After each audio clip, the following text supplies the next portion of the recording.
It's Thursday, September 11th. I'm Jane Coaston, and this is What a Day, the show that can't really think of anything funny to say right now. On today's show, former Vice President Kamala Harris tells us how she really feels about former President Joe Biden's re-election bid in an excerpt from her upcoming book. And NASA works to answer the question, is there life on Mars? But let's start with some truly horrible news. Today at approximately 12:20 Mountain Standard Time, political influencer Charlie Kirk was shot in an event at the Utah Valley University. He was taken by private vehicle to Timpanogos Hospital, where he later passed. On Wednesday, 31-year-old conservative activist Charlie Kirk was shot and killed during an on-campus event about an hour south of Salt Lake City. He was there as part of his American Comeback Tour, an event series produced by Turning Point USA, the right-wing organization he founded when he was 18 years old.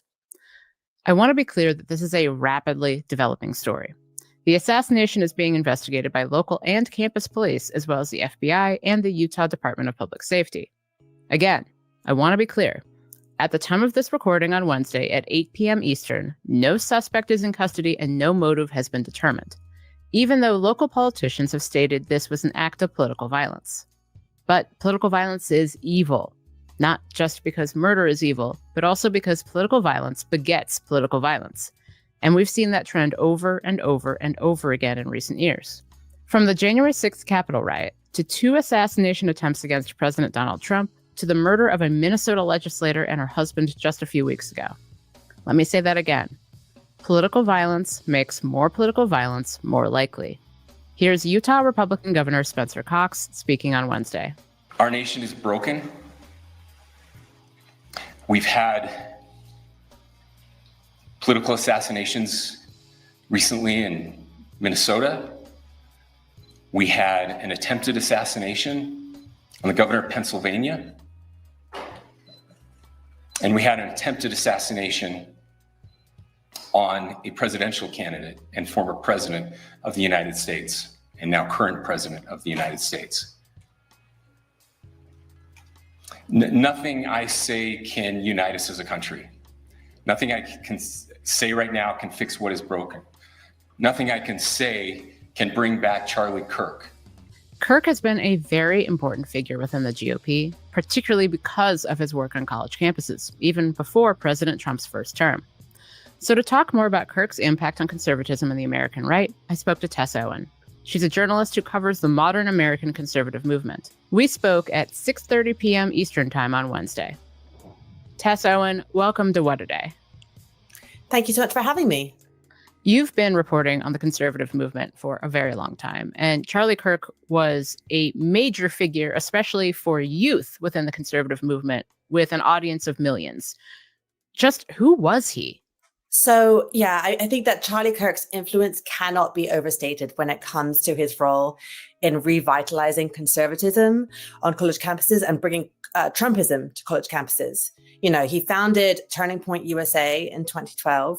And I think it's pretty fair to say that at that time, you know, organized Republican groups had sort of withered, like there wasn't much energy behind it.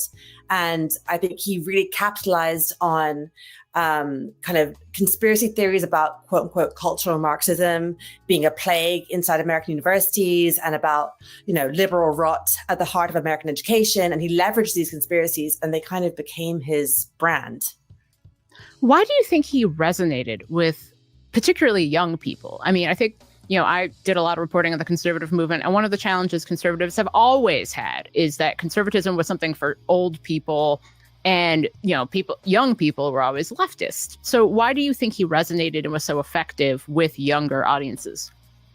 I think that like Trump, he's kind of a troll, right? And I think that like bringing that kind of Gen Z kind of nihilistic internet humor to conservatism kind of really helped, I guess, quote unquote, make it cool again, if you want to say that. But I think that, yeah, you know, his whole trolling attitude and kind of trying to paint liberals in this as sort of embarrassing, you know, I think that he like really helped do that. That was like the image he was really trying to project, kind of turning liberals into a meme, basically. He was instrumental in rallying young conservatives behind Trump, and he rose to prominence kind of as Trump did. He spoke at the Republican National Convention last year, and the president even credited him with his 2024 victory. How was he able to parlay his cultural prominence among conservatives into real political capital? Yeah, that's a super interesting question. I mean, his "You're Being Brainwashed" college tour has been credited with helping Trump clinch the election, at least among Gen Z men, right? Like his influence is massive. And I think that, throughout his 20s, his profile rose enormously, and he, through the kind of the cultural stuff, the culture wars became politics, right? And so there really is like kind of hard to know one from the other. And I think that, whenever something has happened in the news in the last few years, and if you want to take a temperature on what's happening in MAGA or in Trump supporters, one of the first places you go is Charlie Kirk, that's who you go to see what he's saying, what he's thinking. And I think that as well, in the last few years, his views around culture war issues specifically have become more extreme, and his kind of radicalization over time in many ways has mirrored the broader radicalization of the MAGA movement. Now, obviously, he was a lightning rod to liberals for many reasons, but something I remember when I interviewed him back in 2018, I think, something that was taking place around that time was that he was getting a lot of criticism from the very far right. There was the so-called groypers who would show up at his events on college campuses and yell anti-Semitic stuff at him. How did that impact him, and what impact did that have on his overall messaging? Right, because I feel like the groyper wars were actually like a really significant moment for the young far right. And in some ways, you could see that maybe he was like a buttress, right, against the infiltration of these much more extreme factions. But I think as well, they dragged him further to the right as his base became more radicalized, and as the people who would have joined TPUSA started kind of following Nick Fuentes and other Nick Fuentes types, Charlie Kirk kind of had to adapt and also adjust his rhetoric so that it kind of aligned more with the far right, which again, we've seen across, it isn't just Charlie Kirk. We've seen this with other MAGA personalities as well, how the whole movement has been dragged further and further towards the right. And just for our audience, because you don't need to be following these people, the groypers are a very on-live movement led by Nick Fuentes, who's a far-right activist. He's deeply anti-Semitic, extraordinarily racist, and very popular with a very select segment of Gen Z right-wing, generally men. So just a very brief background there.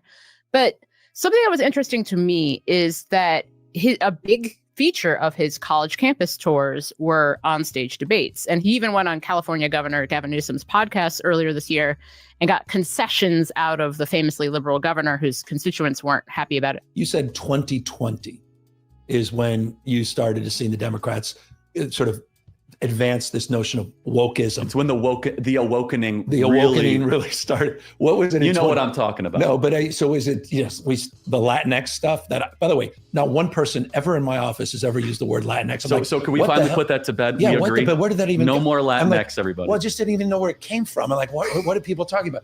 So, what do you think that those interactions? Because he became more politically prominent in such a way that Governor Newsom wanted to show his heterodox bona fides by talking to Charlie Kirk. What do you think that was indicating about Kirk's popularity and pull?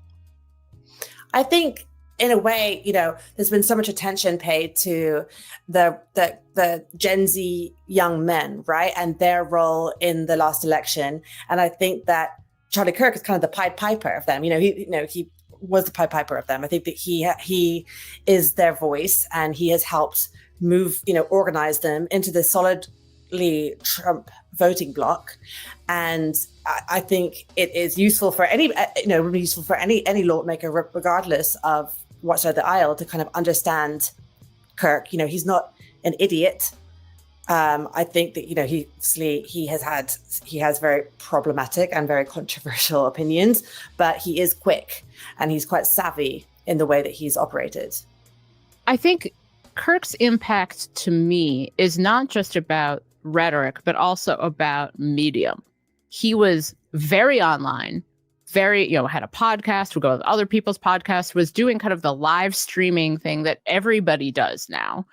What do you think that means for the conservative movement going from here? Because we've already experienced a massive shift, and Kirk has been a part of that, of online culture and politics being determined by liberals to now online culture and politics being determined in many places by the right. Already many of his past posts have been resurfaced, right? When he responds to previous tragedies, terrible acts of political violence. And I think that at times the tenor at which he approached or which he responded to those incidents, kind of depending on who the victim was and who the perpetrator was, may kind of frame the way that things are handled moving forwards. I mean, to talk about his influence, Trump has ordered all federal buildings' flags to be flown at half-mast. And I think that kind of tells us a lot about where we're at, which is like our team versus your team. So with the proviso that we don't know anything right now, the right is already making this about politics.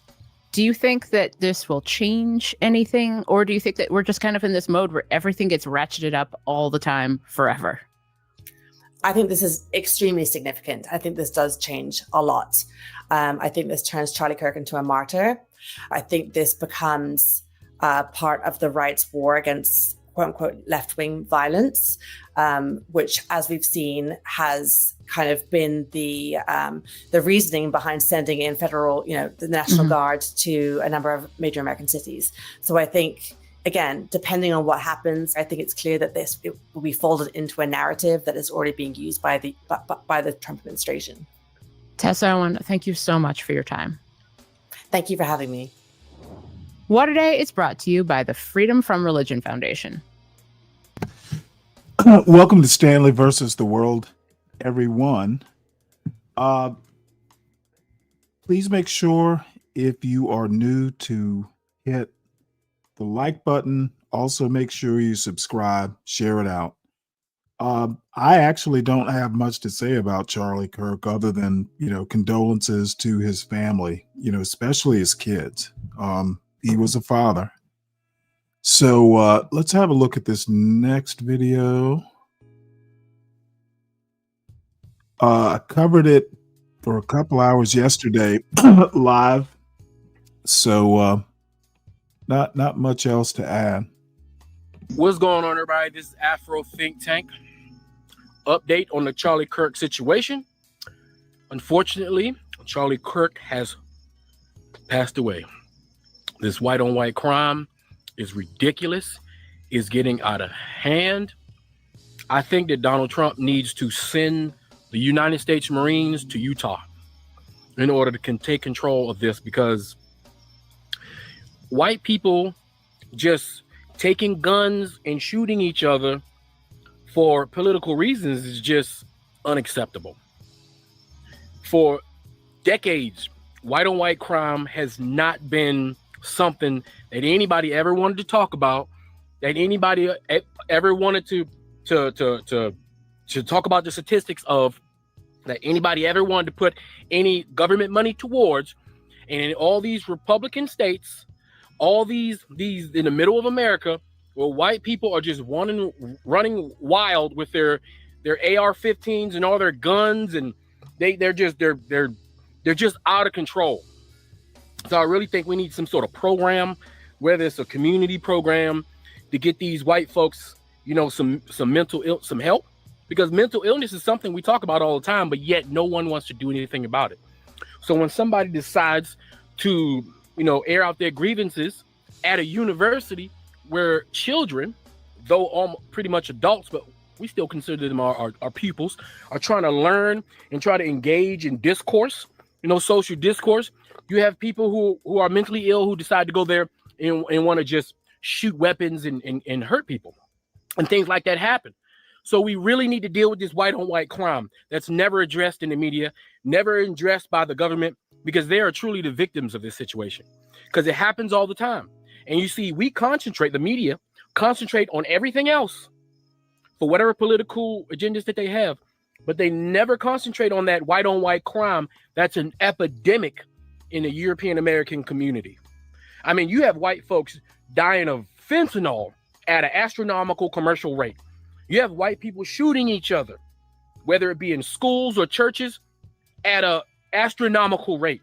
You have white people shooting up the CDC, right? No one wanted to talk about that. No one sent the National Guard in because of that, right? So I think it's time that white folks in America get a little bit of attention from the government. We need to send the National Guard, the Marine Corps. We need to send SEAL Team 6 in there. We need to send Delta Force in there and the Space Force into these high crime states, which are just happen to be Republican states. And we need to secure the area. We need to have a national emergency so that we can secure the area and we can stop crime because it's just getting ridiculous.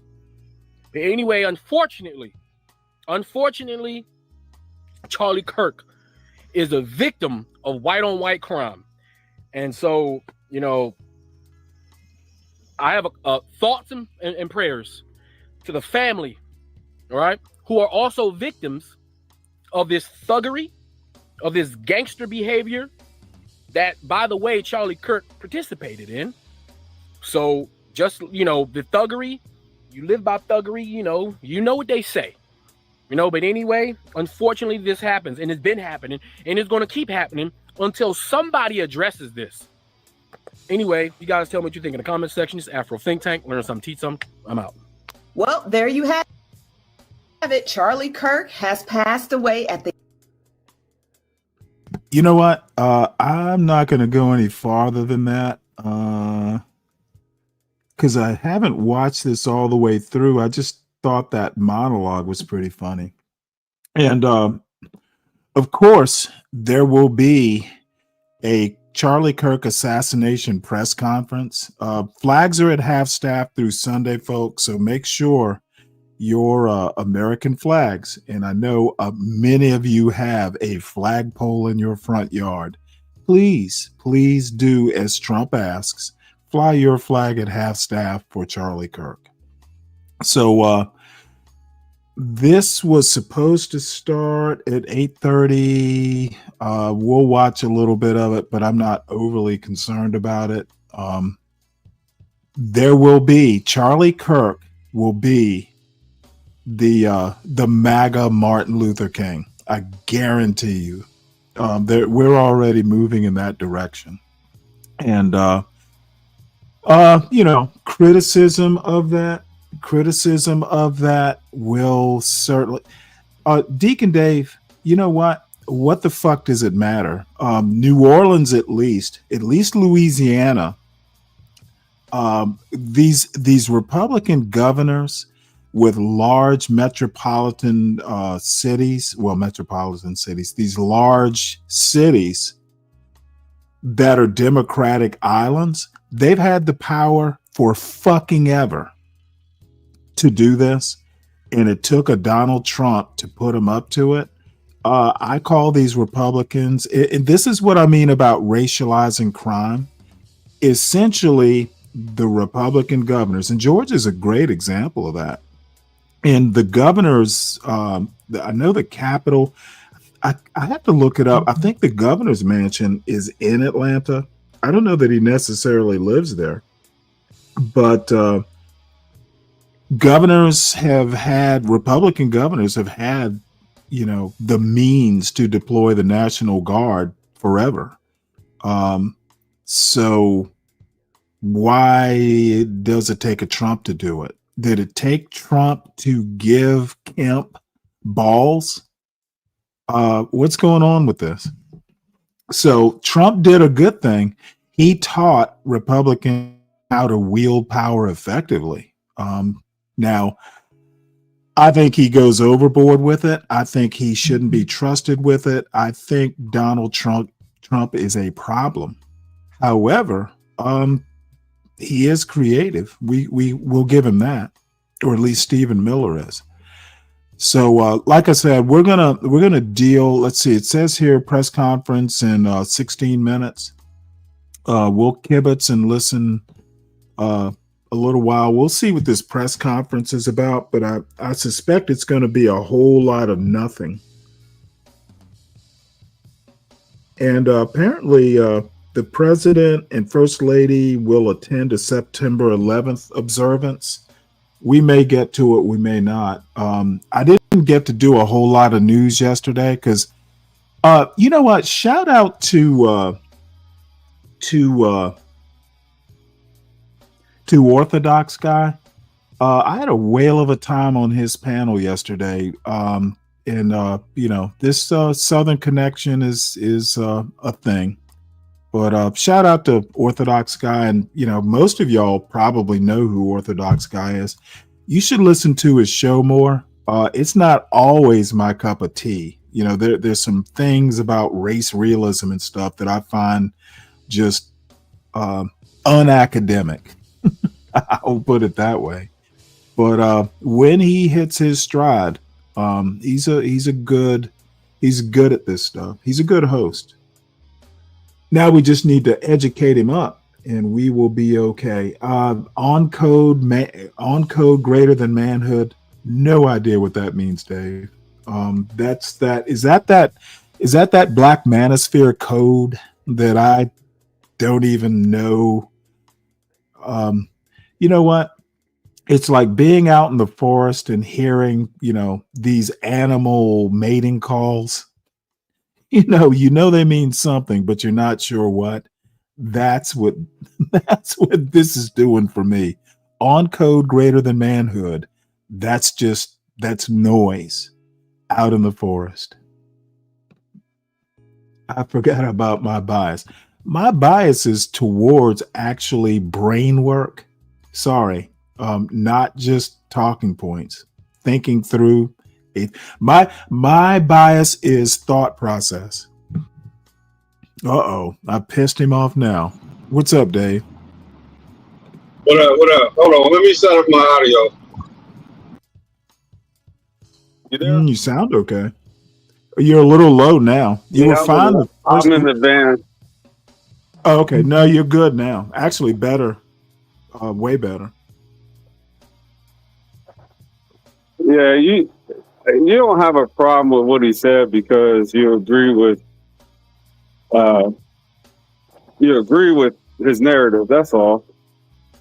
And what's his narrative? I would think. What's his narrative? You do realize it was kind of a almost a satire about the white on white. There is white on white crime, violent crime. So where was he wrong?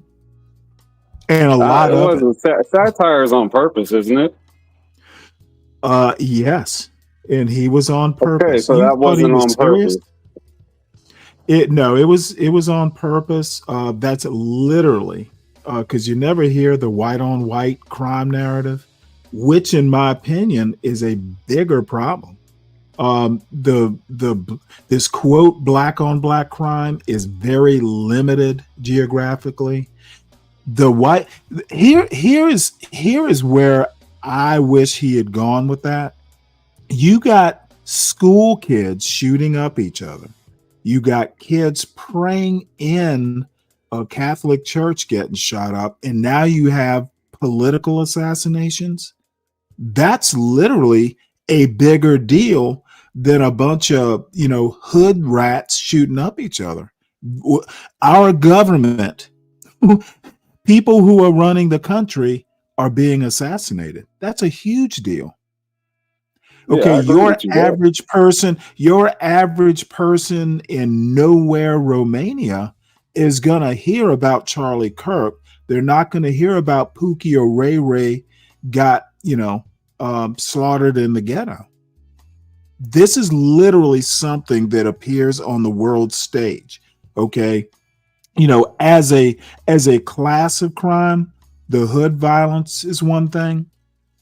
You could make the argument that Charlie Kirk is a bigger deal. And I don't like doing comparative tragedy, but flags are being flown at half staff. Embassies in other countries, flags are being flown at half staff. This is practically an international incident. So you're not going to tell me this type of white on white. And by the way, the shooter hasn't been caught, so we don't know what race he is. I will add that caution. Who knows? But the first person they grabbed was some older white gentleman. I felt bad for him. I really did. They wanted to tear his head off. But I know you want to encompass my argument. Okay, I don't think you have an argument. I honestly don't think you gotta let me make it. But I get whoa. Before you get off on your high horse. No, I'm not. Honestly, I don't. Let me finish what I'm saying, sir. I don't think you have an argument that's worthy of me considering. Okay, well, Charlie Kirk, his argument about the white on white, that's literally at the government layer. Okay, Charlie Kirk was what you're doing is you're flooding the zone. I get it. What I'm doing is actually telling you telling you that the white on white crime is at the government layer. Okay, our leaders are killing each other. State senators in Minnesota being killed by a MAGA voter. Okay, Charlie Kirk, they will blame the left. I'm willing. I think it's a 50-50 shot that it was a Groyper who took that shot. It wasn't a leftist. But all of a sudden, what these fools are doing, the left, you will literally hear nothing but it's the woke and the left. Dude, they don't even know who took the shot. What the fuck are they? How are they coming to these conclusions when most of the people, Trump's shooter, Republican? Where are they coming up with this bullshit? So you have no argument that's worth me considering. So my bias transsexual was a Republican. My bias is literally to wait and see. My bias is wait and see. Wait for the evidence.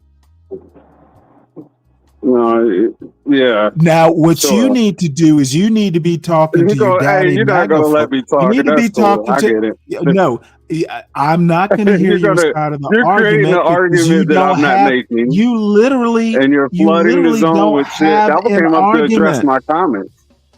Okay, I put a comment in the chat, and I want to tell you why I put the comment. You're a friend of the show.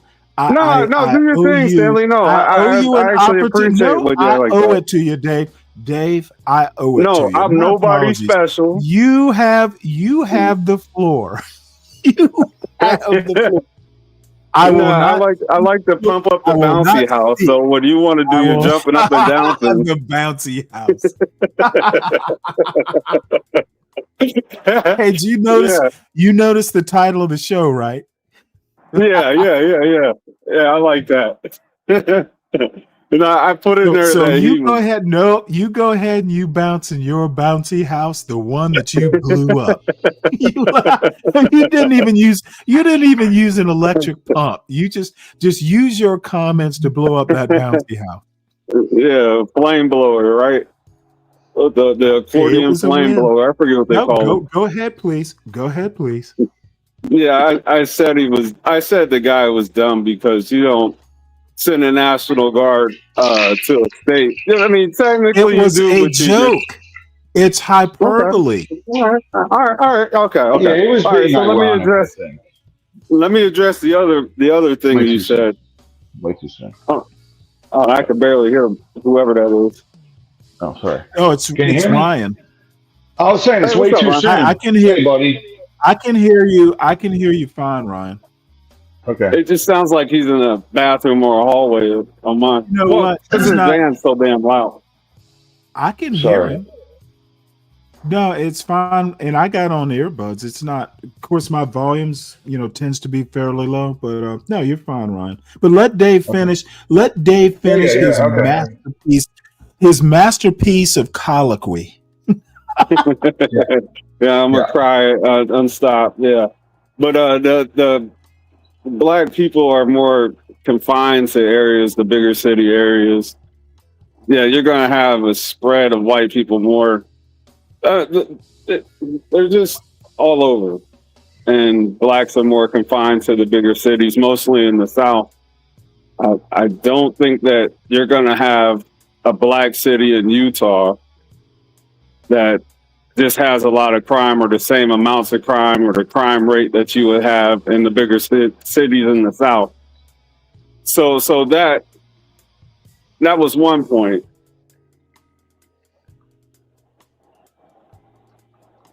That you made that I disagree with.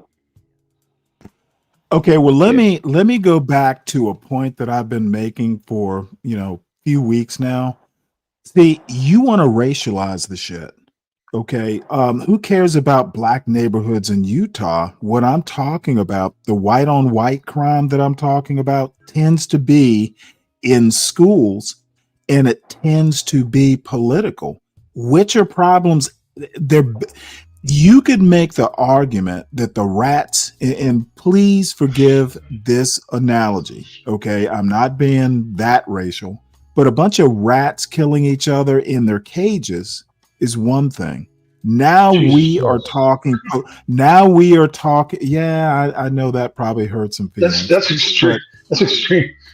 I apologize. I apologized beforehand. It's just an analogy. Are you talking about people in the hood, or are you talking about people in the hood? Hey, figure it out, Ryan. Jesus Christ. The type of violence that causes flags to fly at half staff, in my opinion, in Be Brave parlance, the white on white crime is high level. It is elite crime. Let's just use that term. Again, it's hyperbole, but what the white on white crime is, it affects a lot of people's lives, way more lives than the rats in the cage. Okay. That's true. A hood, clearing a corner doesn't have the national effects that a Charlie Kirk assassination does. Okay, and see, this is where I think people like Be Brave are fucking morons. Okay, hold on, you saying we should racialize? Hold on, they have no ability to critically think. Okay, white people killing white people tends to get flags lowered, and I'm not saying it shouldn't be done. I don't think, they're going to elevate Charlie Kirk to be a MAGA saint. He will literally be the first MAGA saint. Arguably, Ashley, what's her name, the January 6er. Why would you take that lightly? Like, why is that like something to mock? Why do you think I'm taking it lightly? I'm literally I'm not, but it's just I'm not. Normally, I wouldn't make this argument. I wouldn't say it's your tone, but there is some. Well, you're putting something behind that, and it would be his kids and his wife. If he brings up Be Brave, there's something behind it, Dave. No, is that what it is? No, the only reason I bring up Be Brave is Be Brave does not have the equipment to think critically. Okay, I'm trying to say if we're gonna be racial, and I think racializing crime is a problem. That's why it doesn't get solved in the hood. But since we must racialize, as we are a racial country, white on white crime has bigger impact. It may be fewer per capita or smaller per capita, but it has bigger impact. So we need to be Brave needs to address the white on white crime because it almost has international. I think it's a different impact. Hold on, Epstein, that white on white crime. Epstein, literally, the British Prime Minister just fired the U.S. ambassador, the British U.S. ambassador to United States, because he had ties to Epstein. Pedophilia, bigger issue, international. I consider that a violent crime. Why isn't Be Brave talking about the white on white crime that literally shapes ambassadors? because he's not smart enough. I think it's different types of crime we're talking about, and that's why. No duh. Is pedophilia not a violent crime? Why are you acting this way, Stanley? Okay, Right. no. You need see. I just blew your mind with something you hadn't thought about. I just think you're pedophilia. overreacting. I consider it a violent act, and we just had a British ambassador sacked because of association with Epstein. Trump is knee deep in this stuff, and Charlie Kirk literally has flags lowered in his honor. The white on white crime is a bigger issue. I don't know if you're the pedophilia thing. Like, let's put that over on the side and stay with. Is Charlie it not Kirk. a violent crime? I don't. I mean, it's not classified as one. I said I consider it because you fuck up people's lives forever. So that's violent. I agree. I think it's disgusting, etc. But wait, is he talking about something that's proven or suspected? Oh, motherfucker! I don't care. Because the files were never released. MAGA is blaming MAGA is blaming the left without evidence. I don't even. If I never heard the word Epstein again, I'm so sick. I was sick of Epstein when it was. Okay, you know what? I don't give a fuck about any of that. And see, y'all need to keep your thinking in order. Okay, I'm trying to, but you're going all over the place. I bring up Epstein to make a point. This white on white stuff, this white on white crime, a lot of those little girls were white girls. Okay, but that's where I'm talking about white on white crime. Epstein committed white on white crime, did he not? He was convicted of it. Ghislaine Maxwell, white on white crime. Yes or no? Yes or no? White on white crime, yes or no? Yes, Epstein was a pedophile. Okay, so I'm arguing that the white on white crime literally just got rid of a British ambassador and is having congressional hearings. It's a bigger deal than a bunch of hood rats. Hey Ryan, I blame you. You let Stanley flood the zone like this. Now we all know where we're at. I flooded the zone. I flooded the zone. I flooded the zone with life preservers. You motherfuckers can float if you can think. Otherwise, you drown. So far past what was wrong with the video you played. Now we're talking about. I'm with you, Dave. I know I'm with you, Dave. Dude, white on white crime. Epstein now. You're fucking Epstein. White on white crime has bigger implications. White on white crime. I'm going to say white on white. I'm going to racialize it and say white on white crime is more important than black on black crime. You could do it one way. It could definitely be done the other way. And I don't have a problem with what you're saying. I can agree with some of what you're saying. It's just that you can't deny it going one way if you're going to make it another. I'm right. Okay, so the people who say that black nobody is lowering the flag. Nobody's lowering the flag for George Floyd. Fuck George Floyd, and plus that didn't happen on the campus. Oh yeah. Of course, you can't address my point. You just have to react. It's not this white on white crime. This white on white crime is getting flags lowered for a week and getting British ambassadors to the United States sacked. Okay, so can we just say Pookie and Ray never got a British ambassador sacked?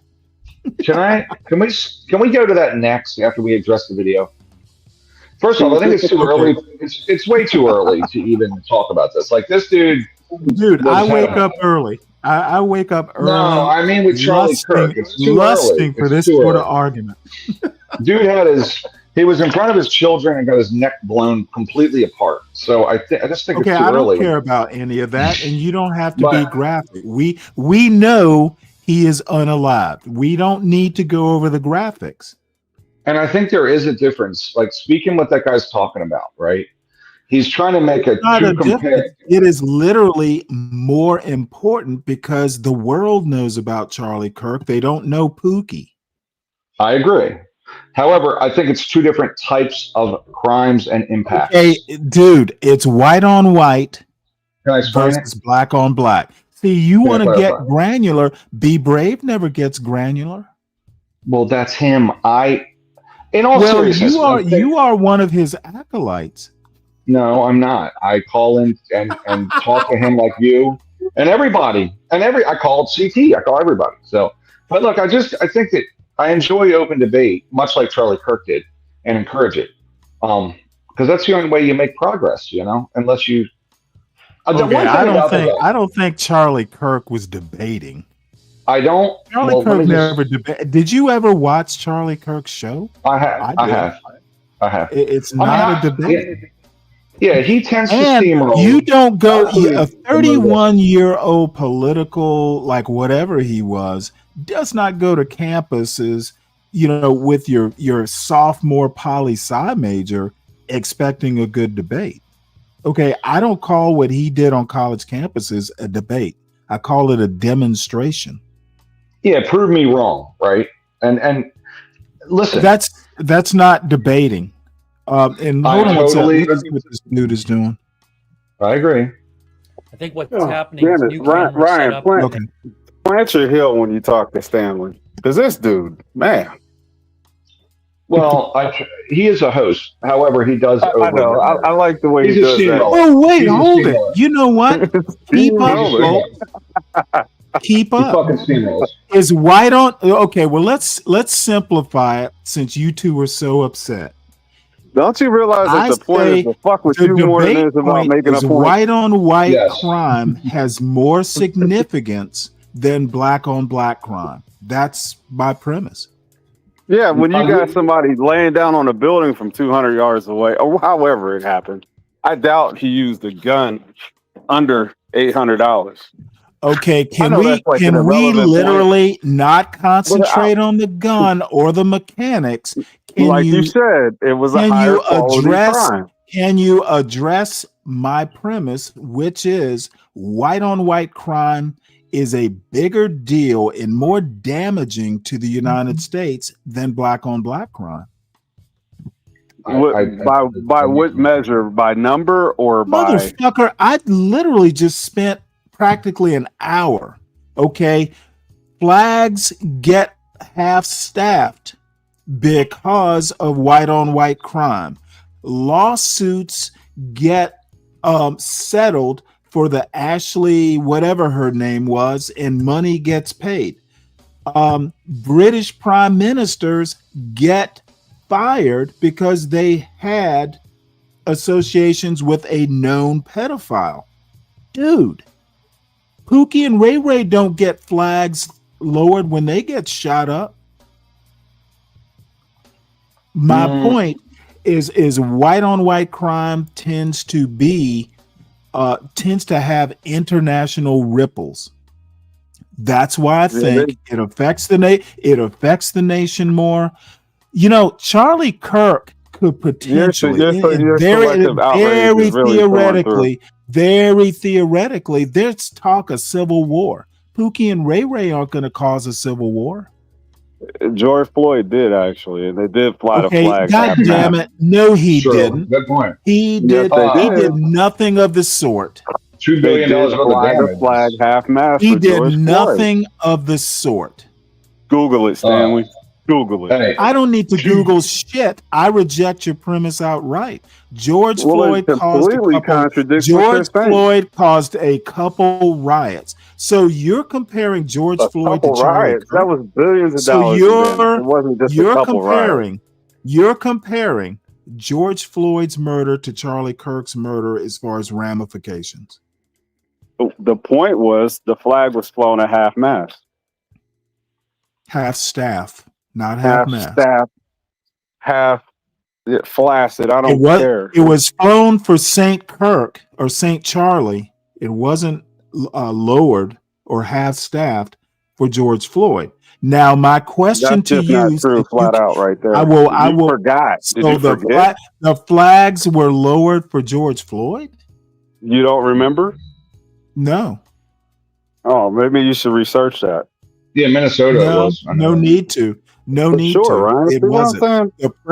The president ordered the flags flown at half staff. Yeah. Oh, I will definitely take that under advisement. Now, my question is, are you comparing St. Charlie versus St. George? Yeah, it seems like you are. How are the two similar? And I picked the wrong example, but let's go with it. You did. You definitely Would you? No. Let's stay with it because I've already thought of a new angle. They're equal. Well, no. There are no redos, no mulligans, Stanley. You said it, and just accept that. No. I said. Let's go. And what you need to do is go ahead and say, Dave, you're right. No, what I need to do is say, Dave, think better, because white on white crime, again, which is my original premise, is more significant and now more often significant than Pookie and Ray Ray shot each other up in the hood. I'm sorry, Ryan. I don't mean to step all over you. And by the way, George Floyd is a bad example because it wasn't black on black crime. That's my mistake. Well, you did it. It's cool. Okay. I'm saying it's a bad example because Charlie Kirk more than likely is white on white, and that's my premise: white on white. But you don't know. You're reserving your criticism. No, I'm going to reserve. But you know what? Utah long range shot, and I don't know if 200 yards is actually considered long range. It's not long, but it is for Pookie and Ray Ray because they can't shoot at all. They shoot all the kids and stuff. Okay, and I don't, like I said, racializing this shit. Hey, put my comment up. Put my comment up. Hold on one sec. All I have to say is that white on white. Which comment? This one? See, there you go. Racializing crime, Stanley. Yeah. Like we all do it. See, you know what? Fuck you. I think you've been stomped on pretty good. I'm gonna let you go lick your wounds. I gotta go to work. Dude, I have no wounds to lick. You get your wounds okay. licked. Just a couple hundred. I literally bested you. Another W for Stanley. Bullshit. Take that to work, put it between two pieces of bread, and you got a Stanley win sandwich. You got a Stanley hero. All right, I'll get at you later, Stanley. All right, take it easy. See you, Dave. See you, man. All right. See you, buddy. And folks, as you file in, I'm arguing back and forth with Dave, and I'm not. Lupin, salute. Lupin, we're gonna I'm gonna do your videos, but I'm not gonna just do that video you sent. There are about 3 other ones that I want to go through also. I'll probably do that tomorrow. And I'll just, dedicate, the after news portion to it. Awfully interesting stuff.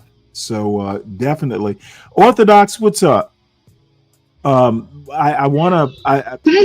some good stuff you sent, and I appreciate it. And by the way, while I'm thinking about it, show ideas. Hit me up with show ideas. My email is in the little banner crawl at the bottom. And show titles, I'm always looking for show titles. And that 200 yards thing might actually be a show title. And the other thing, and I know this is an odd request, y'all subscribe to whitehouse.gov. That way you can keep up with Trump and his antics. And there's also a whitehouse.gov YouTube channel. Do one or the other. Please. That way you can keep up with some of this political stuff. Can I stay with that, Stanley, for 1 second? Yeah. I just want to add that whenever there's an article that comes out, I go to that site and congress.gov and fedreserve.gov, use the government agencies and look up the actual information. And I think a lot of people will find that a lot of this garbage we hear back and forth left to right isn't as extreme as both stupid sides of the media want to paint it. And that's really true. Right. AOC isn't as big as the nut as people think. nor is the right people on the right. Like a lot of the policies are actually pretty smart if you read the bill. If you read the bill, and so I do that a lot. And you quickly realize the media is full of shit. It just wants you to watch. You with me? All right. Well, let's listen to what this lovely young lady's saying. Agenda free. I wonder what that. Okay, she might just be doing a mic. Robert Bowles, Robert. Okay, well, this is Bohls. And then Bo Mason, Bea. Okay, they're preparing. Well, the caption says it all. I think this is Fox News, Charlie Kirk assassination press conference. So we're going to wait for that to get started, and then we're going to watch it. And again, even after this conference, I have a couple other things that are related to white on white crime. Is this the narrative today? Is this the narrative today? Just this? Could be. You know me. Sometimes I start one way and then I zag. There's an agenda here. My point is that there was a school shooting yesterday in Denver that got buried by the Charlie Kirk story. Yeah, so that's and I don't know the details, but I'm going to assume it's white on white. There was a second one, I think, in Minneapolis or something. I know there was a second one. So and then there was one that was stopped in Seattle. I got that story too. But looks like the conference is starting, so let's just go with it. And honor those that sacrificed to preserve the ideals of this country, the freedoms of this country. And instead, we find ourselves today hunting a murderer who chose to violate our rights, the rights of an individual within this country. Just to recap yesterday's events, at around 12:20 p.m., political influencer Charlie Kirk was at Utah Valley University participating in a student-sponsored event with Turning Point USA. Charlie was shot at that event. He was transported to a local hospital where he later passed. Last night, his body was moved to the state office of the medical examiner. We will continue to facilitate movements to get him home today and with his family. Yesterday, during the investigative process, we located. By the way, Orthodox, hit the link in the top if you want to come up. And after releasing them and after clearing them of being suspects, they face scrutiny. They face threats. We asked the public to be patient with the investigative process. These individuals were not suspects. They were people of interest. We ask that you do not impose into those people and that investigative process. They don't deserve that harassment for being subject to that. I'd like to thank all the investigators that are involved in this. They have worked around the clock all day yesterday, through the night last night. Investigators from the State Bureau of Investigations, from county, from city agencies, the university, our federal partners with the FBI, the ATF, and many others. Those are just a few of the people that we have involved in this. I'd like to thank all of them for their strong work. Through all that work last night, we were able to make a few breakthroughs. We were able to track the movements of the shooter. Starting at 11:52 a.m., the subject arrived on campus, shortly away from campus. We have tracked his movements onto the campus, through the stairwells, up to the roof, across the roof to a shooting location. After the shooting, we were able to track his movements as he moved to the other side of the building, jumped off of the building, and fled off of the campus and into a neighborhood. Our investigators have worked through those neighborhoods, contacting anybody they can with doorbell cameras, witnesses, and have thoroughly worked through those communities, trying to identify any leads. We do have good video footage of this individual. We are not going to release that at this time. We are working through some technologies and some ways to identify this individual. If we are unsuccessful, we will reach out to you as the media and we will push that publicly to help us identify them. But we are confident in our abilities right now, and we would like to move forward in a manner that keeps everyone safe and moves this process appropriately. Last night I communicated with Erica. The family's devastated. As a commissioner of public safety, as a father, as a husband, I can only imagine what that family's going through. The heinous event that happened yesterday is not Utah. This is not what we're known for. Over the past several weeks, we've seen this state come together to help families in mourning, come together as a community to show what Utah is known for. Is he trying to signal to President Trump they don't service, need the National Guard? Camaraderie of This is not Utah. Yeah. We will not stand for what happened yesterday. We are exhausting every lead. We have every officer invested in this, every investigator, every local agency. The outpouring of support from the law enforcement community has been astounding. We are investing everything we have into this, and we will catch this individual. Having walked through the crime scene, through the hallways of this school, through the classrooms, I can't imagine what the people on scene felt as well. A horrific event where some of them barricaded in classrooms, some of them ran in fear. Can't overstate the tragedy and the horrific event that yesterday was, and how we will work to bring to justice the actions of one individual or any other individuals that assisted in that. Our state has gone through a lot, and we will come out successful. With that, I'll turn the time over to Special Agent Bowles.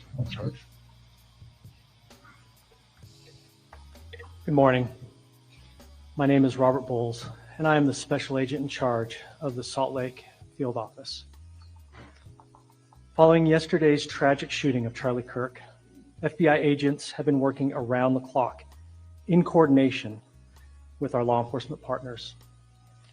We are and will continue to work nonstop until we find the person that has committed this heinous crime and find out why they did it. This morning, I can tell you that we have recovered what we believe is the weapon that was used in yesterday's shooting. It is a high-powered bolt-action rifle. That rifle was recovered in a wooded area where the shooter had fled. Damn, a bolt action? So the FBI laboratory will be analyzing. Yeah, that's fine. That's all you're going to get. Investigators have also collected. Well, no, I'm footwear saying that impression, motherfucker was palm sure print, of himself. and He forearm fired like imprints 2 for bullets or 1. I think you So I usually understand there are a lot fire of 2. questions about This motives. dude had some training. I assure you that all leads, tips are It's being probably a investigated. hunting rifle, bolt As of action. this morning, we have received more than 308, 270, 30 I mean, 6, aren't some 30. sniper rifles bolt action? The FBI has brought Or back every in the resource day, maybe to not bear, now. and we will Yeah, they continue are. to do so 90% of throughout them the are. course of this investigation. Most are for range. The I FBI's mean, primary you don't fucking. is to protect the American people. Yeah, okay. It's to uphold the Constitution of I the guess it'll depend on the caliber of the Any bullet attack on to the First determine Amendment whether it's hunting or not. is an Right? attack on the very It's foundation probably a of our 308, 30 30, or a That 270 is or why something. we will relentlessly pursue this case and the shooter until we find him. We also continue to grieve with the family and the community. It's our community. If you have any video or images Okay, from the Ryan, how we about ask the you to please Minnesota, submit them the Minnesota to our digital media couple? tip The website woman was at a state senator. www.fbi.gov Include that in your /Utah political violence Valley list. It was shooting. a Well, that's only MAGA two, that's people. only, I was You can only also call one the person. FBI at 1-800-CALL No, FBI. it was 2 people. It was a couple. truly It was a rely Minnesota One incident, senator. one incident, one incident. And no tip is too small. Oh, hold on, I got one more. My point is Yeah, you yeah. didn't list it with your political violence colon. Okay, can you pause it for a second? I just tell you why I said that.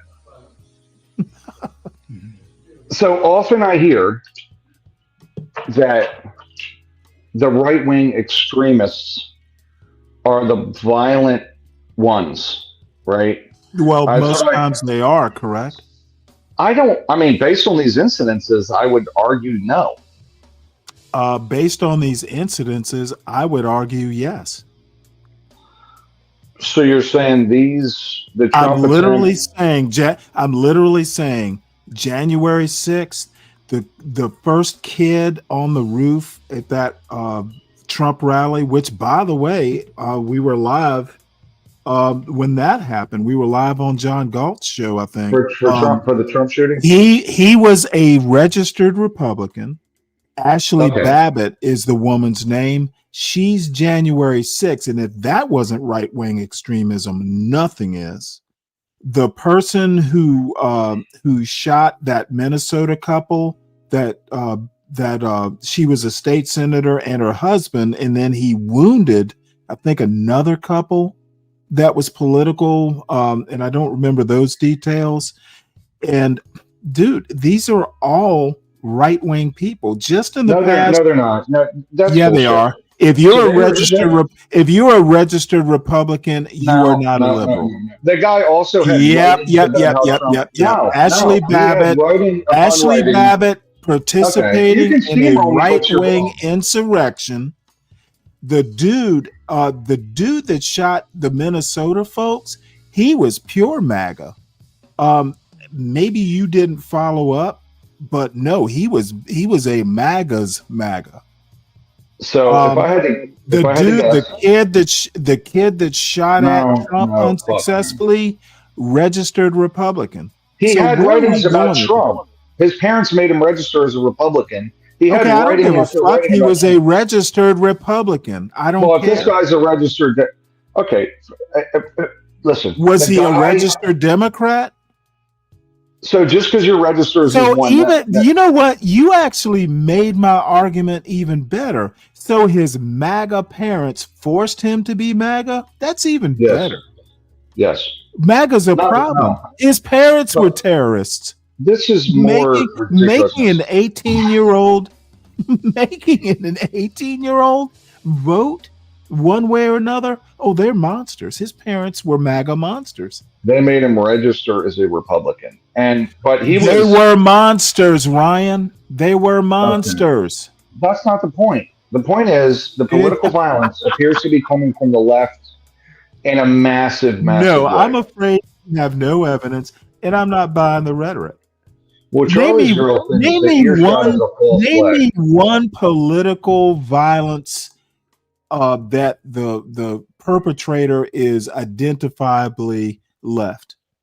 Name me one in the past, since 2020? What about the lunatic that went out to the lease was before 2020, by the way. Okay, I'm going to explain it.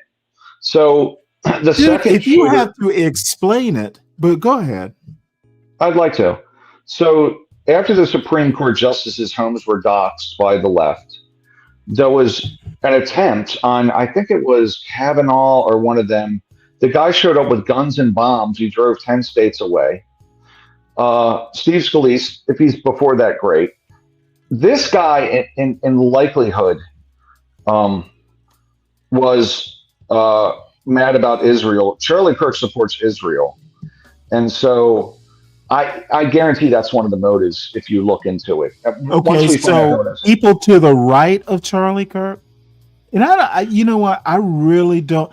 I know what you're saying, and I'm not saying you're wrong. I just don't want to go there. I literally want to wait and see that's fine. What this turns up. Because two Jews shot in front of 2 Jewish people were shot, and I think they were ambassadors or something.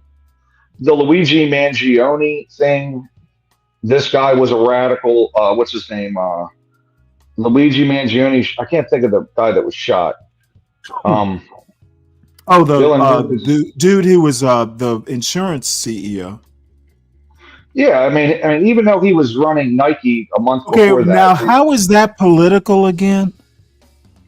The guy was a liberal. It was a hardcore liberal. Okay, how is that political again? Okay, you can say it.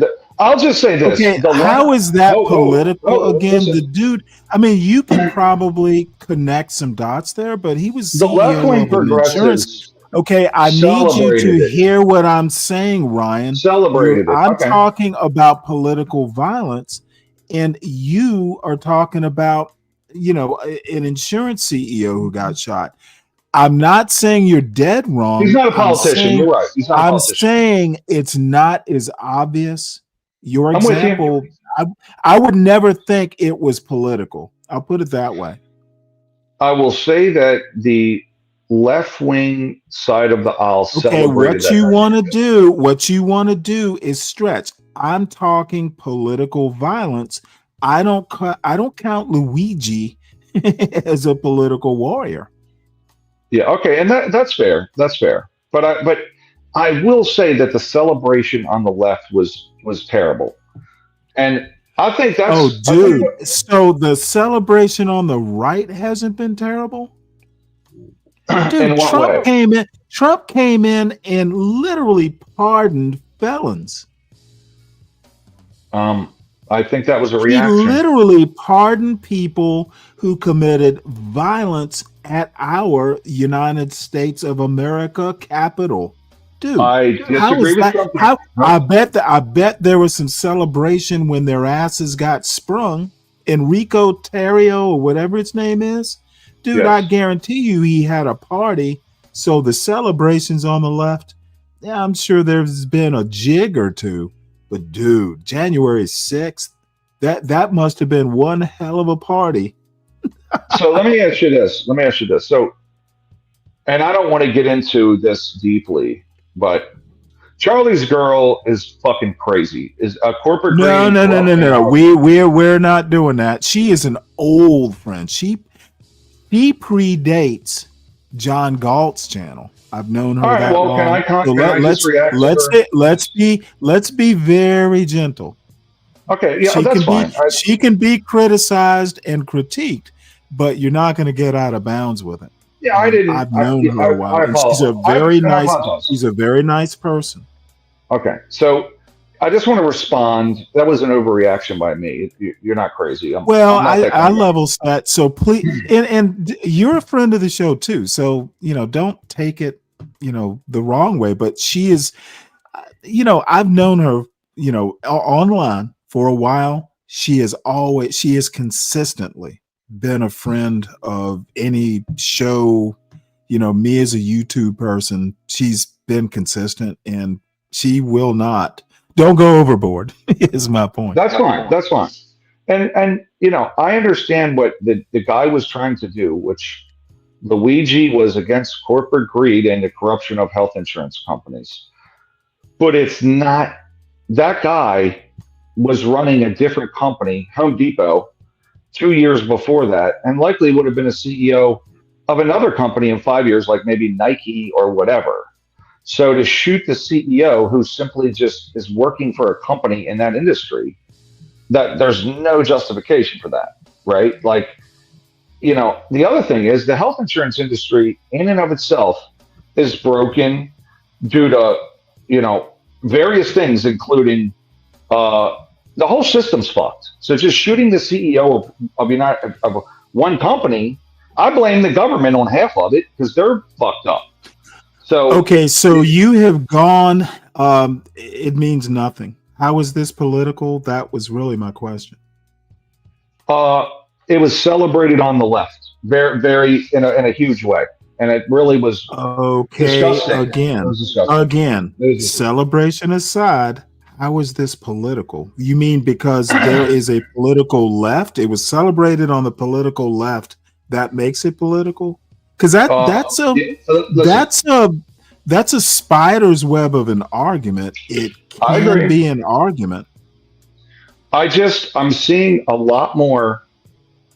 I agree with what you're saying. There was no politicians involved. I just noticed. I don't think there was politics involved. If you read the case, Luigi's grandparent, I don't remember which. This family. They're from Baltimore. Got something with a decision. It was AI that made a decision he didn't agree with. I still don't see this as political. I'm with you there. I'll sign off on that.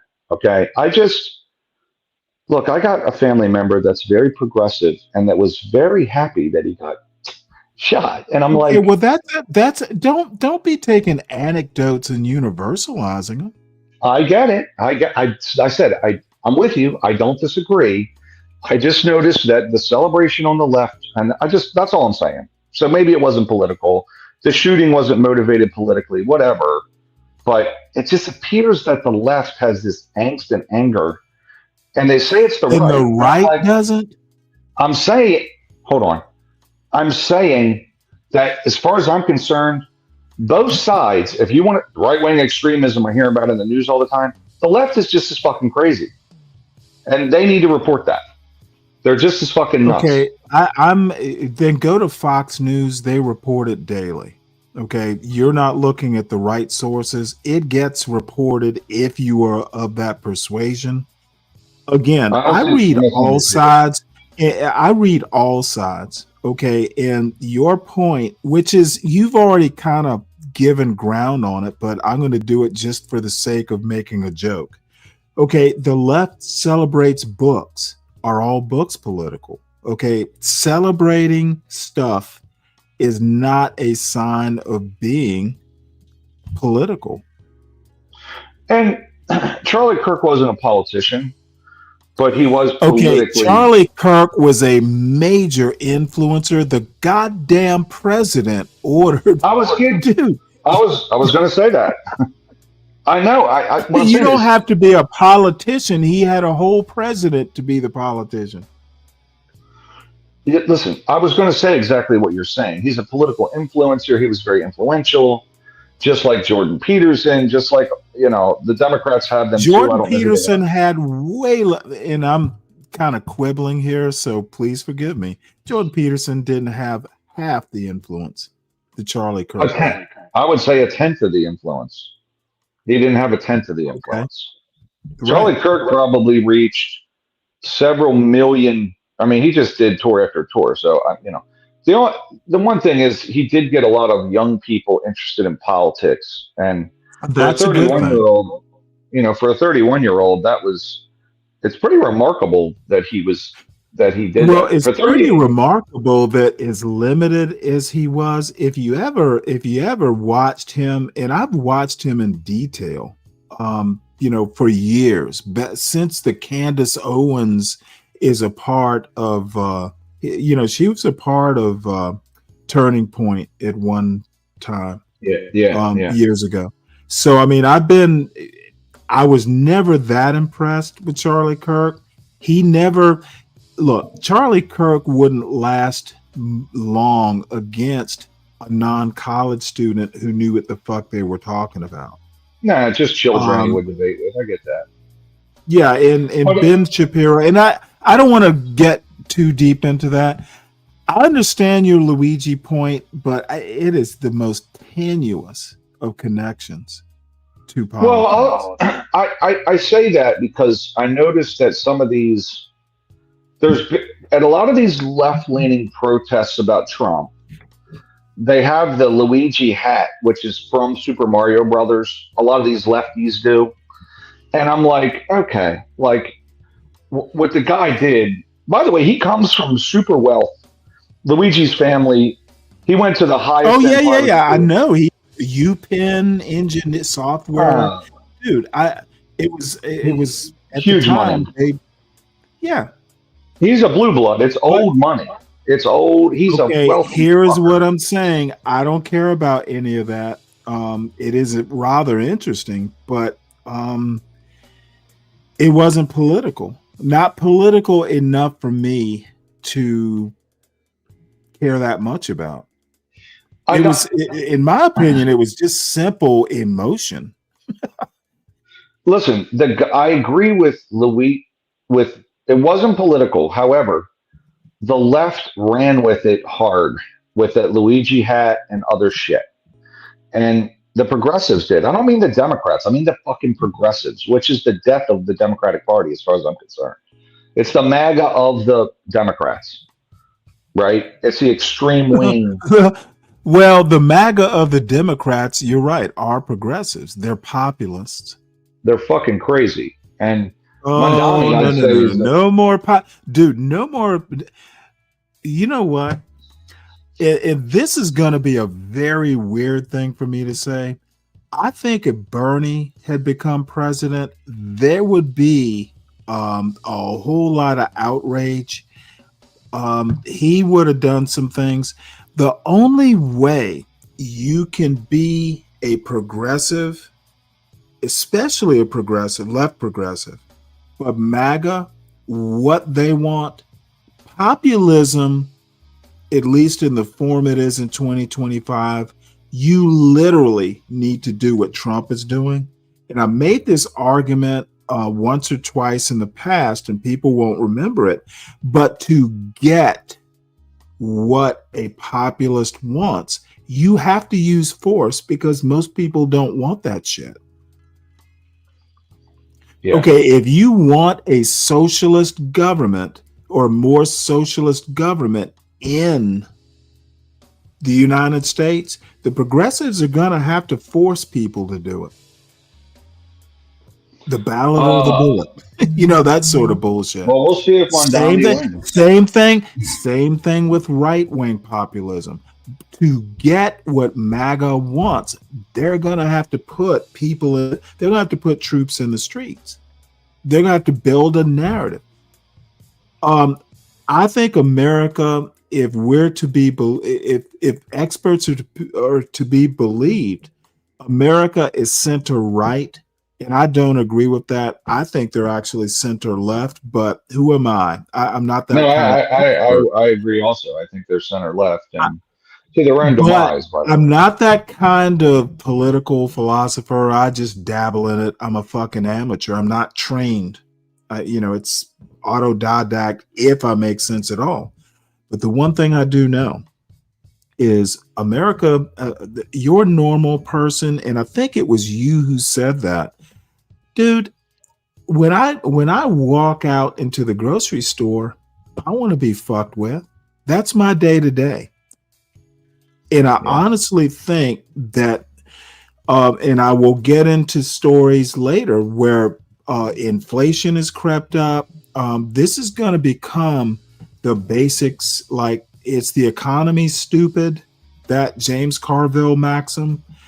Trump's going to lose on Epstein and it's the economy stupid.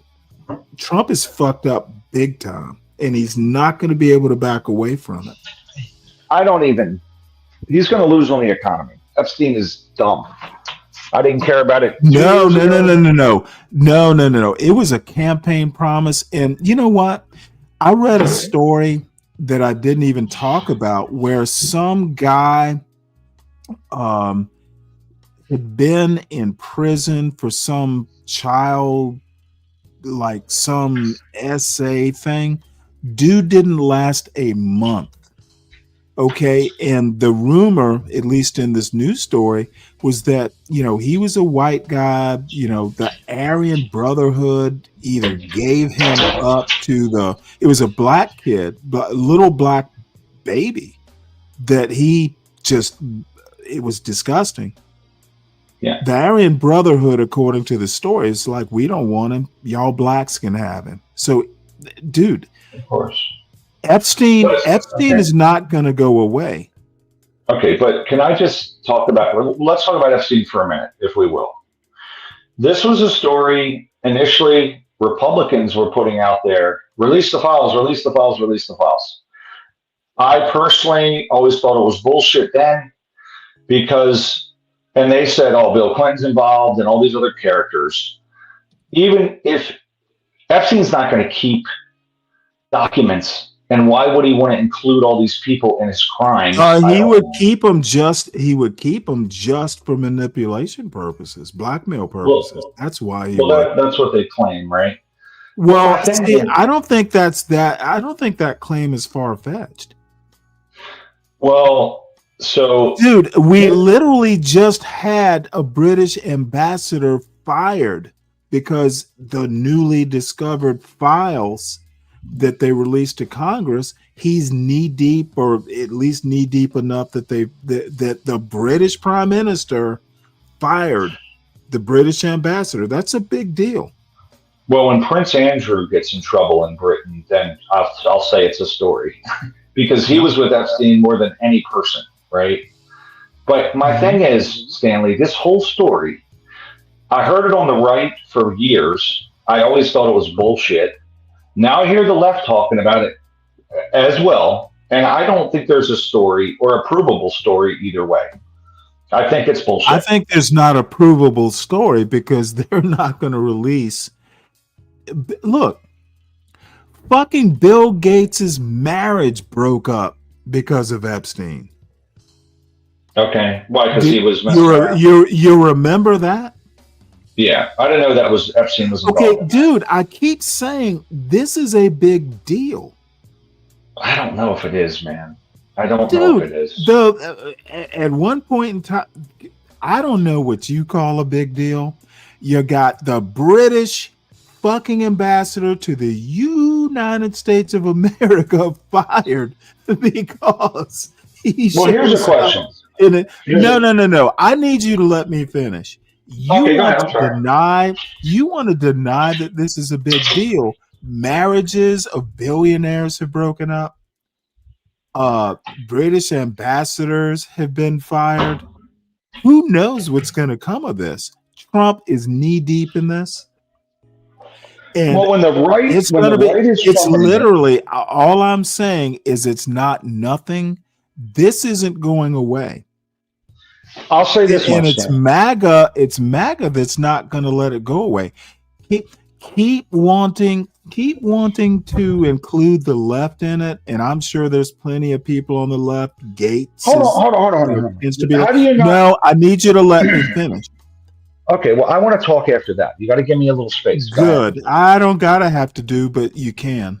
Okay. All I'm saying is that you're not talking progressives like Bernie Sanders. You're talking Bill Clinton, who you could make Bill Clinton center right and get away with describing him that way.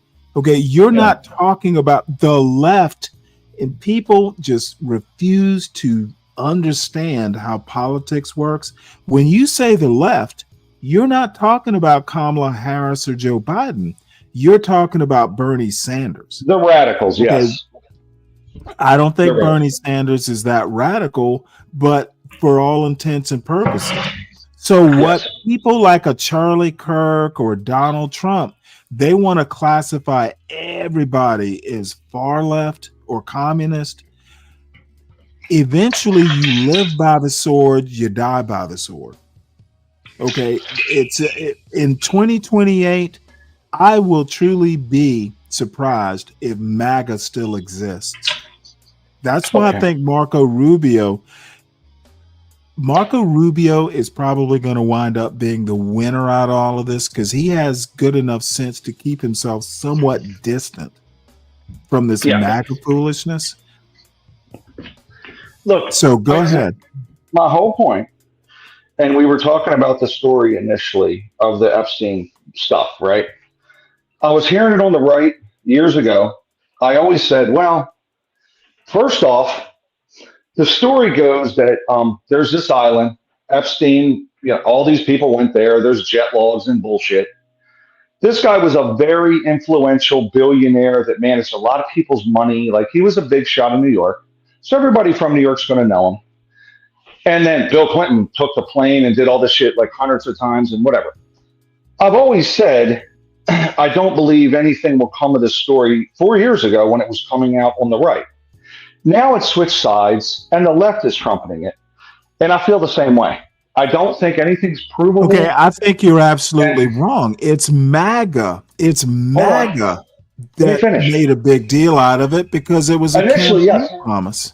I know, but so why are you blaming the left for what MAGA wrought?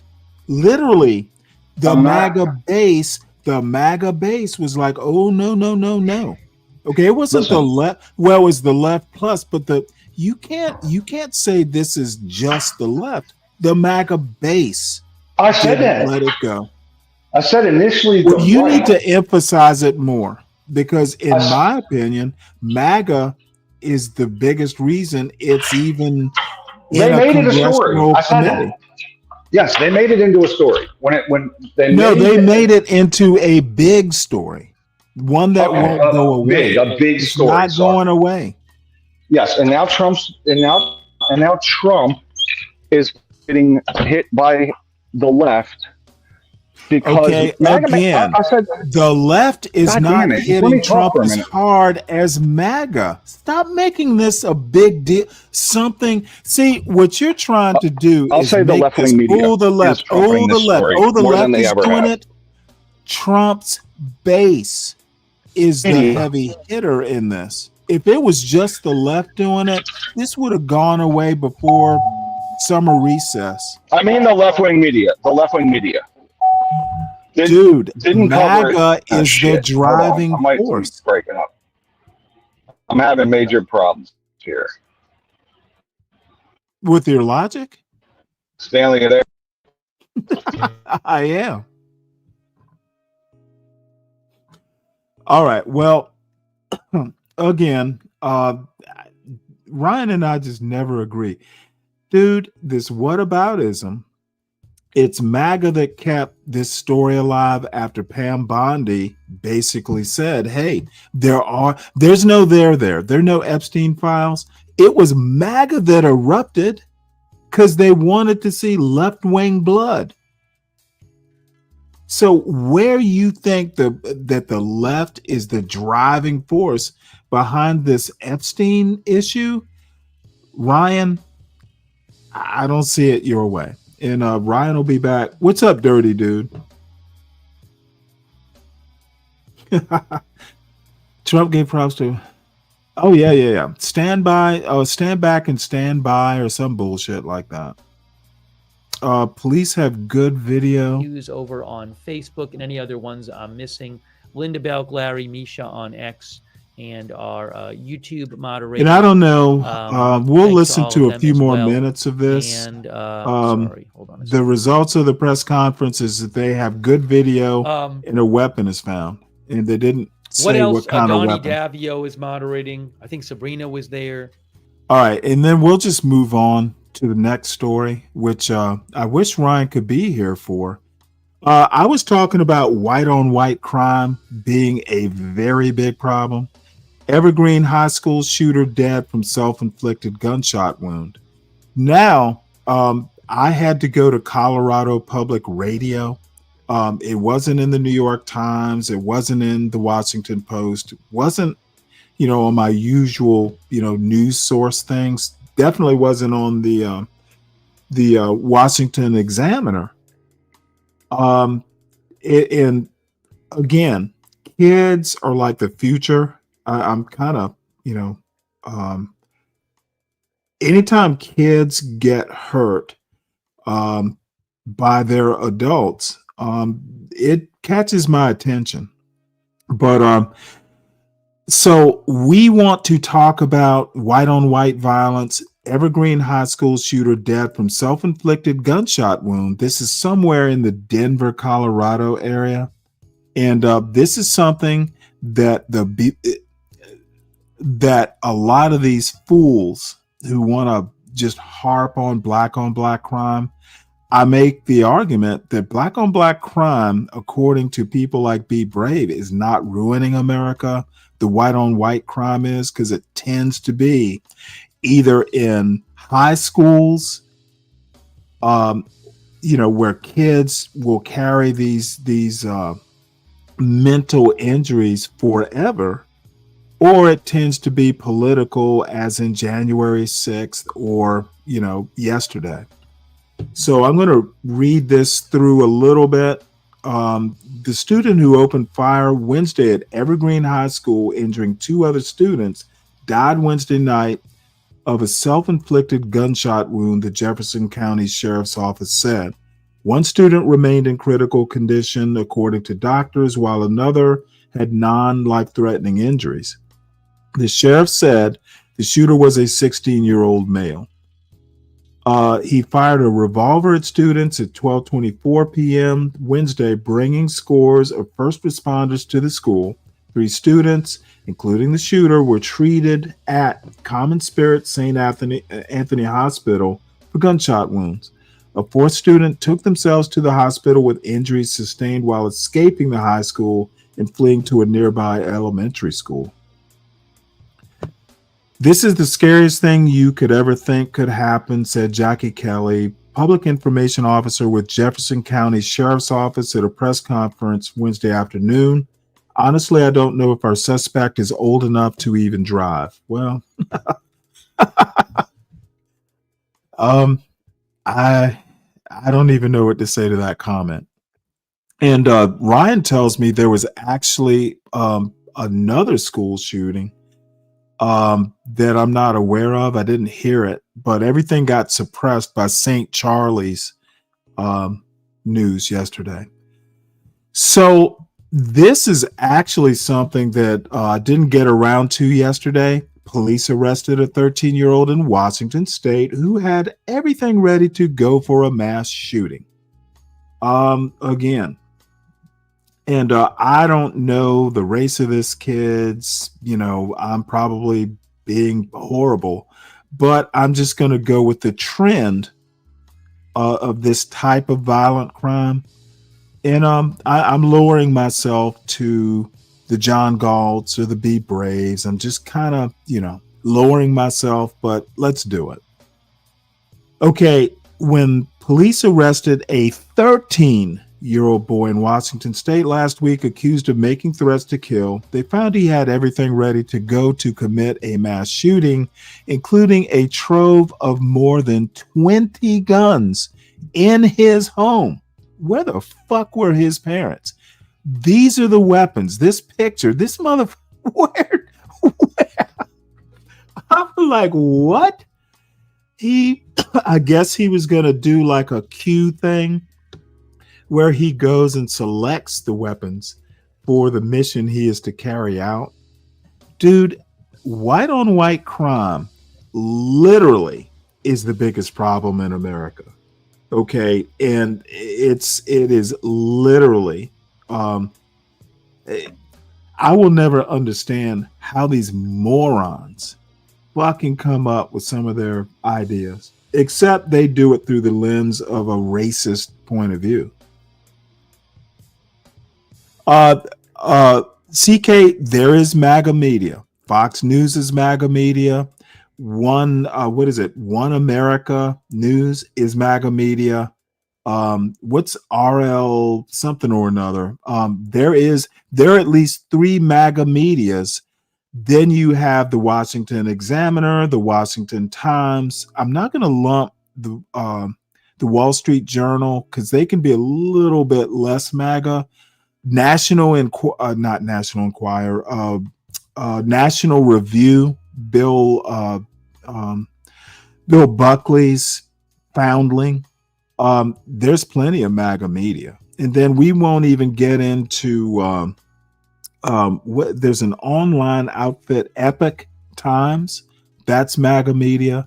So and I read some of these publications and listen to some of these media outlets. There is MAGA media, and Fox News is the leading culprit. Oh yeah. You know what? I won't even say it's the right so much, dirty dude, as the MAGA right. I tend to kind of cleave the MAGA right from the actual center right folks. And center right folks are problematic, but nowhere, dude, you can work with them. To this week, oh shit, you know what? Dirty, you're a moderator. Drop those links. I can at least highlight them and talk about them. So moderators, most of the reason I gave folks wrenches is they usually have interesting stories or they bring up interesting points. So don't feel shy about dropping a link or two if you think it's important. Never feel shy about that. People like Dirty and Deacon Dave and CK and Lupin, of course. No, drop the links that you want to highlight.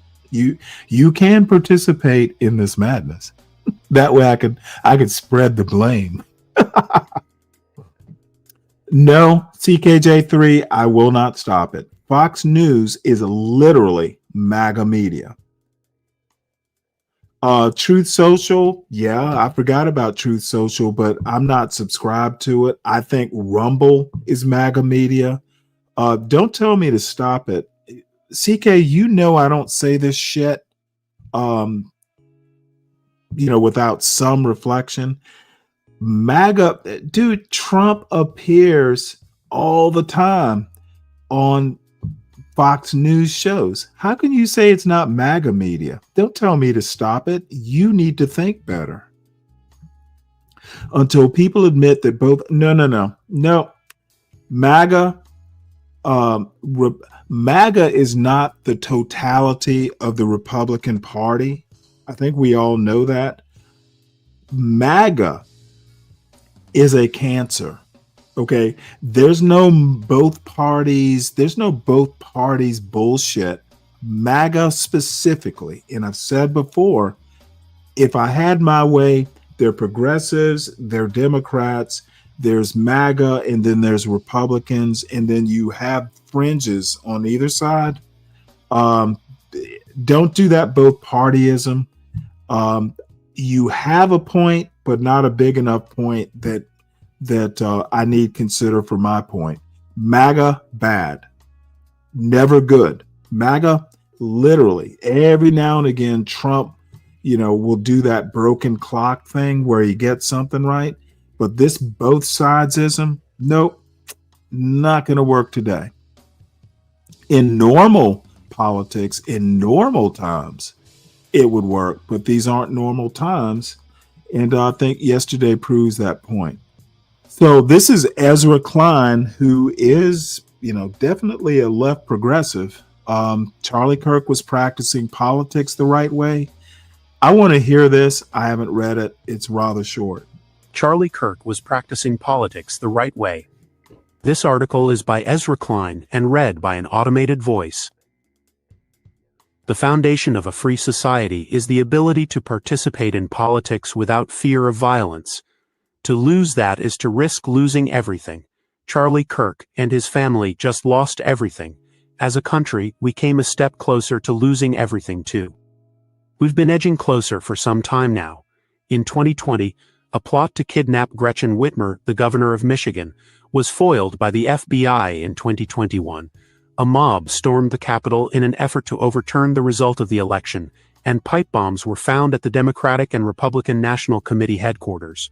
In 2022, a man broke into Nancy Pelosi's home, intending to kidnap the then Speaker of the House. She was absent, but the intruder assaulted her 82-year-old husband Paul with a hammer, fracturing his skull. In 2024, Donald Trump was nearly assassinated. That same year, Brian Thompson, the chief executive of United Healthcare, was murdered. In 2025, Molotov cocktails were thrown into the home of Governor Josh Shapiro of Pennsylvania during Passover. Melissa Hortman, the former House Speaker of Minnesota, and her husband were murdered, and State Senator John Hoffman and his wife severely injured by a gunman. And now, this week, Kirk, the founder of Turning Point USA, was gunned down during a speech at Utah Valley University. You can dislike much of what Kirk believed, and the following statement is still true. Kirk was practicing politics in exactly the right way. He was showing up to campuses and talking with anyone who would talk to him. He was one of the era's most effective practitioners of persuasion.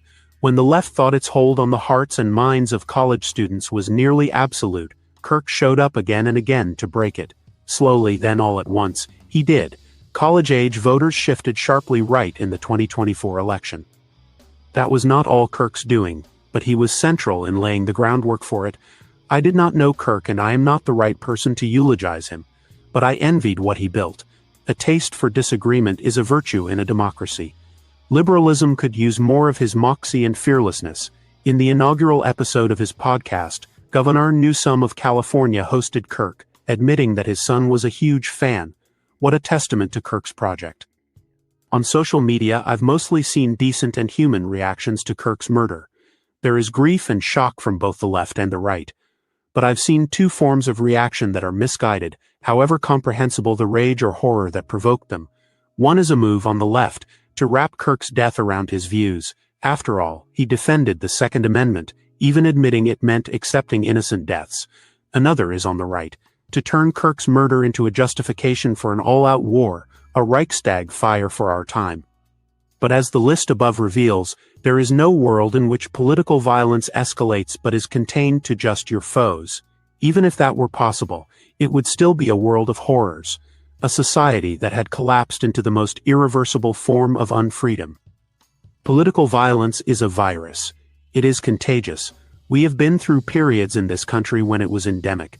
The 1960s saw the assassinations of John F. Kennedy, Malcolm X, Martin Luther King Jr., Robert F. Kennedy, and Medgar Evers. In the 1970s, George Wallace was shot by a would-be assassin but survived, and Gerald Ford faced 2 assassination attempts in 1 month.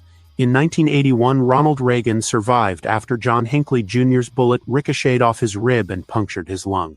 These assassins and would-be assassins had different motives, different politics, and different levels of mental stability. When political violence becomes imaginable, either as a tool of politics or a ladder for fame, it begins to infect hosts heedlessly. American politics has sides. There is no use pretending it doesn't. But both sides are meant to be on the same side of a larger project.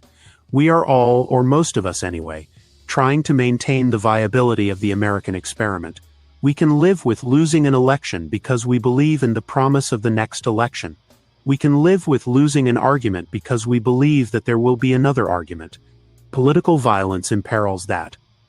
Kirk and I were on different sides of most political arguments. We were on the same side on the continued possibility of American politics. It is supposed to be an argument, not a war. It is supposed to be won with words, not ended through bullets. I wanted Kirk to be safe for his sake, but I also wanted him to be safe for mine, and for the sake of our larger shared project. The same is true for Shapiro, for Hoffman, for Hortman, for Thompson, for Trump, for Pelosi, for Whitmer. We are all safe or none of us are. That's a pretty good, pretty good essay, I guess. CKJ3, I don't know how to help you. Go look up what MAGA is. Essentially, MAGA is a putative or faux populist movement. It is literally an oligarchy disguised as a populist movement. It's Donald Trump wearing a hat. Okay, motherfuckers like Donald Trump look unnatural in a baseball cap, but he does it anyway. He's trying to signify that, hey, you know, I'm a normal guy sitting on a gold toilet who has tarted up the Oval Office to look like redneck Versailles. The two sides currently are not reflections of each other. One side is literally way more powerful right now because they have all 3 branches of government than the other. And hey, that's politics. I'm not going to whine about elections and stuff, but how you can see both sides as reflections of each other. This day, 9/11, 2025, I don't know that I can even help you with that other than you need to read a little bit more. And I know you're a busy father. I know you got family stuff and you're a working man, but take my word for it. If I thought they were reflections of each other, I would be way more willing to say it because, you know, making jokes about them being twinsies would entertain me. They are not the same. At this point, today in 2025, one is deploying troops into the streets of a major U.S. city, also our capital. I just don't see. One stormed a Capitol and waved a motherfucking Confederate flag. MAGA did what the Confederates, the actual Confederates, couldn't do. They tried for quite some time to capture DC, and fucking MAGA waved the Confederate flag 100 years after the Civil War. The two sides are not the same.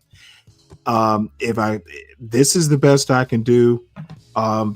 do your own research. And if you still believe that, then I'm willing to accept your opinion. It's not that big a deal. So this is also interesting. MSNBC fires Matthew Dowd over unacceptable Charlie Kirk comments. And I have no idea what those comments were. We'll see if I can dig them out.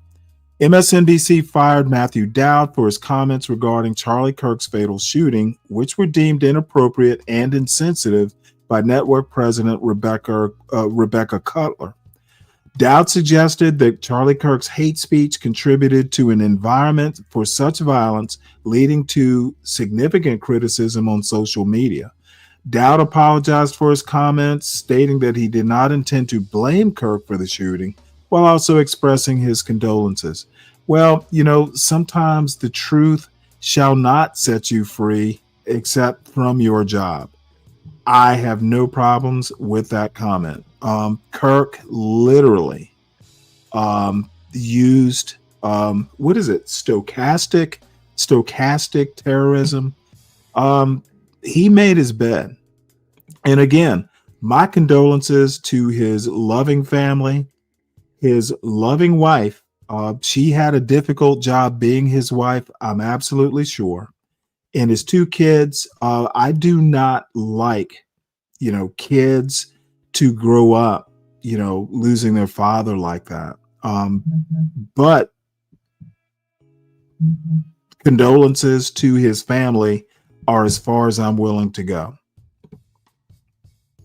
There are problems. Oh, wait, hold it. I see Trump is talking here. Let me go back and see. We got to hear what our president has to say about this. Oh my goodness, how long has he been going on? Give me one sec here.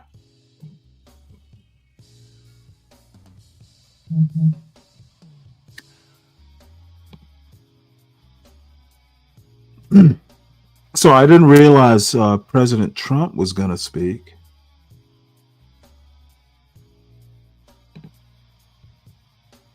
And I guess I could go to whitehouse.gov. Let me do that.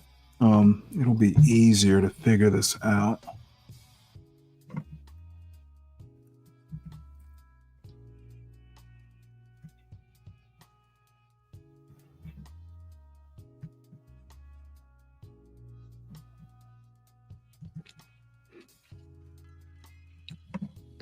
And like I said, we really need to, everyone should subscribe to whitehouse.gov. It tends to be good stuff.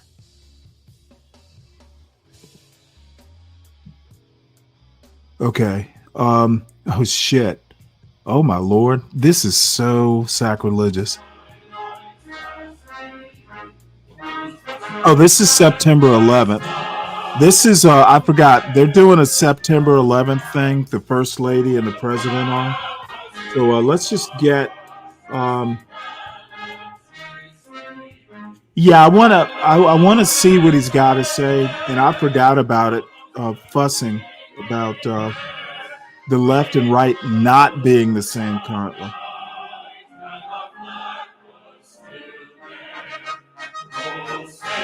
That is true, CK. There is a thing, we call it karma, but it's probably something else.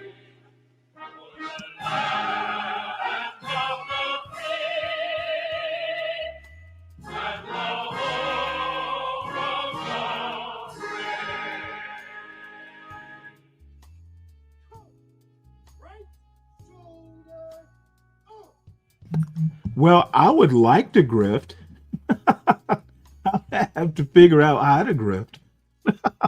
I'm going to have to deal with this comment.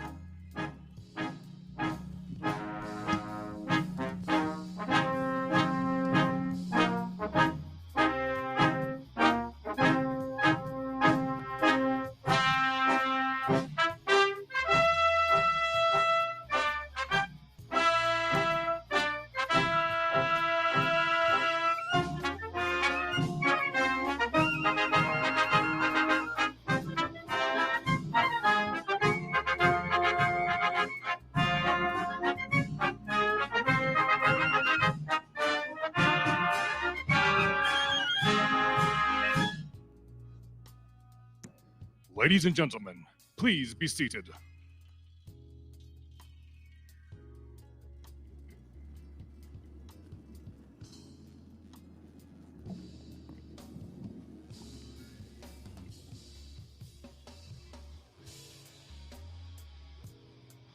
Dr. Paul W. Ambrose. Specialist Craig S. Amundsen, United States Army. Petty Officer, 3rd Class, Melissa Rose Barnes, United States Navy. Master Sergeants, Mats J. Belkey, United States Army, retired. Dr. Yenino Beatru. Petty Officer, 2nd Class, Chris Romeo Bashundat, United States Navy. Carrie Oh, this is R. at the Blackburn. Pentagon. Dude. Colonel Canfield D. Boone, United States Army. Mary Jane Booth. Donna M. Bowen. Alan P. Boyle. Bernard C. Brown II. Petty Officer, 3rd Class, Christopher L. Burford, United States Navy. Captain Charles F. Burlingame III, United States Navy Reserve, retired. Petty Officer, 3rd Class, Daniel M. Caballero, United States Navy. Sergeants, 1st Class, Jose O. Of war that resulted. Folks, I'm going to skip through that part. Go to whitehouse.gov, or I think it's whitehouse.gov. It's a YouTube channel as well as its own website. And you know what? I'm surprised this 3-star. Where the fuck is Fred? I have a buddy of mine who was actually at the Pentagon and I think he won a meritorious service. You know, we were ensigns together. So I've known him for like fucking 30, 35 years. And I'm surprised he's not there speaking himself. But anyway, I want to skip over, you know, the bell ringing. They are heroes. They died in the line of duty. I don't mean to disrespect them, but you know, gotta get to the speaking parts and on to the rest of the show. For those who grieve, we pray in the sentiment of Abraham Oh, he's a Lincoln chaplain. that you, O Lord, would assuage the anguish of their bereavement and leave only the cherished memory of the loved and lost, and the solemn pride for those who have laid so costly a sacrifice upon the altar of freedom. For those of our day who have taken up the cause to secure our homeland, to wield the sword in righteousness to protect our neighbors, grant prudence to execute justice with honor, always mindful we are under your divine gaze. Grant the blessing of wisdom and insight for our leaders, that they may be guided to do your will. Grant humility throughout our land, acknowledging your goodness to us. And finally, we offer supplications for those who currently are deployed, underway, or on duty for our nation. Surround them with the protection of the angels and a joyful reunion with faithful loved ones. In your most holy name, amen. Please join me for a moment of silence for that minute of impact 24 years ago today.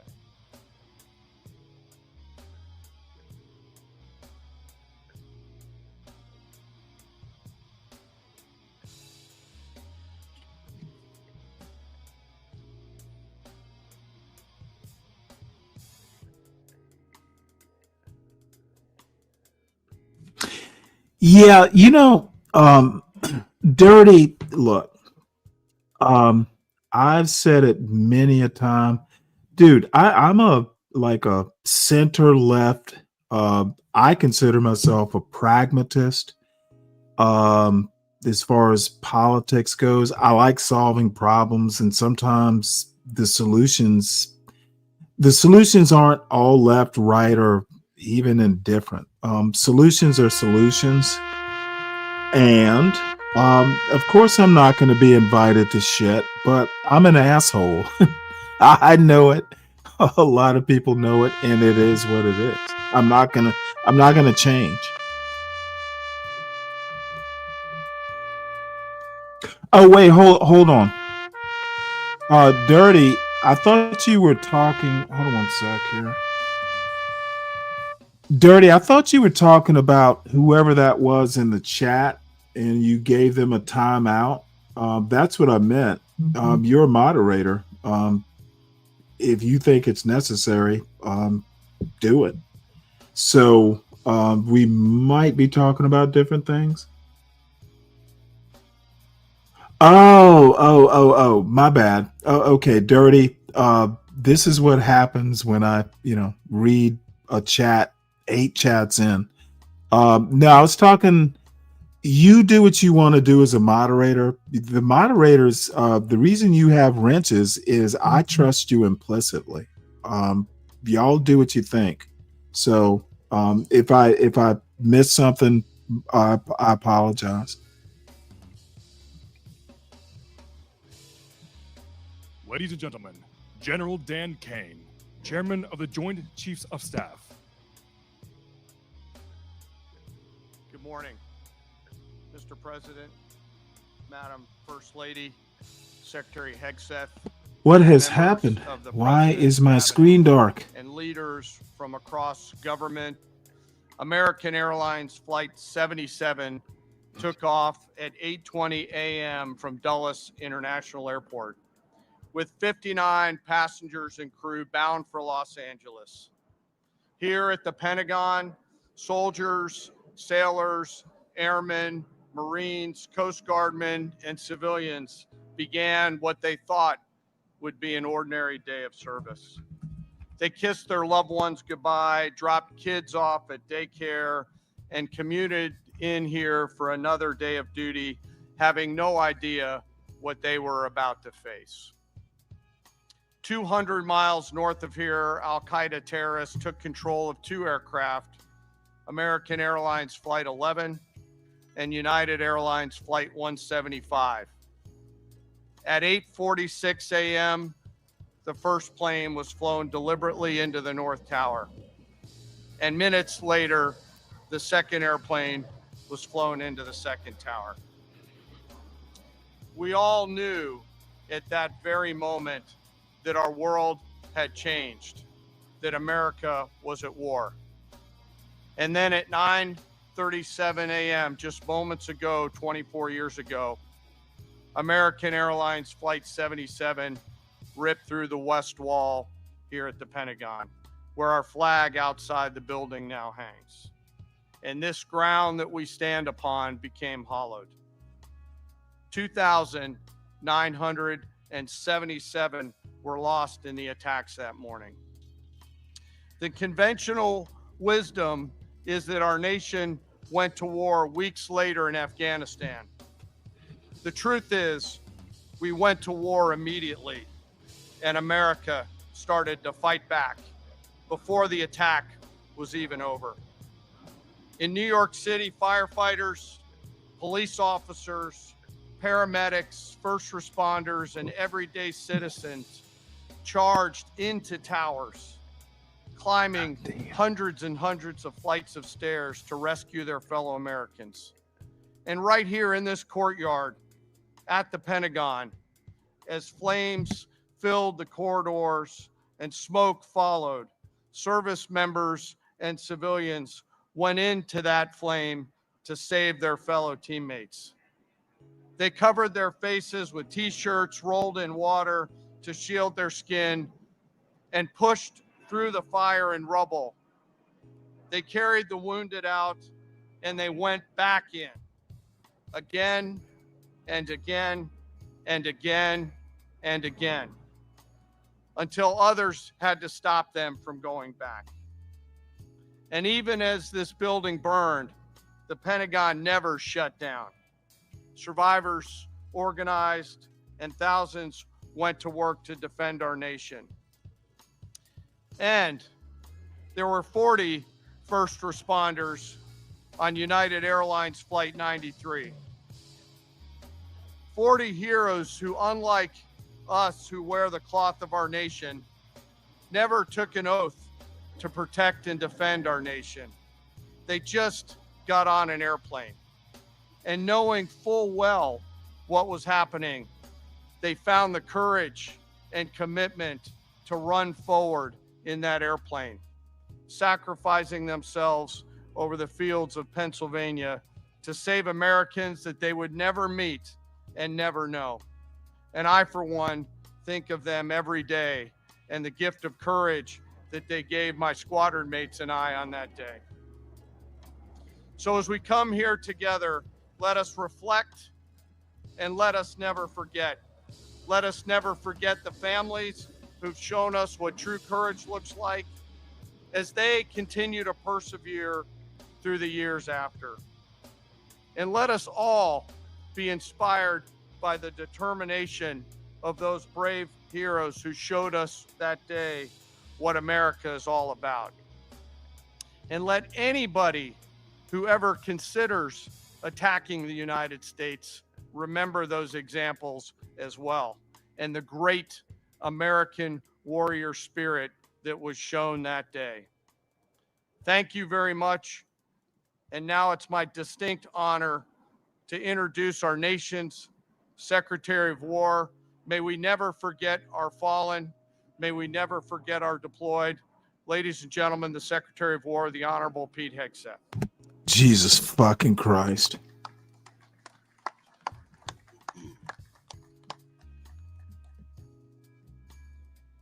"24 years ago, Islamist terrorists massacred nearly 3,000 innocent American lives in New York City, Shanksville, Pennsylvania, and right here at the Pentagon. The building you see behind me, the War Department, was targeted in an act of savage. Bro, it was brutal, Today on these bro. hallowed grounds, we gather to honor those victims and heroes with the resolve to never forget. It was gnarly, We gather bro. to pay tribute to the first responders who charged into the flames and up the stairs, to those trapped on planes fighting their final fight, and to the families whose lives were forever altered by that fateful day. Like everyone in this audience, I remember exactly where I was when that first tower was struck. A college junior with a fresh set of Army fatigues in my Oh, dorm room Jesus closet, fucking Christ. having just joined Army ROTC. Like too many Americans, I was naive to the threats brewing abroad and infiltrating our shores. But from that day forward, I felt an unshakable call to action, a duty to defend our sacred homeland. Let me, with everything I had. Let me tell you right now. Like all of you, 9/11 was the ultimate validator. Bullshit. Dude, I was in Army ROTC, and what you miss are parties. Every fucking time, because you go out like the reserves, you go out once a weekend, and it's always the party weekend. Like every motherfucking body's having a goddamn major party, and you got to go do an FTX. Dude, field training exercise. Pete Hegseth is such a bro. The motherfucker. Trump is fucking asleep, and they just, you know what? Trump is almost drooling. Let me pause this. Look at this motherfucker. Trump literally is drooling, and this couple looks so motherfucking miserable. Dude, you know what?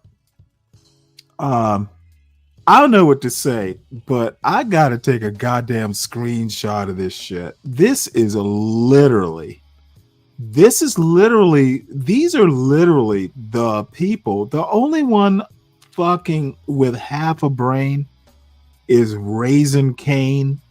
And that little motherfucker is not, he's a 4-star. He was a 3-star. And then Trump made him a 4-star to come back as joint chairman. Bottom line is the only one who's worth a shit on this stage right now is Kane. And give me Colin Powell any day. Give me motherfucking Schwarzkopf any day. I served in the Navy in my short 5 years with bigger heroes than any of these motherfuckers on this stage. Trump has made mediocrity great again. That's literally what he's done. Mediocre America great again is really what MAGA is. If you're wondering, CKJ3, MAGA is mediocrity great again. Dude, Trump is asleep. His wife looks like she has regret. She has regret on her face. This does not look like happiness. This does not look like we're going to honor folks. And Raisin Cane is just like, dude, these medals are heavy. I'm a short-statured guy. This uniform has weight. That's what I think MAGA is.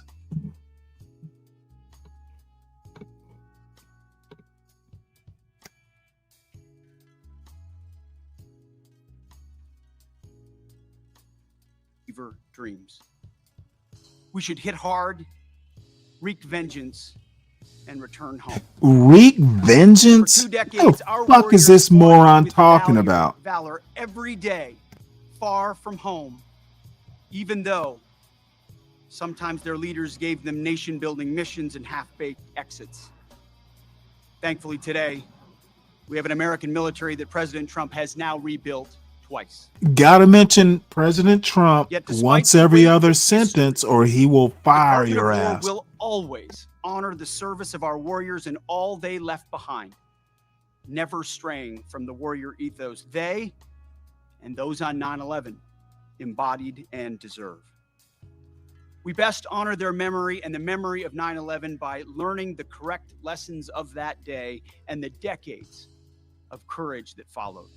Full hearts, clear eyes. To every member of our War Department, past and present, you are the best, the real elite, the real 1% of this nation.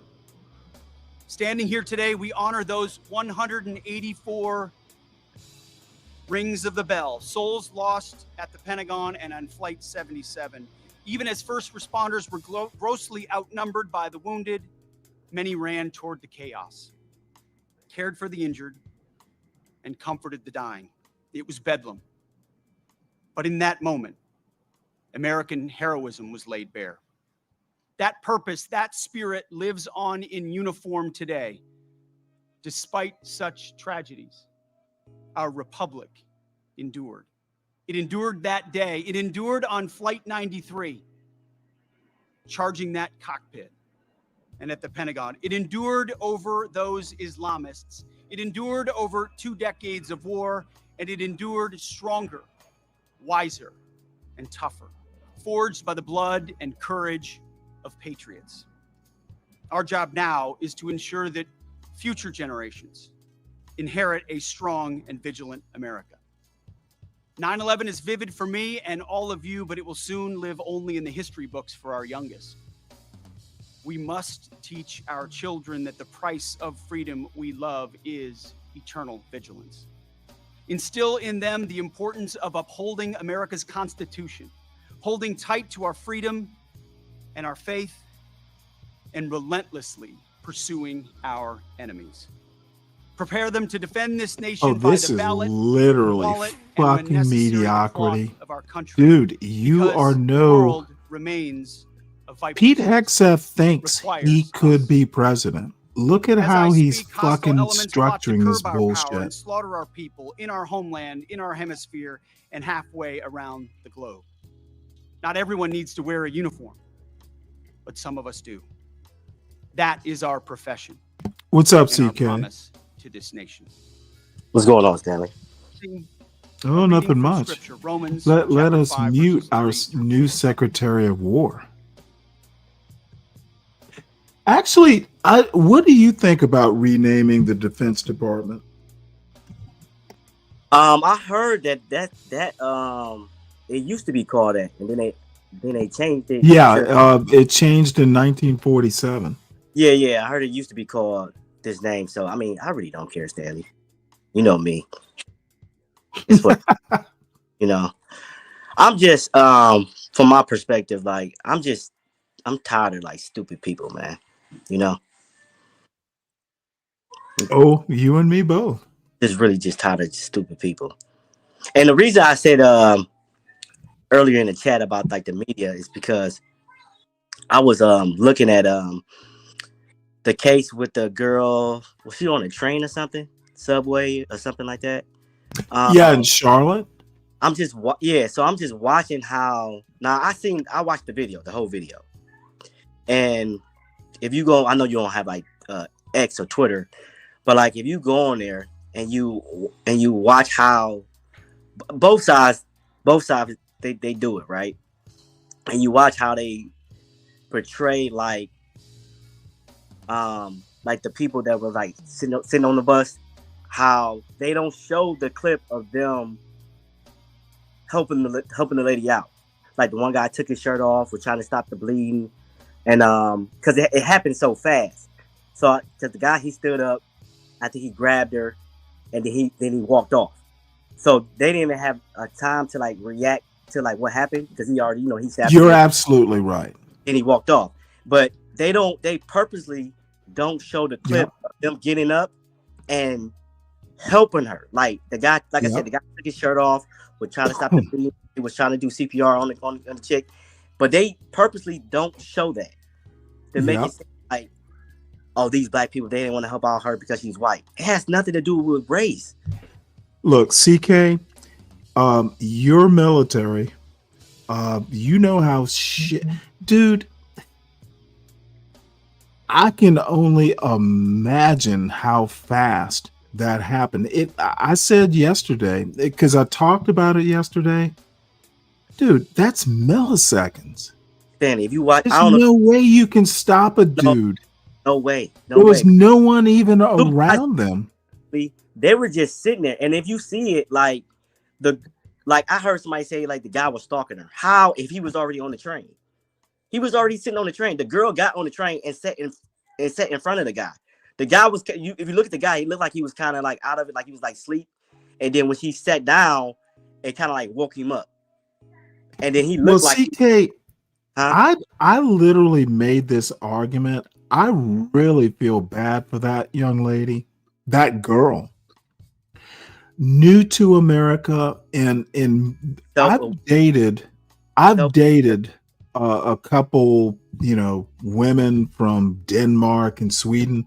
They don't understand America. They don't understand the racism. She did not know she was in danger. She just saw, hey, you know what? It's an open seat. She had no clue. Now, there are, someone like a Lady Boulay. Let's use her. Let's pick on her. And I'm not actually picking on her. She probably would have sat behind the dude, or she would have sat several of.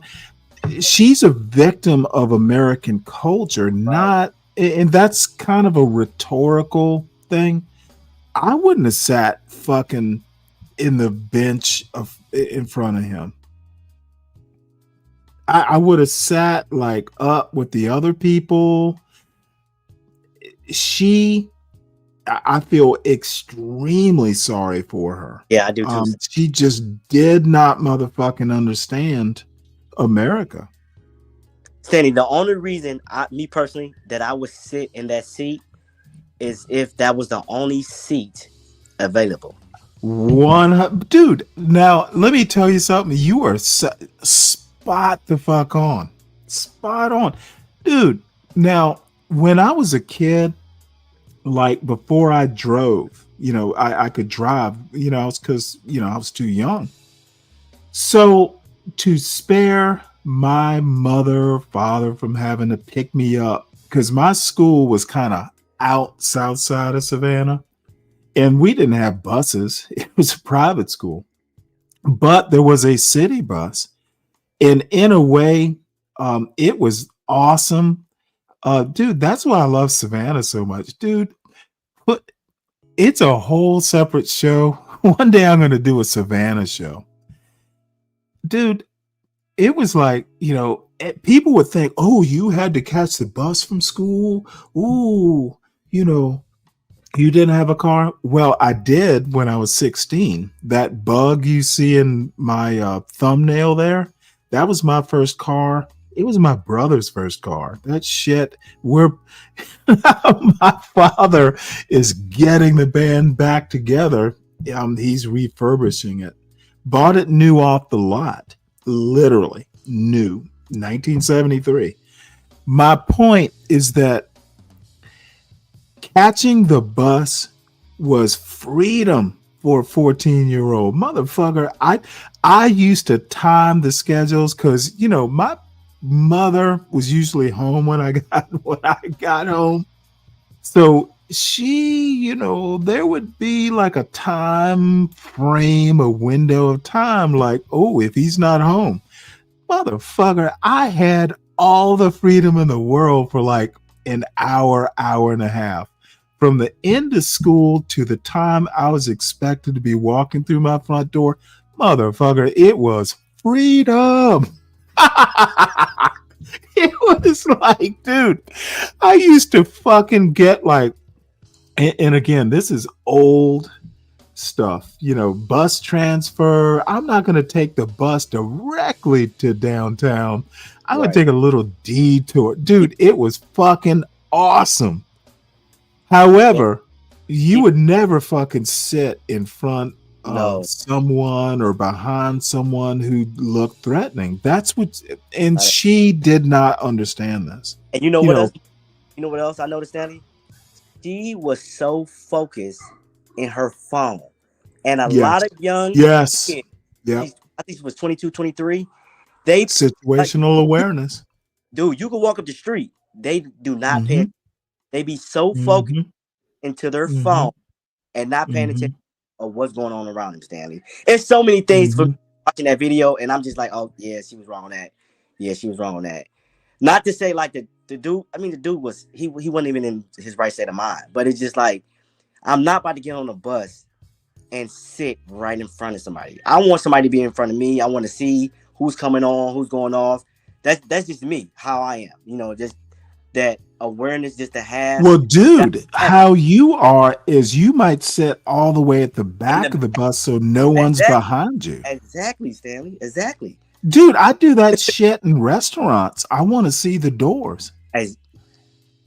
True, Stanley.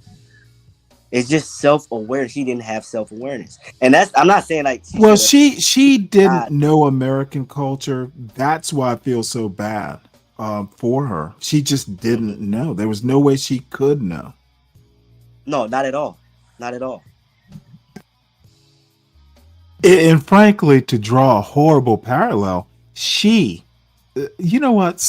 I made a semi joke about her being an innocent lamb led to slaughter by horrible immigration policies and stuff, which is kind of hyperbolic. And I was also kind of making a joke about CT, who used to call white girls innocent lambs or whatever. But the bottom line is I'm not far off. But she had no clue. And I honestly think, and this is going to be a hot take, she is way bigger a problem, an indicator of a problem with American culture than Charlie Kirk is. I would lower a flag half staff for Irina before I would Charlie Kirk. He knew the risks. She did not.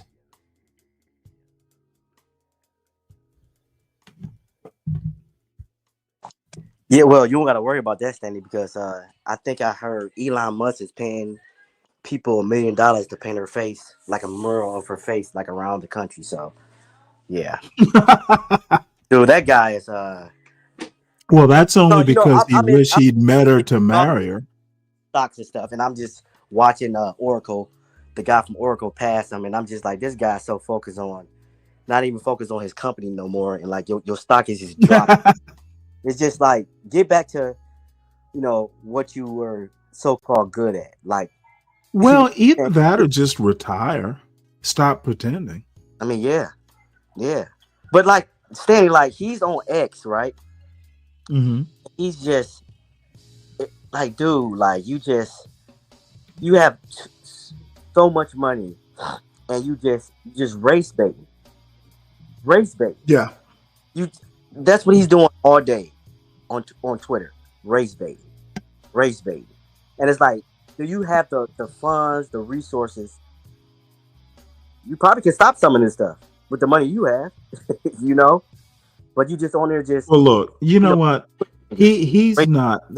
He's up to no good. He's got a ton of children. Yeah, he doesn't. Instead of tweeting, much like John Galt, how about spend some time with your kids? Right, yeah. Let me ask you a question. Speaking of X, someone suggested yesterday that I actually get an X account. It's a better way to present news. Yes, Stanley. Yes, Stanley. You really think so? Yes, Stanley. It's because it's so much stuff that comes at you, and it's kind of like it's all in like one place. So you don't have to like bounce back and forth. You could just go on your account or whoever you follow. It's just gonna pop in your news feed. That's why, like yesterday, like when I was looking at like the different videos, I'm like, let me see these videos. Because what I like to do is I listen to somebody and hear what they have to say, and then I go and I watch the video for myself, and I'm like, oh, this person is lying. Like you're not even, you're grifting. That's why I always say it grifts. Grift pays. These people are just grifting. They just, when the money starts rolling in, they're in character now, and they can't get up out of character because the money is coming in so fast. It's kind of like a drug dealer. Once you start, getting money, now you're stuck. You're stuck in the game. You can't get up out the game. You're stuck. All right. Well, if you recommend it, I think it was Lupin. Well, motherfucker, I trust y'all. I'll do it. It'll take me a day to set up and stuff, but you really think it'll up this game? Yeah. Damn. Like I said, everybody is using, X, all the news media. Like I said, you can follow like different, like, congressmen and, Obama. I think because I seen Obama, he tweeted. Oh, look at Dave. Fuck you, Dave. I can't even see what he said. No, he says, good Lord. Like this old man is just discovering, dude, I don't want an X account. Dude, I would have been more inclined to do it before Elon Musk turned it into X. I just never had a need for Twitter. Hey, somebody's got to grow, and apparently I need to grow, but this good Lord, come on now, Dave. I am. Y'all call me a boomer, though I'm not. By 1 year. Then so, if you say so, CK, then I trust you, Admiral. You could record your stream on to your X account too, as well. I think, see. Yeah, because I think I see CT. He does it. While he's live, he's on X too as well, so people can join you from different platforms. I think. Well, I mean, you can stream. Do StreamYard to X and other platforms? Is that what you're saying? I think that's what it is. Yes. Yeah, I can do that. And okay, that'll be a project. I'll have it set up by Monday. On your say so, but God damn it, But no, you know what? That's part of contributing to, this show. Dude, Yeah. if I had my way, I literally would have a cabin in the middle of the woods and just read books. But many are called, few are chosen, right? And Dave, you know what, Dave? You're an asshole. Tell So Dave let's see. Now, Dave's a good guy. He's immune to my insults. And he's at work. Hit the link if you want, Dave. You're always welcome. X is better than all of social media outlets. Okay. The CKJ3 has convinced me when you couldn't, Dave. So I trust the Admiral. You are part of, what is it, the Gulag? So anyway, I'm teasing. Let's get back to a little bit more of this. And then I do have news stories. We can move on. But I really want to hear what Trump has to say, but I want to hear what Hexeth. Hopefully he's not. Yep, Hexeth isn't going to drone on too much longer. To introduce to you our Commander-in-Chief, President Donald J. Trump.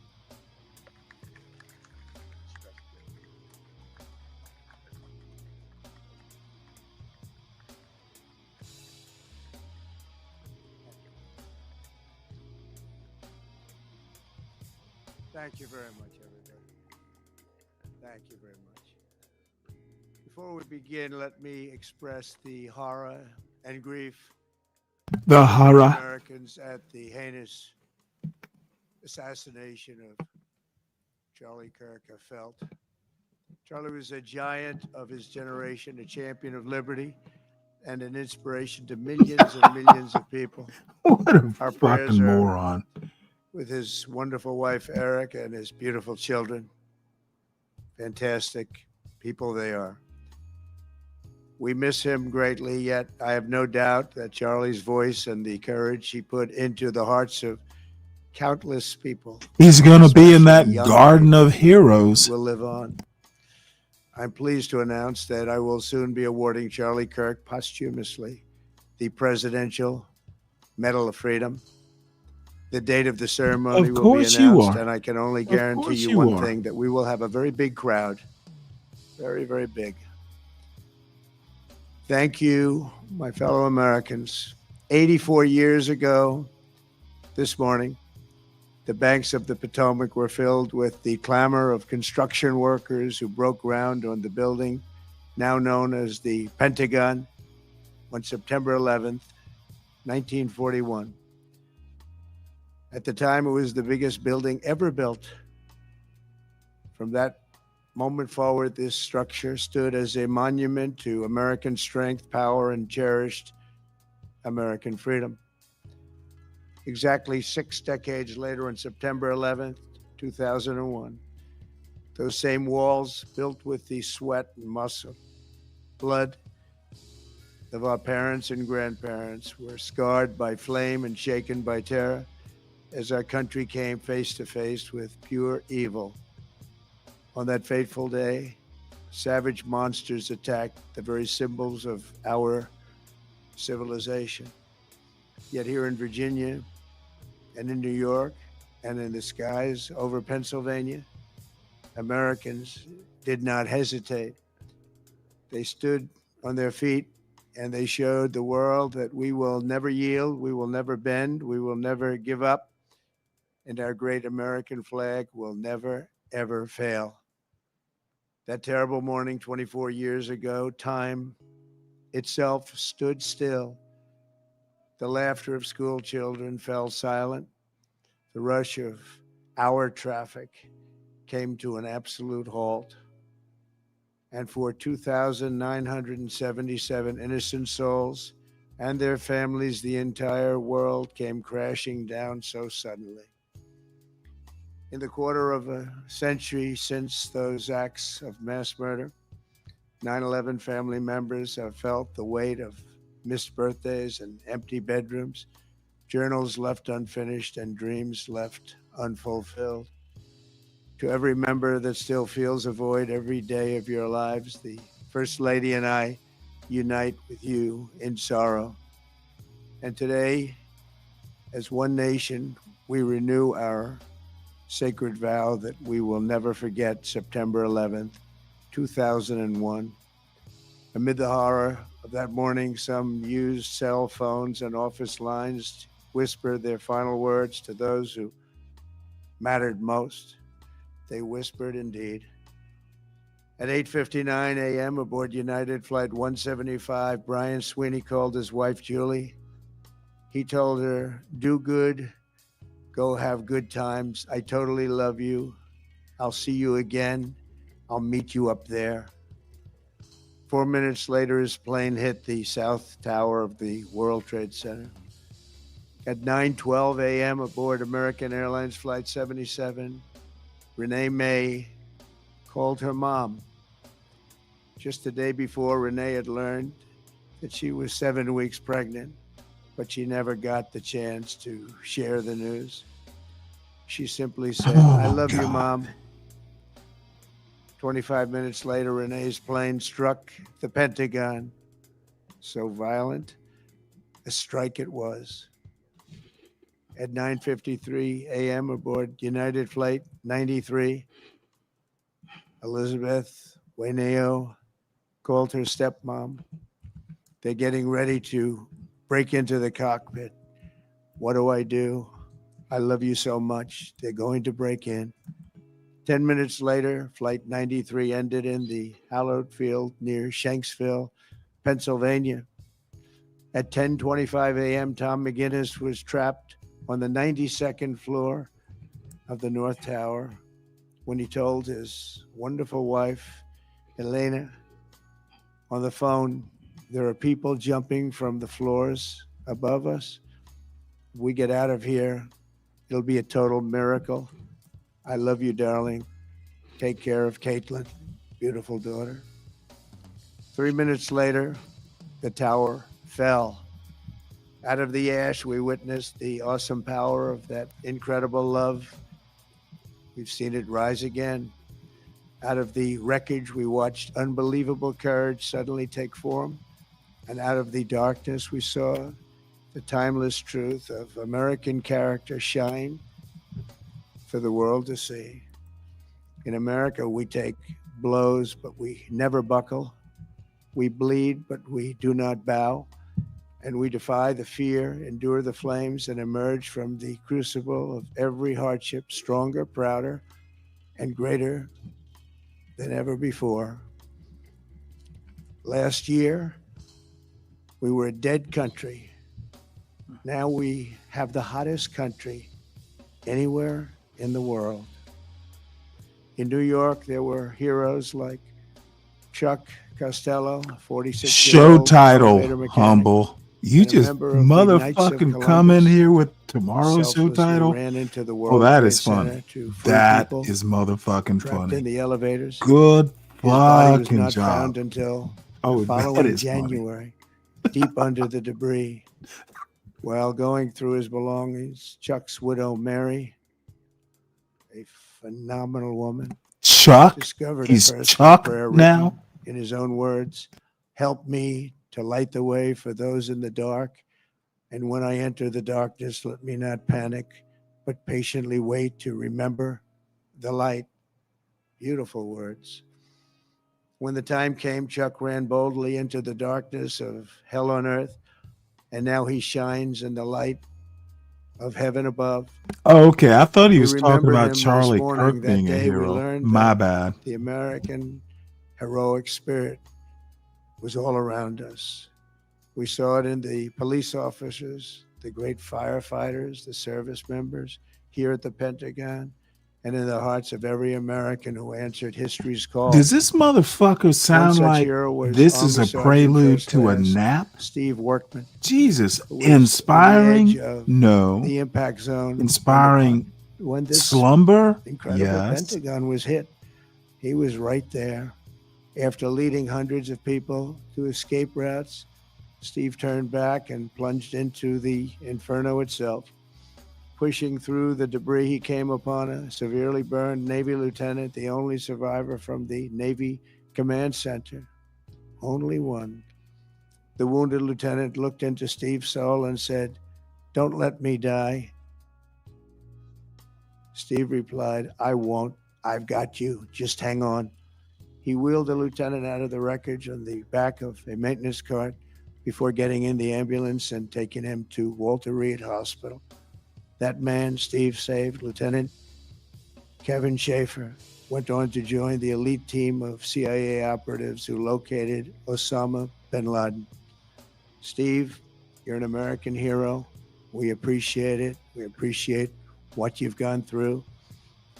Please stand. And who was the president when Osama bin Laden was dealt with? Please stand. Who? Say his name. Say his name. Where are you? Oh, good-looking man. You're a good-looking guy. You remember that day. You remember that day. Good. Thank you very much, Steve. Now get out of my spotlight.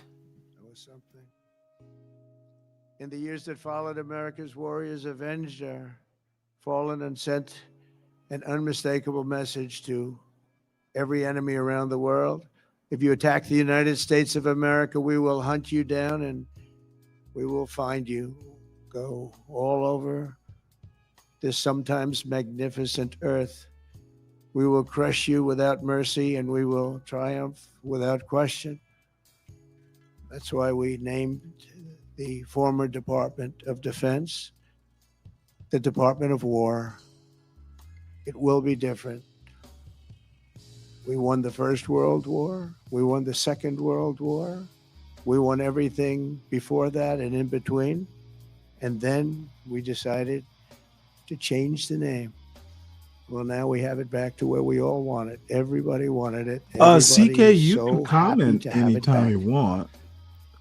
You will fail and America will win, win, win. The enemy will always fail. 24 years This have is passed so. since This that motherfucker Tuesday has morning an in September, interesting way and an entire of generation of understanding how Americans have America come wins. of age in a totally different Mhm. world. While they cannot remember the agony of that day, they are carrying on the legacy of those who lost.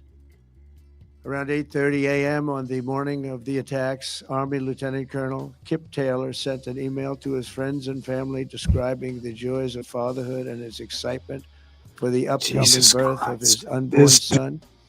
He wrote, "After you Donald have Trump kids, is there are literally. days that you just get going and you say, This 'Hi, honey, I'm motherfucker home.' is holding on for What we dear do life. until that moment pales in comparison. But Uninspiring. just that little He statement, thinks 'Hi, he's honey,' America's so American, so weak beautiful. ass granddad.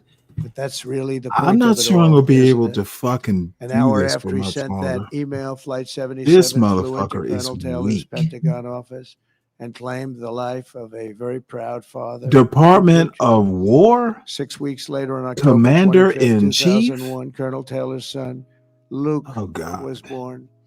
Luke then tragically lost his mom to cancer when he was just 2 years old, leaving him to be Okay, raised I'm by not his gonna be able father's to do brother. this. I hate to As a young boy, interrupt this Luke president's asked his speech, but uncle this about shit is just the weak as folded hell. flag on harder and soar higher. It doesn't get better. Oh wait, hold it. It gets better once the chorus sings. Oh, President Trump. Oh, yuck. Where's the inspiration? The motherfucker is literally on meds. So let's get on to some Trump news. Oh, fuck that bullshit. Wait, hold it. Oh, I love this. President Trump is bereaving? He is also in bereavement from the loss of a friend yesterday. Are you crossing over into radicalism, Stanley? Dude, I'm an old man. Not Trump is 20 years older than I am. Dude, when you're Trump's age, you lose a lot of people. in various ways.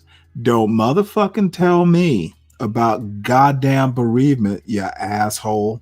I lost a wife and a mother a couple of years ago.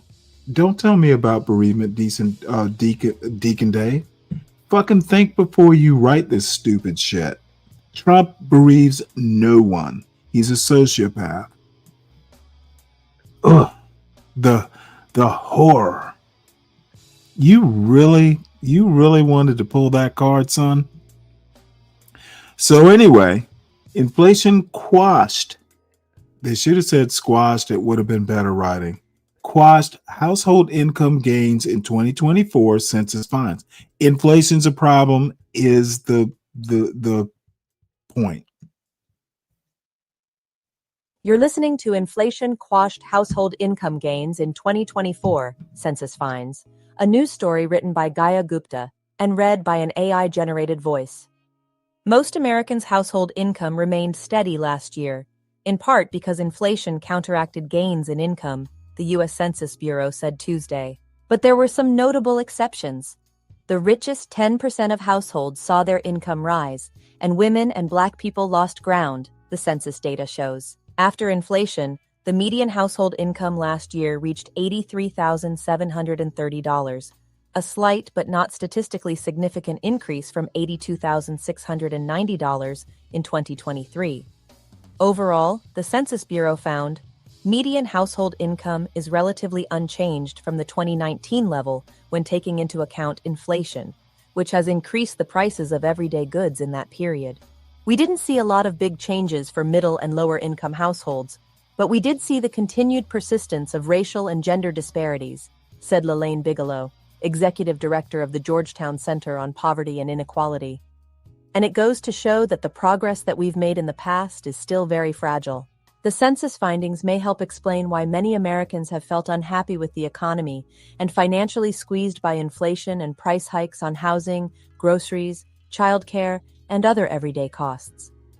A December 2024 report from the Pew Research Center found that only 30% of Americans were satisfied with their pay, and that most American workers were frustrated because their wages hadn't kept up with the higher cost of living. Bigelow said she was unsurprised by the persisting median income levels, given there were no major policy shifts that would significantly affect household income between 2023 and 2024. Changes to median income varied by age, race, and citizenship status. Black households saw a 3.3% decline in median income between 2023 and 2024, whereas median incomes of Asian and Hispanic households increased around 5% and remained steady for white households. The decline for Black households shows the economy did not work well for those families last year, the Center on Budget and Policy Priorities, a left-leaning think tank, said in a statement. While official poverty declined overall, the Black official poverty rate remained flat. Black household income declined, and the share of Black individuals without health insurance rose, adding to long-standing inequities that are often a result of discrimination and systemic racism that create barriers to education, job, and housing opportunities, the center said. And for the second year in a row, the wage gap between men and women widened. Among full-time, year-round workers, median earnings increased for men but remained unchanged for women, with women making 80.9% of what men make. That's down from 82.7% the year before, when the gender wage gap widened for the first time since 2003. We lack a universal paid leave policy. Childcare is still unaffordable, Bigelow said. That keeps women in roles that don't make it easy to grow your career or find jobs that pay enough money. And so the lack of care infrastructure in our country really depresses women's earnings and their chance at equal opportunity. Household incomes in the West and Northeast increased, while those in the South and Midwest stayed roughly the same. Median incomes for people under 65 who own or rent their homes went up. Income inequality calculated by the Gini Index, which measures wealth distribution across a population, did not change significantly from last year. But year-by-year data published by the census shows how the highest-earning American households have seen their incomes rise faster, adjusted for inflation, than middle to low-income households. Pre-tax income for the richest 10% of American households jumped from $193,700 to $251,000 since 2009, a nearly 30% increase. In that same time period, median household income increased 20.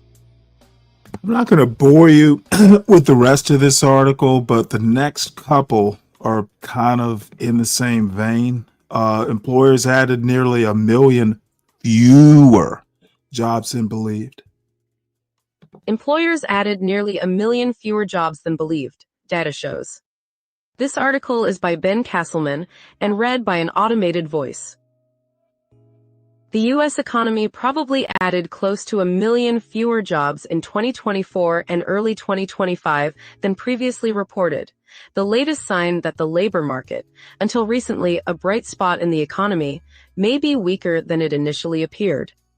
The revised data was released by the Bureau of Labor Statistics as part of a long-standing annual process known as benchmarking. But the big downward adjustment comes at an awkward moment for the agency, just weeks after President Trump fired its top official following a separate set of negative revisions last month. The data released on Tuesday showed that employers added 911,000 fewer jobs in the 12 months through March than had been indicated in the monthly payroll figures. That implies the economy added only about 850,000 jobs during that time, half as many as previously reported.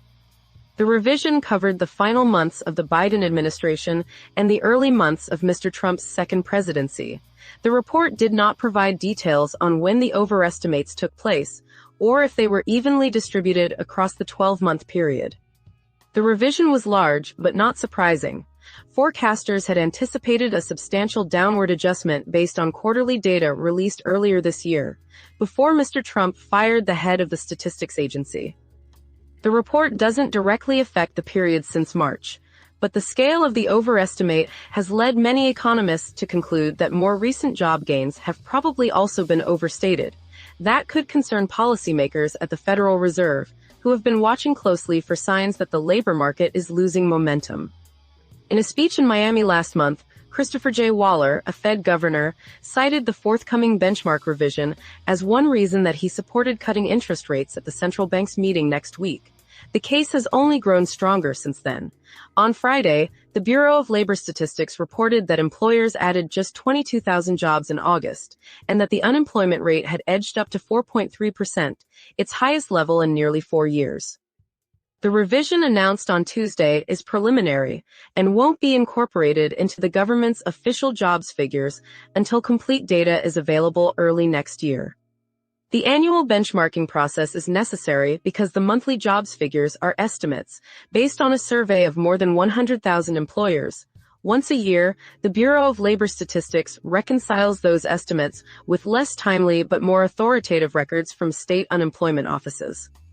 In most years, the revisions are small and attract relatively little attention. But if the final update looks similar to the preliminary numbers released on Tuesday, it will be the second unusually large annual revision in a row. The 2024 benchmarking process lowered the estimate of job growth by nearly 600,000. The preliminary estimate released last August was even larger. The 2025 revision would be the largest since 2009 in percentage terms. The adjustments are often larger during turning points in the economy, when surveys struggle to keep up with rapidly shifting patterns of hiring and firing. In particular, the monthly estimates rely on assumptions about the number of businesses that are opening and closing, which aren't directly reflected in the survey data.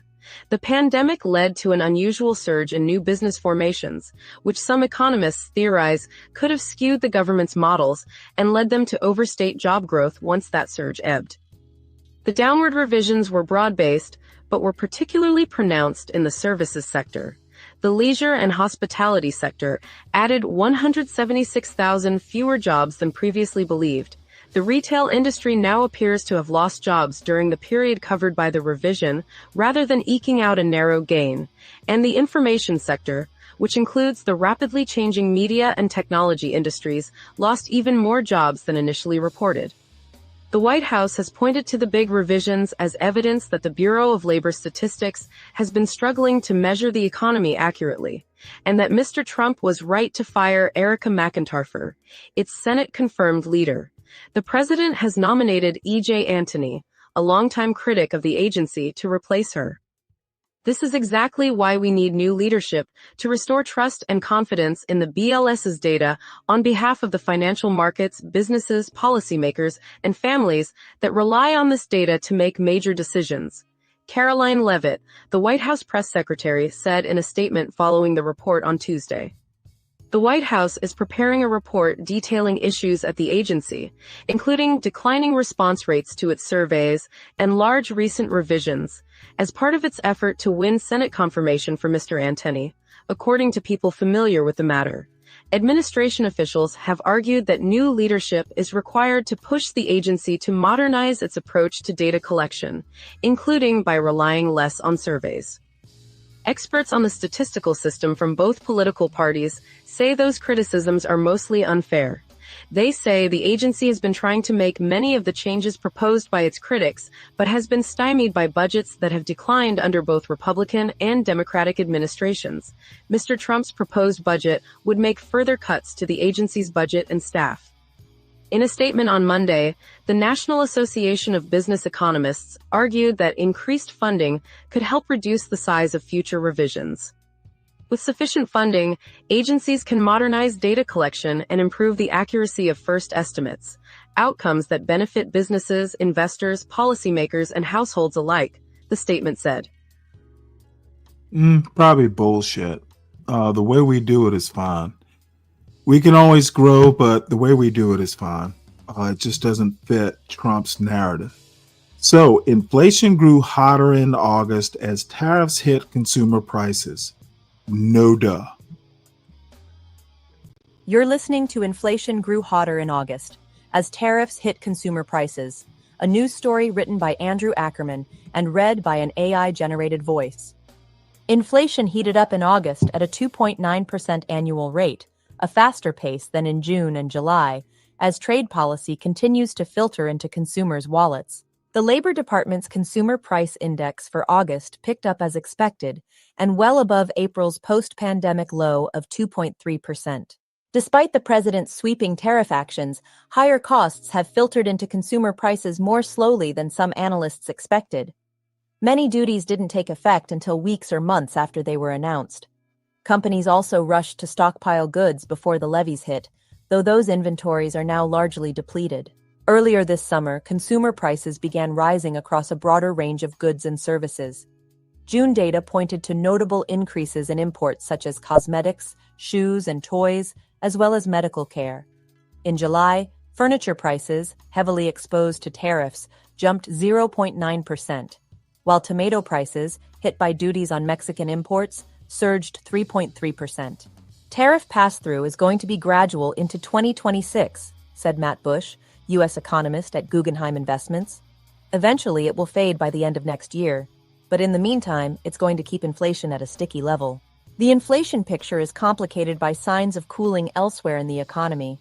Wholesale prices, which measure what companies and producers pay for goods and services, unexpectedly ticked down in August, an unexpected development suggesting some price pressures might actually be easing. In the labor market, fresh revisions to government data show U.S. employers added far fewer jobs over the summer than initially reported, underscoring a loss of momentum in hiring.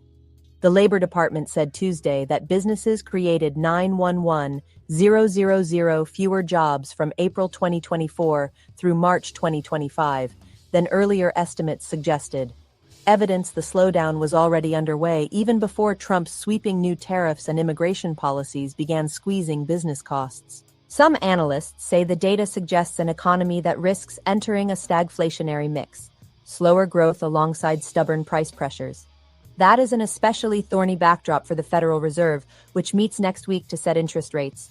Mild stagflation is our baseline, Skanda Amarnath, executive director of Employ America, a left-leaning policy organization, wrote this week. He added that the chance of a recession over the next year is higher than usual, though it's not the most likely outcome. Fed policymakers are widely expected to begin cutting rates for the first time this year. But with inflation still running above the Fed's 2% target, and now possibly re-accelerating, investors are focused on how far the central bank might go. Powell has suggested the tariff-driven price increases could prove temporary, more of a one-off jump in prices than a lasting source of inflation, even as he warned the effects could take months to filter through the economy.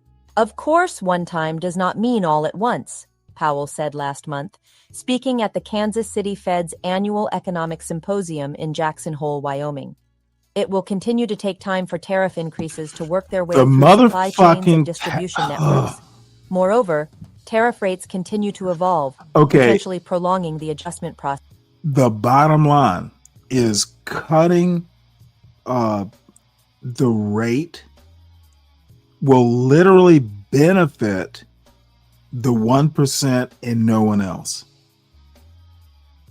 Stagflation is what we had back in the mid-70s. This stagflation stuff needs to be explored and explained more. Essentially, the economy stalls while prices go up. It's bullshit. This is why I say MAGA is literally oligarchs dressed in working man's boots, in expensive working man's boots. They're not buying their boots from Walmart. They're buying their boots from fucking Gucci or, you know, whatever the expensive men's wear or women's wear, shoe wear brand is. It's a problem. If the Fed raises or lowers the rate, you know, by a quarter point or whatever, they're literally playing politics here, and Trump will have won. No, don't lower the inflation. Don't lower the fucking Fed rate. Fucking let it ride till the next quarter and see where we're going. And I'm not even that kind of, you know, I don't know that much about economics, but I know enough about a wait and see. Things are moving. Inflation is not cooling off. The job market is lower. Okay, but the problem is you're not going to encourage businesses to hire people with people waiting to see how tariffs are going to affect the economy. Dude, tariffs are a tax. Okay. People, the companies in Europe or Japan are not paying the money. They're losing sales. They're losing money because they're not selling as much. It's the Americans who buy the imported stuff that pay the tax. And painting it as, oh, a country's going to suffer because they're generating money. Motherfucker, it's Americans paying taxes that are generating the money. Democracy dies in dumbness. So let us move on. Speaking of jobs, speaking of losing jobs, and there's another Georgia story after this. Dude, Trump is a problem because he's not that bright and he's hired sycophants, people without independent thoughts. And, you know, the Fed is the last bastion of independent thought. I used to think it was the Supreme Court, but apparently, you know, there goes that fantasy. So this is more local story, and I know exactly where this paper mill is in Rincon, Georgia, because I used to work in a little warehouse across from it. It was a public warehouse. This is sad. Fucking, what was it? Union Paper, then Georgia Pacific bought it. This is a huge hit in the Chatham County, Savannah metro area. There were families built. I know people who used to work at this paper mill. There were families built. It was a union shop, by the way. I know families that were built on this paper mill. College degrees gotten, etc.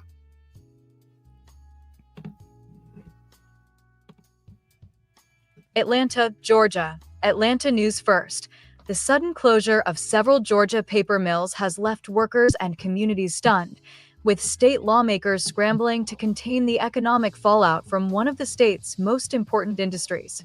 Georgia Pacific shut down its Cedar Springs mill earlier this year, cutting more than 500 jobs. Weeks later, International Paper announced it would shutter mills in Savannah and Riceboro, eliminating another 1,100 positions. The Savannah Mill, first opened in the 1930s, had provided steady work since the Great Depression. These mill closures will undoubtedly deal a devastating blow not only to Georgia's timber industry, but to the economic fabric of the entire Southeast Georgia region, House Speaker John Burns, a Newington Republican, said in a statement. Forestry is one of Georgia's largest industries, covering 2/3 of the state and supporting about 140,000 jobs. Lawmakers worry the closures will ripple far beyond mill workers to timber growers, truckers, tire shops, restaurants, and schools in small towns that have long depended on the mills. At Emory University, economics professor Tom Smith is using the closures as a real-world teaching example. As go small manufacturers and main streets, so goes the economy, Smith said. Failures in small communities ripple outward, and with job numbers this low, the risk of recession is real. State leaders say they are launching programs to place displaced workers in new jobs and connect them with retraining opportunities. Restarting operations at the shuttered mills won't come quickly. Experts estimate it could take up to 3 years before the Savannah International Paper Plant could operate again under new ownership. Georgia lawmakers are holding hearings this month to explore solutions and safeguard the state's status as a global leader in timber production. All right. Well, next Georgia employment story. And this is why I literally think Trump is a problem. Trump offered to let South Korean detainees stay, train U.S. workers, Seoul says. This is going to be, the next ripple in the MAGA pond. You're listening to Trump offered to let Korean detainees stay, train U.S. workers, Seoul says. Korean. A news story written by Michelle Lee and read by an AI-generated voice. Seoul. President Donald Trump temporarily delayed the repatriation of more than 300 South Korean workers to South Korea after the Hyundai LG raid in Georgia to explore whether they could stay in the United States to educate. Yeah. Let's keep these immigrants. Let's think about this. Let's think about my policy. Motherfucker. So disingenuous. Educate and train American workers, South Korean officials said Thursday. The 316 South Koreans were released from their detention facility Thursday and are scheduled to arrive home Friday afternoon. They were initially set to leave on a chartered Korean air flight Wednesday, the day that South Korean Foreign Minister Cho Hyun met with Secretary of State Marco Rubio in Washington and requested their swift release. South Korean officials had attributed the delay to an issue on the American side, without elaborating. Cho learned from Rubio that Trump had halted the release to understand Seoul's position on whether they should stay to educate and train U.S. workers or return home, given that the detained South Korean nationals are all skilled workers, a South Korean Foreign Ministry official said, speaking on the condition of anonymity to describe diplomatic discussions. All skilled Cho told workers? Rubio that Seoul So wanted they're to not bring the South picking Korean turnips? nationals home, and they could return at a later date, according to the Foreign Ministry. Washington No. agreed to that, the ministry said. The U.S. Embassy in Seoul had nothing additional to add, a spokesperson said, referring inquiries to the South Korean Foreign Ministry. The White House did not immediately respond to an emailed request for comment. Trump's apparent intervention underscores the contradictions that South Koreans have pointed out in the weeks since the raid. His administration wants advanced companies from countries like South Korea Yeah, I saw that to invest story. in the United States, Maybe I'll but hasn't find it. provided the that visa woman, framework to enable them she- to set up their high-tech factories. The arrest of 475 workers last week at the plant in Ellabelle, Georgia, was the Dirty. The woman that was the snitch. I did a story. I did in Atlanta First. I think it was yesterday or maybe the day before. Atlanta First News. She is a candidate, and she thought this would help her help her candidacy. Dude, if Brian Kemp and Donald Trump fuck this deal up, I cannot tell you. I've never seen any sort of manufacturing facility, and I've been to a couple. This is literally airport size. If they fuck this one up with a stupid, unthought out policy. Now, the illegal immigration part is true. Some people dropped some balls, but if these motherfuckers, and some of them were like actual engineers sent here to train, engineers don't give a fuck about paperwork.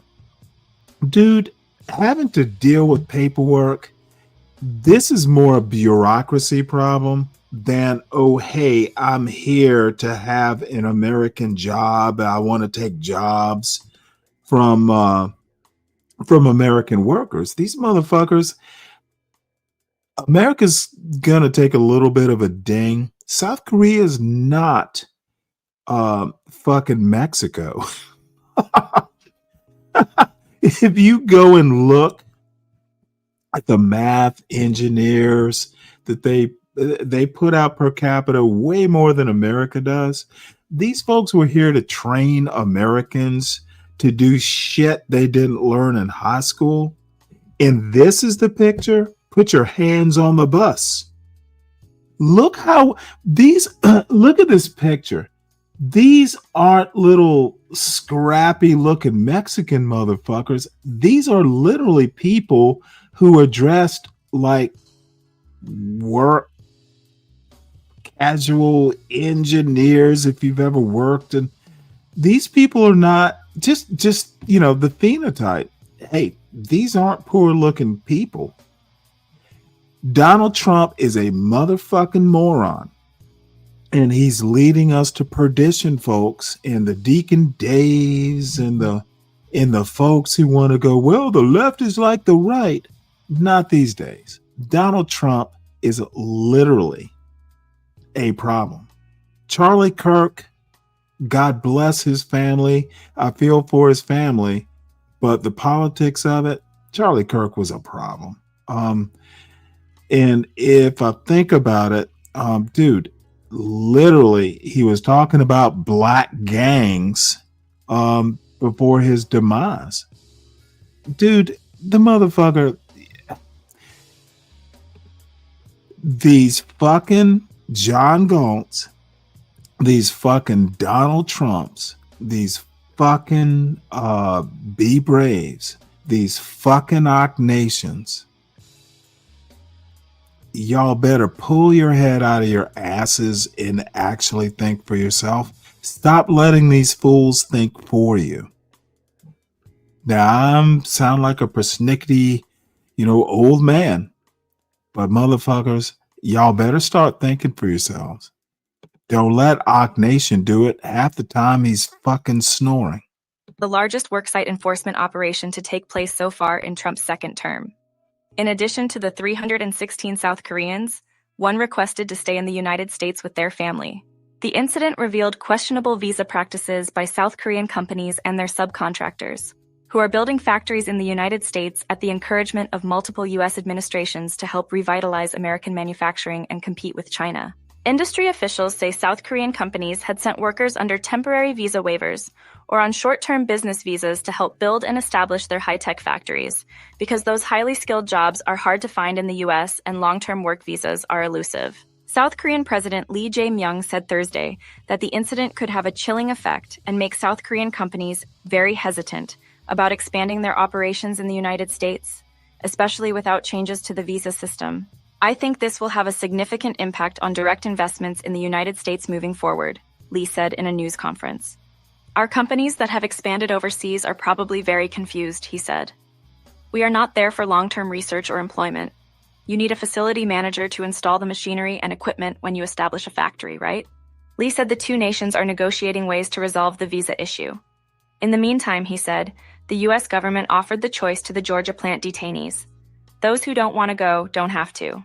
The The South Korean nationals in Georgia were there to build the electrical vehicle battery plant, jointly operated by Hyundai Motors and LG Energy Solution, South Korean officials say. Hyundai has said that once the factory is fully operational, it will hire more than 8,000 employees, and that 99% would be American jobs. The raid sent shockwaves through South Korea, where officials say they had repeatedly asked congressional leaders to resolve the visa issue for South Korean companies. The images of workers shackled and handcuffed during the raid have fueled outrage Now and this confusion. is motherfucking bullshit. Trump is such a fuck up. Okay, dude, this is like a huge deal. 8,000 jobs. They repeatedly asked Congress, which is dysfunctional, if not outright inoperable. Dude, this is a fucking black eye to Trump's immigration policy, his economic goals. Dude, you just made a fucking enemy of someone. They're gonna look to China now. Okay, dude, Trump is such a goddamn idiot, and he surrounded himself with people who understand blunt force rather than subtlety. This doesn't seem like a big deal, but if you live in Georgia like I do, dude, this is huge. Trump done fucked it up because Trump be dumb. Literally, this is a huge fuck up on Trump's part and the Republicans in general. Don't tell me, and I'm going to pick on you, Admiral. Don't tell me that the Democrats are like the Republicans. They're fucked up in different ways. They're the same that they're fucked up. They're the same that sometimes politics occludes their ability to actually see the future, but they're fuck ups in a different way. So I'm going to stop beating up on folks. I do it too much, and I'm going to have to ask y'all for help in setting up how X works on this bitch. So everyone that I'm kind of mocking and roasting and all this shit, you know, I'm going to have to tuck my tail and ask for help.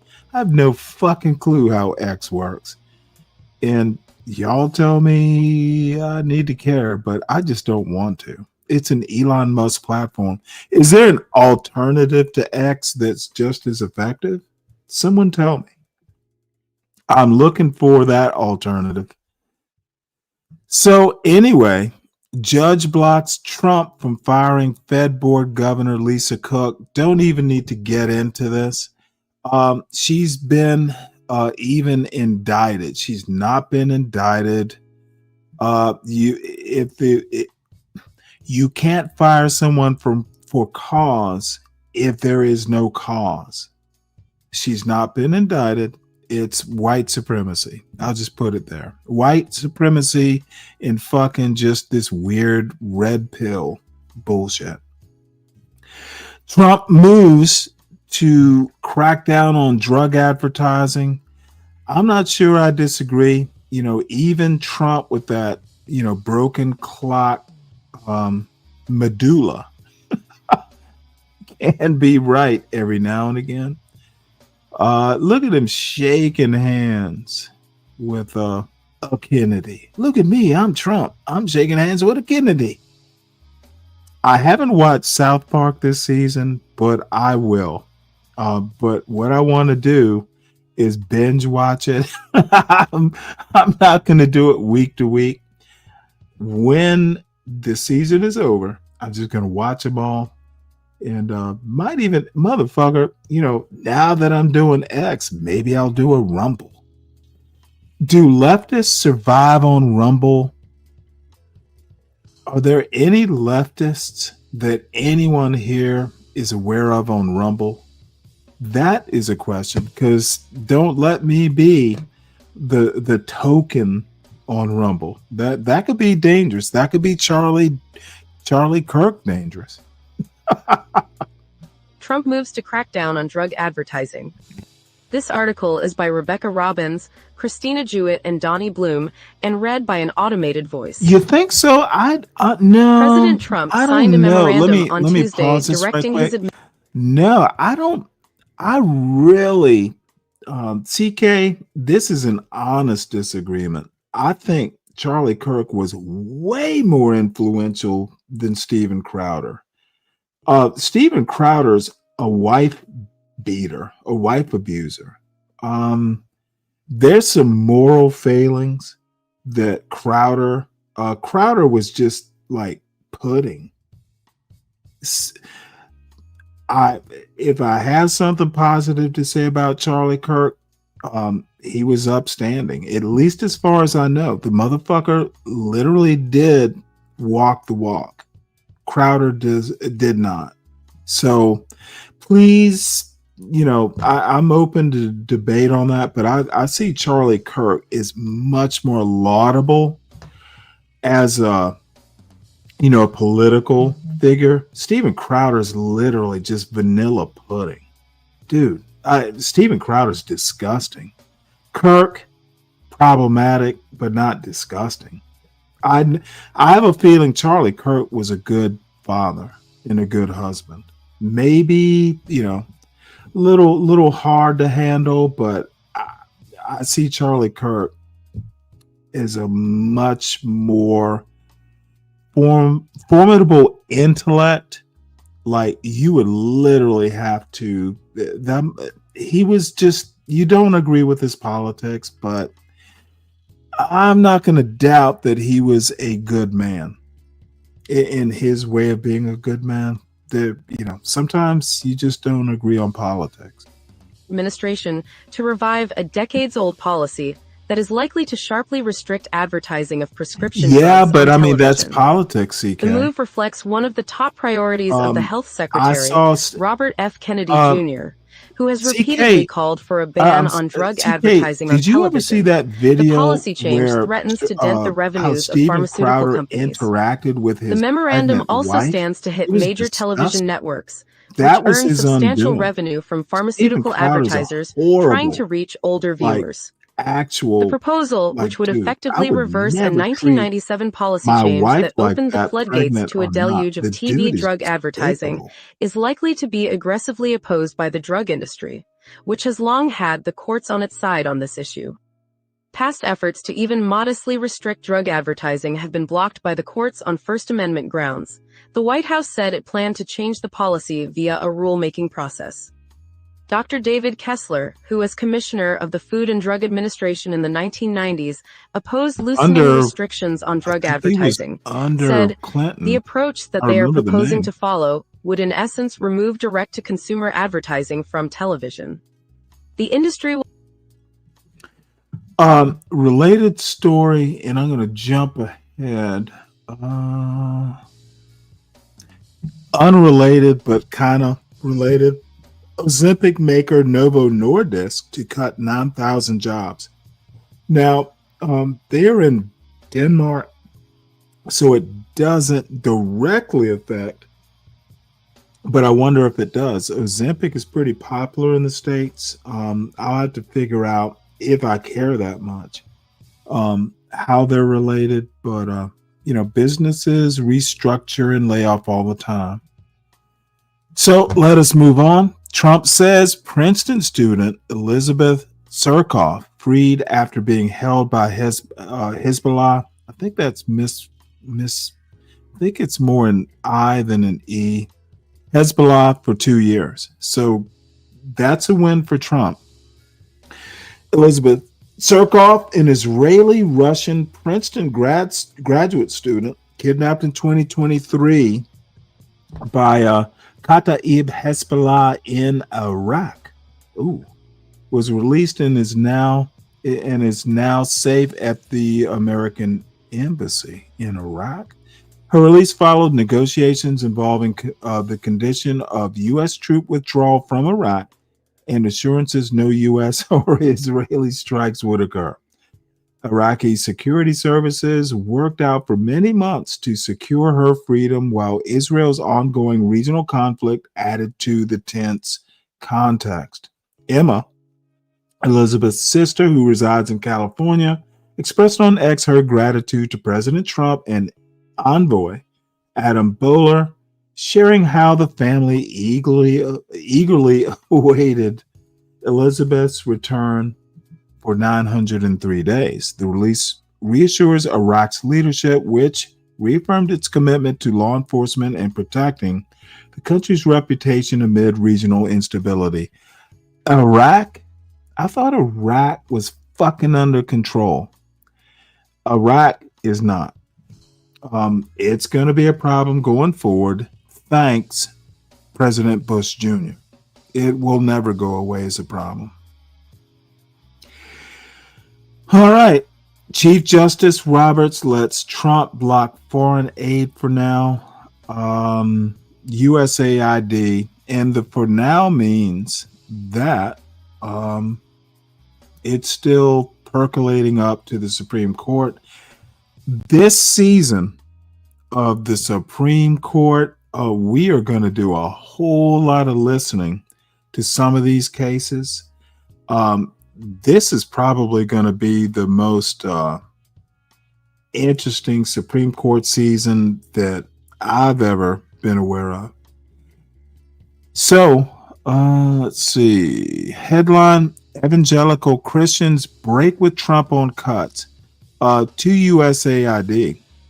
World Vision Chief Impact Officer Margaret Schuler said, due to U.S. government cuts, World Vision has been forced to stop emergency humanitarian programs in all regions of the world, over 20 countries, leaving over 1 million people without emergency assistance. This is literally evangelicals not agreeing. Oh, I'm sorry, I didn't switch that. My bad. Evangelical Christians break with Trump on cuts. They're talking about the U.S. aid. Trump is eroding his base. And sometimes, I understand Trump needs to be his own man, but he's not much of a man to begin with. And I'm not going to even spend time on this. Fired CDC director who clashed with RFK Jr. set to testify next week. I'm probably going to watch these hearings on this show. I like her hair, by the way. Robert Kennedy, he will be gone, as well as Pete Hegseth. Now, I'll probably be wrong. I think these guys are problems. They're morons. And even they're even more stupid than Trump. Justice Department civil rights boss takes on Illinois assault weapons ban. They're gonna cool this off. Oh, by the way, Dylan Harmeet. Harmeet Dylan. I get the names reversed. She wants to talk about an assault weapons ban that she's going to take on, while telling Chicago there's too much gun violence. Again, Trump is stupid. Just simply dumb. Doesn't even make sense. Missouri State House passes Trump back congressional map. Of course they did. They still, Trump is not popular. And that's just the bottom line. Let us hope that we, the people, can, democracy is horrible. It is messy. It is sloppy. It is all kinds of things. But all I have to say is the Trump alternative,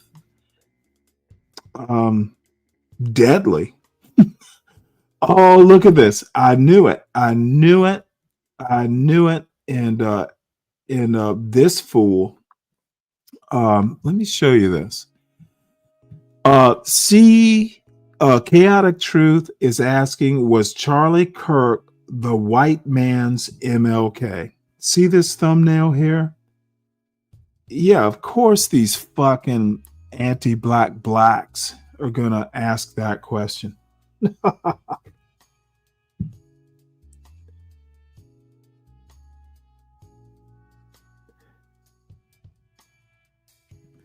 Oh boy. Hey, that's a very, you know what? That might be a show title too. Is it really going to be Stanley versus the world on X? Oh my lord.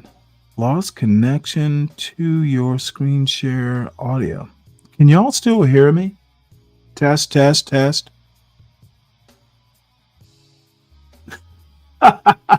I did call it yesterday. Put a 1, CK or Dave, if you or anyone, if you can hear me. Just had a little hiccup here on my internet.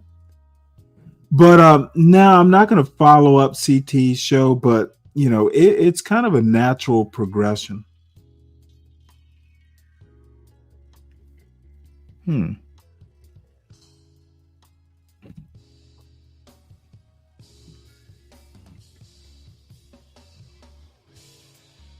Okay, great, John.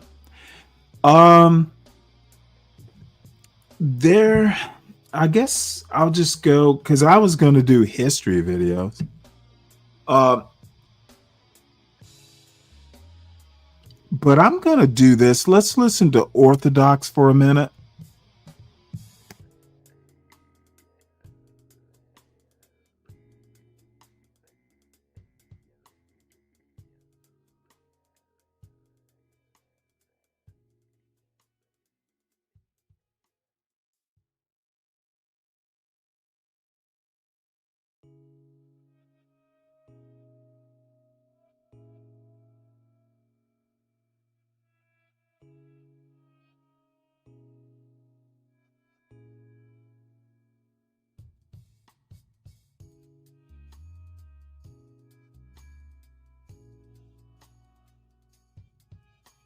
Well, apparently this is on mute. My bad.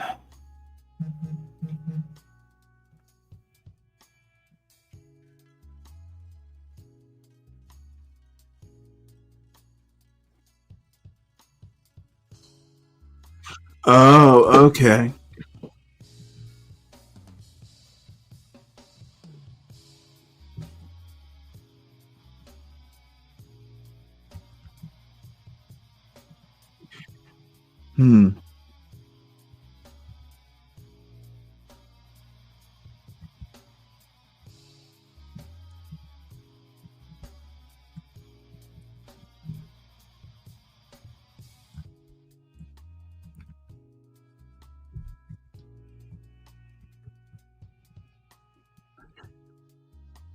Okay. And I'm going to have to render a critique. Why the fuck are we talking about this? Hey, the white on white shit is more important on a national and international scale. And these motherfuckers, yeah, I didn't realize there were that many people sitting that close, but you know, this shit happens in milliseconds. This is sad. This is why I don't like, you know, half-witted fucking mid-wit analyses. Why is they're both tragedies, but one has a bigger implication as a tragedy than the other? It's pure racism. Hold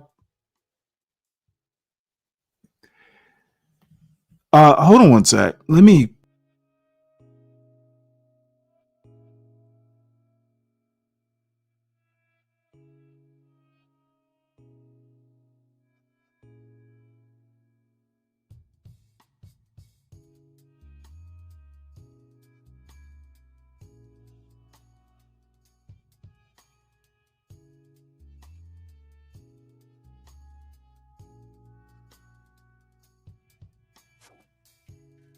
All right, can y'all hear me now? I had to go out and come back in. Let me know if you can hear me. And this Saturday, this has convinced me. I'm gonna, I've been putting off this EV Mux thing test for a while. Guess I'm gonna have to do that. StreamYard can be extremely annoying. Okay. Yeah, the fucking midwit whites are on. This is why I don't fucking like dealing with these folks. Into account. The leftist natural environment is the city. Cities are The very leftist easy natural environment is the They're city. very easy to shut down. It takes a minimal number of people to shut a city down to where no one goes in, no one goes out, no food goes in, no food comes out. The shit doesn't come out. Listen to these The fucking water doesn't go rednecks in. The planning power a doesn't go in. goddamn Very easy to revolution. choke these places off. Exceptionally easy. And that's why the left loses in every single time you war game this out. You don't have leftists out in the fields in great numbers. You don't have leftists in middle America in great numbers. And certainly what you don't have among leftists, while you have the occasional leftist mass murderer who's capable on his own of committing really, really ignorant acts, what we have on the right is we have a cadre of men who have served this country, who believe in this country, who believe in what it stands for, and they are literally mass murderers. I know several of them. They're literally mass murderers, and you don't want those people to go kinetic. You really don't, because I don't care what police force you put against them. The police force is going to lose. They're just going to lose because these are people who are legitimate mass murderers, and they are capable of great violence. So I agree with you, and I've talked to several veterans. The problem is with that is at least a third. Listen to these motherfuckers trying to be, trying to act like not body they fucking are smart. Support personnel. I agree with you with support personnel. Absolutely. But it 100%. takes 8 men This is to make literally a body stacker function properly. 5 fucking. At least in logistics. Not But even in the free world. Listen then, to this, folks. Even then, Not in the free world, man. Not in the free world. It's These are specifically your the United right, States. are your white brethren. 8 logistics The personnel, women, because that's the the statistic. women are 8's letting the men I talk, understand that. and I they understand are that. fucking I'm asking you, halfway. why do you believe that? These are men that go behind. These are men who live off of nothing. Don't need radio communications. Don't need it. Matter of fact, one of my friends, a guy named Clay Martin, he's helping vets right now come back. Because he had this problem, right, where he was like becoming more and more violent. He was scared for his family. He would just randomly walk through his house, and he has obviously his guns throughout his house, and he would randomly have the thought of just picking a gun up and blowing his head off. And he would randomly have that thought, right? And he didn't act on it, obviously. Oh, and man. so he what? he got This into is this why I don't like mushroom hanging treatment, out right? with And now these he's helping other fucking- vets, but they can't even do these that. fucking in rednecks. The people that he's dealing with, they can't even do that in like a clinical thing. They have a place, know which side of the state line they're on, but it's a huge place out in the woods where they go out, they go camp, they do hard work, they do rough stuff, and go through this process of bringing these guys back to reality. But at the end of the day, those skills still remain. And I disagree that maybe in a military environment, certainly it takes 8 logistical people to support someone on a mission. But when we're not talking about a mission, and even if we were, those people exist on the right in great numbers. So this has been war gamed out. I mean, I didn't do it. I'm just War gamed out. I'm just an observer, a casual observer of things, and I deal with these people a lot, and I'm telling you, man, the one and this is an interesting thing, by the way. I covered this in my show last night too. Because everybody's like, well, the response from the right's going to be brutal. I'm like, I don't think there'll be a response from the right. That's not what the right literally does. The right fucking, doesn't target a senator white on trash like a catnip. stupid leftist does, right? We don't do that. We try and work within the system. We try and work within the confines of the rules. Otherwise, you're not really on the right if you don't try to at least try really, really, really, really hard to work within the rules up until it's time not to. And that's why ultimately the right may lose. It's like again, until it's time not to, right? Like there is a point. There is a breaking point. You know, we saw that. The man who wants to talk. Rip. I'm sorry. I call this white trash catnip. Work within the rules. Sure, the left are evil people. I mean, that's plain to see. I don't believe that. I do not. Well, and you know what? It's to be he honest, who will not fight. It's not I even personally an believe ideology. that Charlie would it's not. just literally. Well, hold on now. You say that, but Charlie Kirk was becoming quickly radicalized. If you see his last tweet, he said, "We 100% have to politicize the Ukrainian woman. That's the only way you make this end." He started to recognize these things. How do you get to radicalized? When you publicize an issue like that. Oh God damn it! You know what? I want to go up on this motherfucking show and clear the panel. The fact that it was ignored is radical. Like that's insane. That it was. It was ignored, you dumb fuck. Until a couple of right wingers. Until a couple of right wingers picked it up and ran with it, and then once it got the attention, then all the left wingers started going, "Oh wow, that's really terrible." But up until that point, it was only the right who picked it up. And that's not radical at all. That's just the right thing to do. I disagree. 100% disagree that Charlie Kirk was being radicalized.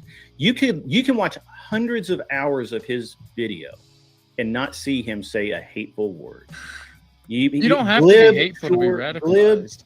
Glib, yeah, he sarcasm, yeah, sure, he was sarcastic sometimes. He used humor. But you can't, and that's actually my biggest. I think that's most people who really look at it, who's just step back and take a look at it, right? I think that's most people's real problem with what's going on right now is the left saying that he was hateful and he spewed hate speech and he had hateful the left ideas didn't. He hated America. The left said. Everyone on the right's going. You know what?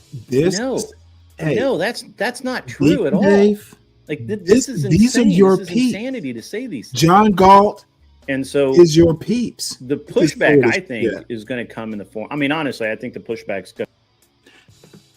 This is the anti-black blacks, SKC, Deacon Dave, John Galt, Ock Nation.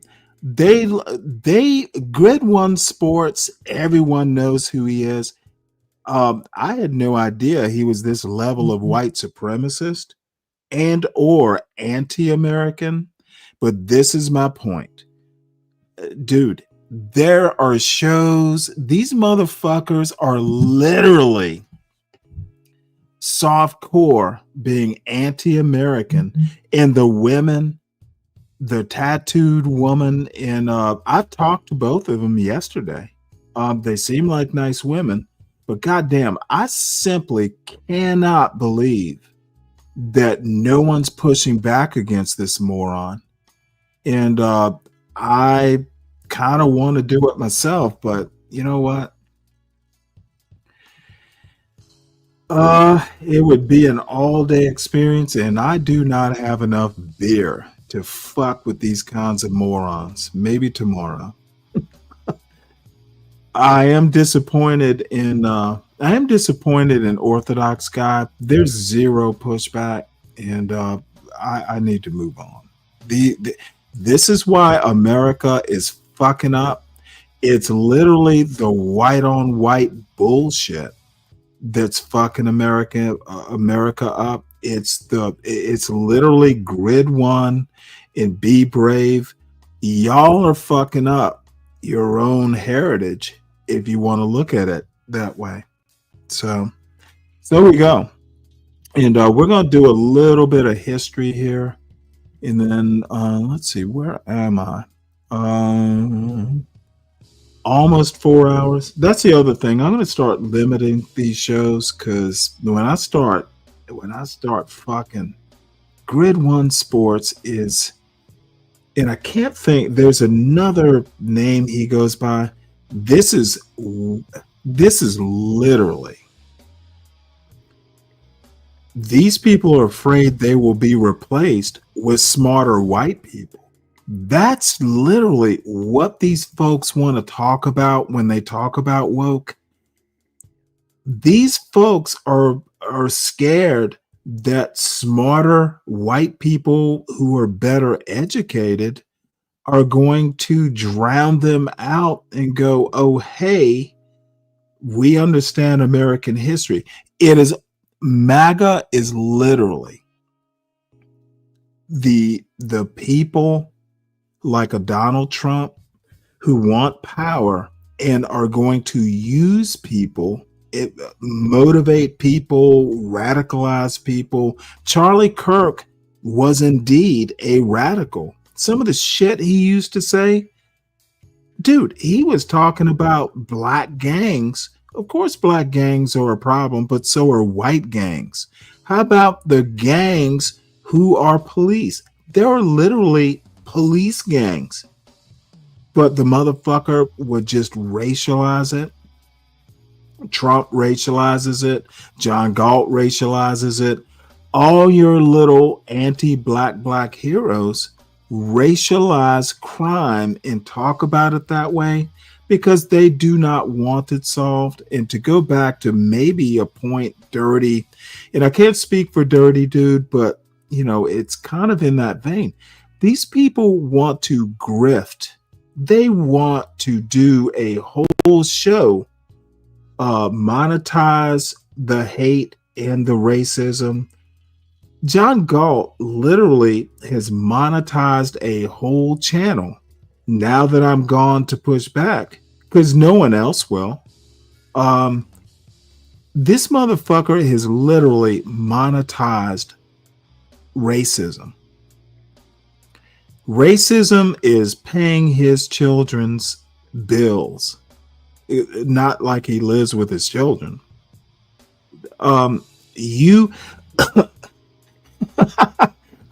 Racism is literally paying for John Galt to be an anti-black. And there's not a goddamn thing I can do about it. You can't talk good sense to these people. They want their racism. And what can you say? It is what it is. So, a little bit of history here. And you know, this video is dedicated to to SKC. We had a discussion months ago about black people.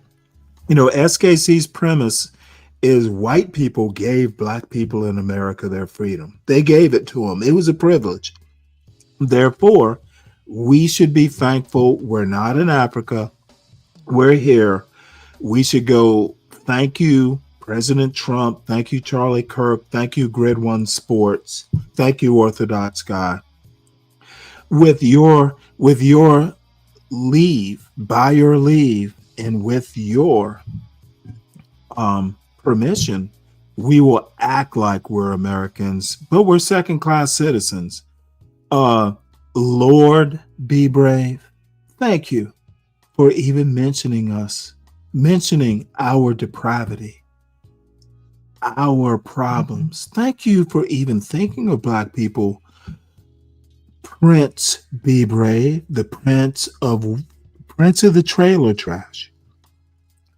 It's bullshit. And people like John Galt monetized this sort of blackface of white supremacy sort of ideology.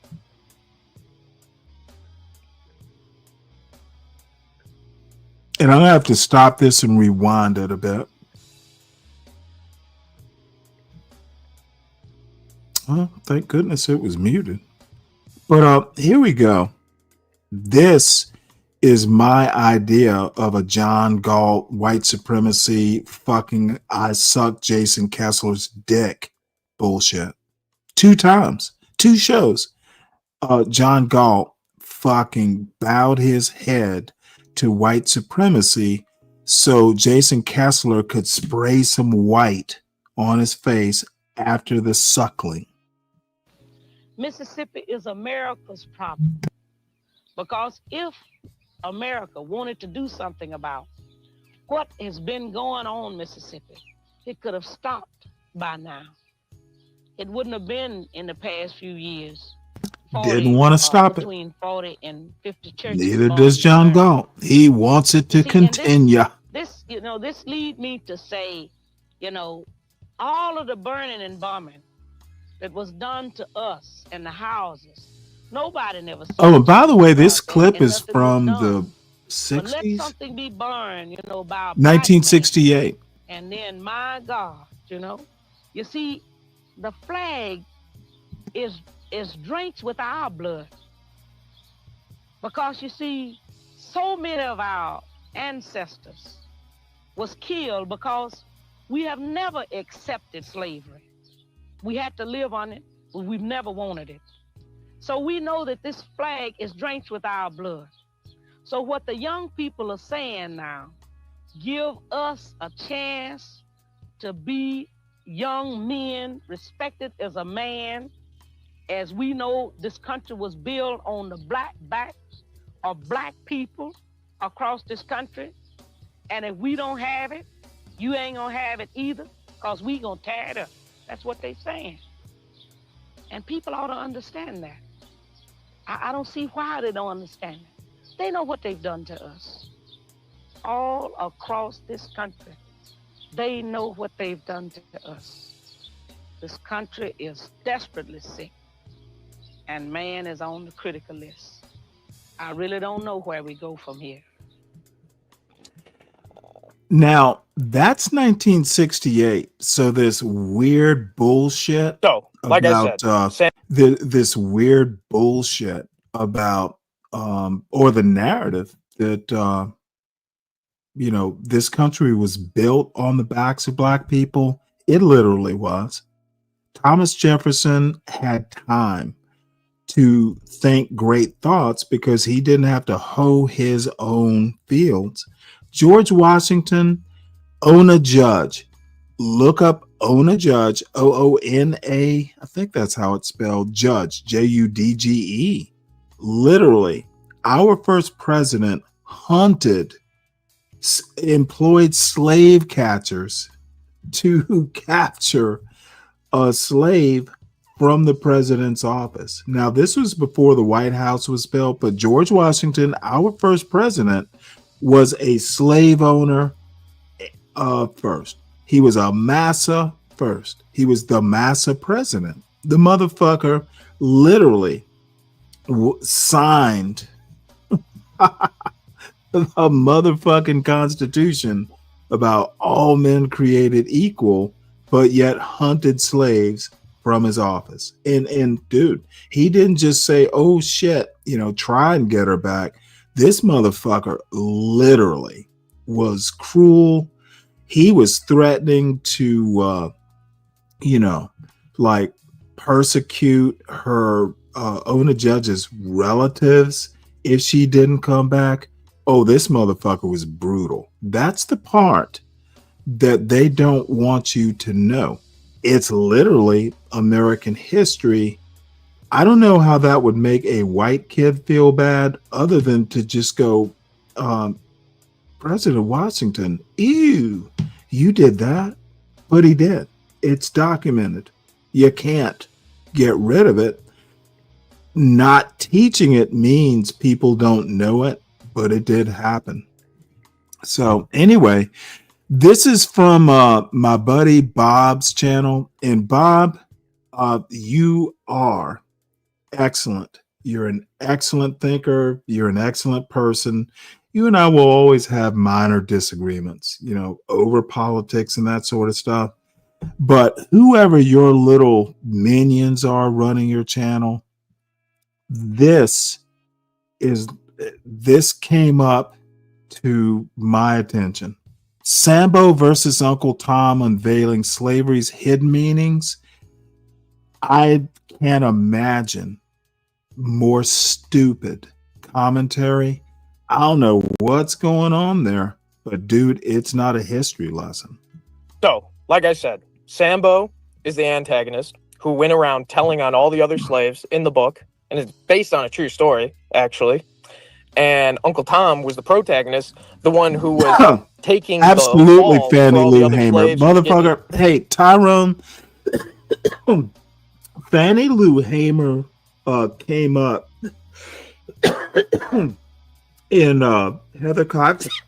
Excuse me. Please excuse me, folks. shouldn't eat pork skins and talk at the same time. Fannie Lou Hamer came up in I think it was Heather Cox Richardson's little evening talk about history and current politics. Yeah, Fannie Lou Hamer was and I mean this as a compliment. Oh, she was a pistol. She was a motherfucker. She was awesome. So thank you for bringing her up, Tyrone. Good job. Hit the link if you want. beatings, who was putting up with all the brutality and all the injustice of the whole novel. And yet today, people like you call other black people Uncle Toms as if that's a bad thing. Whereas you should be calling them Sambos, because Sambo, like I said, is the antagonist who is over here telling on everybody else to master. That's the whole point. And so when Art earlier said people like you are the reason why black Americans can't succeed, and I said Sambo, that made total sense. And you go, oh, that's crazy. That's crazy. But if you knew the whole backstory, you wouldn't think that's crazy. That makes sense. Okay, so Sambo, as I've known, has always had a negative correlation, but I did not know that Uncle Tom was the protagonist. Yeah, I did not know that. And honestly, to be fair, I feel like there's probably a lot of people out there that did not know that, because Uncle Tom is very, very known. This is literally the stupidest bullshit. The white boy is wrong because Uncle motherfucker, Uncle Tom was the sacrificial lamb. The actual antagonist was slavery itself, you goddamn moron.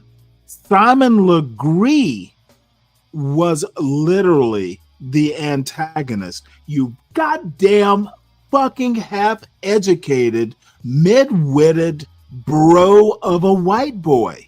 Dude, you literally, I know you got an F on that book report. Motherfucker, Uncle Tom's Cabin, you mangled it, white boy. Harriet Beecher Stowe is literally rolling in her grave. And the other guy, who is him, Trang or whatever the fuck his name is, Too Strong. Motherfucker, he's a moron too. Dude, you didn't know? Uncle Tom, the reason they call people like Thomas Sowell and Uncle Tom is because Uncle Tom not only turned the other cheek, he turned every goddamn part of his body to serve massa. Sold up the river, if I recall, I could be wrong, but sold up the river motherfucking came from Uncle Tom's Cabin. Uncle Tom was a family man. He was, the masses' favorite, but massa needed money. Therefore, he sold Tom down the goddamn river. And Uncle Tom would fucking he was so subservient to his white masses. Even Simon Legree, the motherfucker, literally was subservient.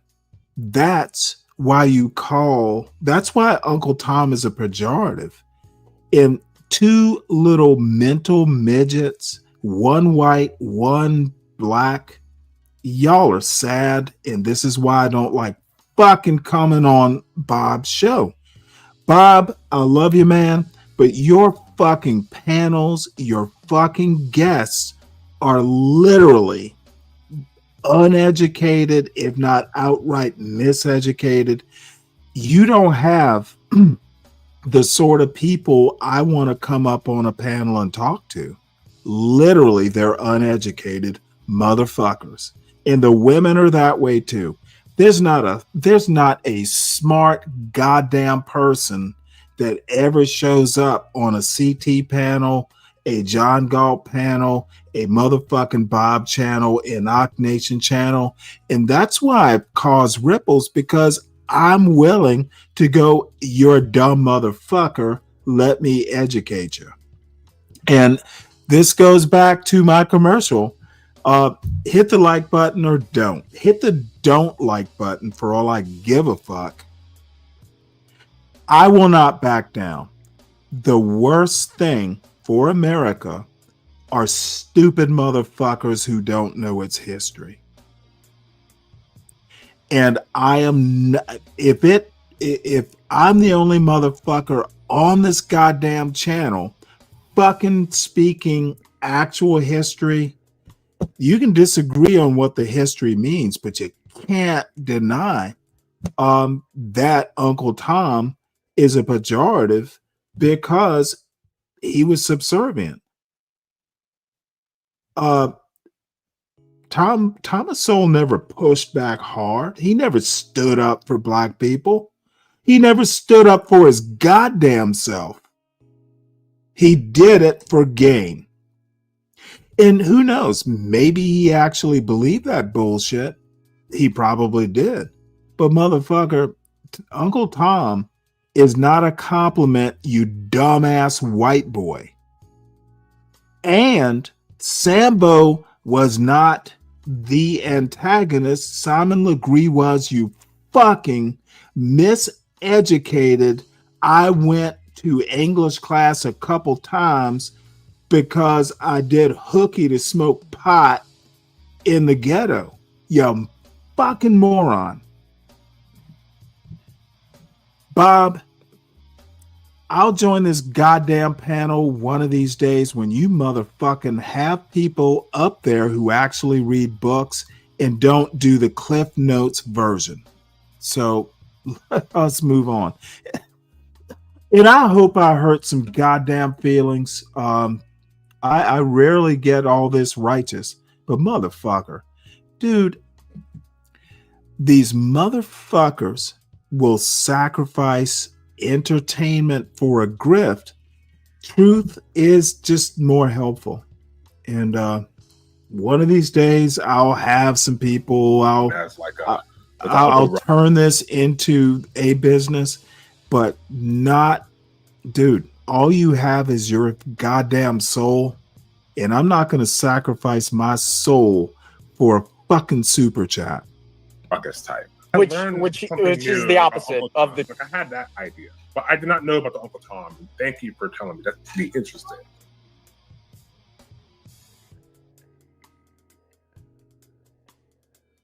Africans were, of course, involved in the slave trade. No, gonna make a point here because Tyrone, you make a good point, but motherfucker, Uncle Tom could have killed Simon Legree several times. Uncle Tom was beaten to death by his master for not saying where. Motherfucker, Uncle Tom wasn't a goddamn hero. Okay, motherfucker, he could have just fucking killed Legree. Tyrone, fucking have another sip and read the book again. He was not a hero. In a way, he's an anti-hero. Motherfucker, you don't become a hero by being beaten to death, you goddamn moron. Motherfucker, heroes prevail. They do not get beaten to death by their massa. Motherfucker, oh yeah, no, I'm afraid I'm not wrong, Tyrone. Dude, when you read a book, maybe reread it I'm absolutely goddamn right. Yeah, I've been drinking, but not much. And I will drink some more as long as stupid motherfuckers like you and John Galt, and yep, you're in that camp, Tyrone.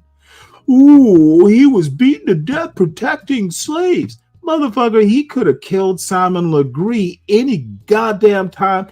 Give me a hero that'll fucking kill his oppressor. Fuck you, Tyrone. You have a weird, you and John Galt in particular, y'all fucking anti-black blacks who fucking hate yourselves and your black kin because they don't do what you want them to do. Dude, Uncle Tom was not a hero. So I'm going to move on, motherfucker. You need to do better. He was beaten for helping them escape. Stop it, Stanley. Motherfucker, again, protecting against an oppressive massa. Motherfucker, you have not read Uncle Tom's Cabin from beginning to end. You read a chapter. You did a book goddamn report. That's what you did. Well, look who's here. Is it you, Tyrone, or is it John Galt? Why did you curse me out, Stanley? No, motherfucker, because you pissed me off. Don't bring that fucking John Galt level. Ooh, he was oppressing. He was oppressed, but he was saving some black women. Motherfucker, tell me when he couldn't have fucking killed Simon Legree outright at any time. Sambo didn't kill his master either. Motherfucker, I don't give a shit about Sambo. We're not talking about Sambo. How many you in, man? How many The in? motherfucker, Uncle Tom took beatings from Simon Legree and motherfucking Sambo. Why was he taking those beatings, bro? Okay, all I'm Why saying. was he getting So beat? you think Uncle Tom was a hero? Yeah, he was helping slaves escape, and that's why he wound up getting killed by Motherfucker, his master. he did. Yes, he did. Go back and read the book, man. Once you're sobered up, go back and read it. He could have motherfucking killed. He could have fucking killed the master. He No, could he have was doing more important He things. could have He was helping them killed. escape. He was helping could them have escape, killed. Stanley. He He was helping could them escape, Stanley. Dude, I will put your ass in the back if you're not going to Who let cares me. about the back? I've been in the back plenty of times. Yeah. He could have killed the massa and the slaves could have still escaped. You fucking moron. No. Yep. They could not have. Sorry. No, they could not have. Them slaves could have Because he escaped. trusted Tom. He could have sacrificed. And once he found, dude, have you ever heard, and I can't think of the name of it, there was a motherfucking huge slave rebellion back down there in the area of New Orleans. You don't know your history, Tyrone? You want to, dude, you motherfucking, when you step up, it's bigger than goddamn Uncle Tom's Cabin, you moron. There was a huge slave revolt in the area that Simon Legree lived. That's what I'm basing it on. Okay, motherfucker, if you're going to sacrifice yourself to Simon Legree, you could kill Simon Legree and let more slaves be a Charlie Kirk of the slave days and fucking actually be a goddamn hero. so I'm going to move the goalpost and put me in the back because you want to have your way. No, motherfucker. No, You're still motherfucker. wrong. You You're still wrong. You You're don't still know wrong. you do not You know don't your know history. your history. You're inebriated right now, folks. So you've I evidently literally know the forgotten. history. I literally know the history big enough to actually make a critique of Harriet Beecher Stowe's failure of a novel. Now, it was a good novel for the time. It was kind of, edgy, but motherfucker, we live in 2025 and your sad white worshiping dick sucking ass puts you in the John Galt Nation CT category. That's my opinion, Tyrone.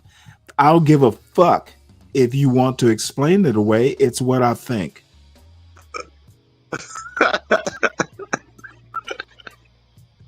Stanley, did you iron your underwear this morning, man? Who got your shit in a bunch, man? I mean, like, dang, what the fuck I do to you? Dude, you don't understand Harriet Beecher Stowe. You don't understand what the makes point. You think that you understand her better than me?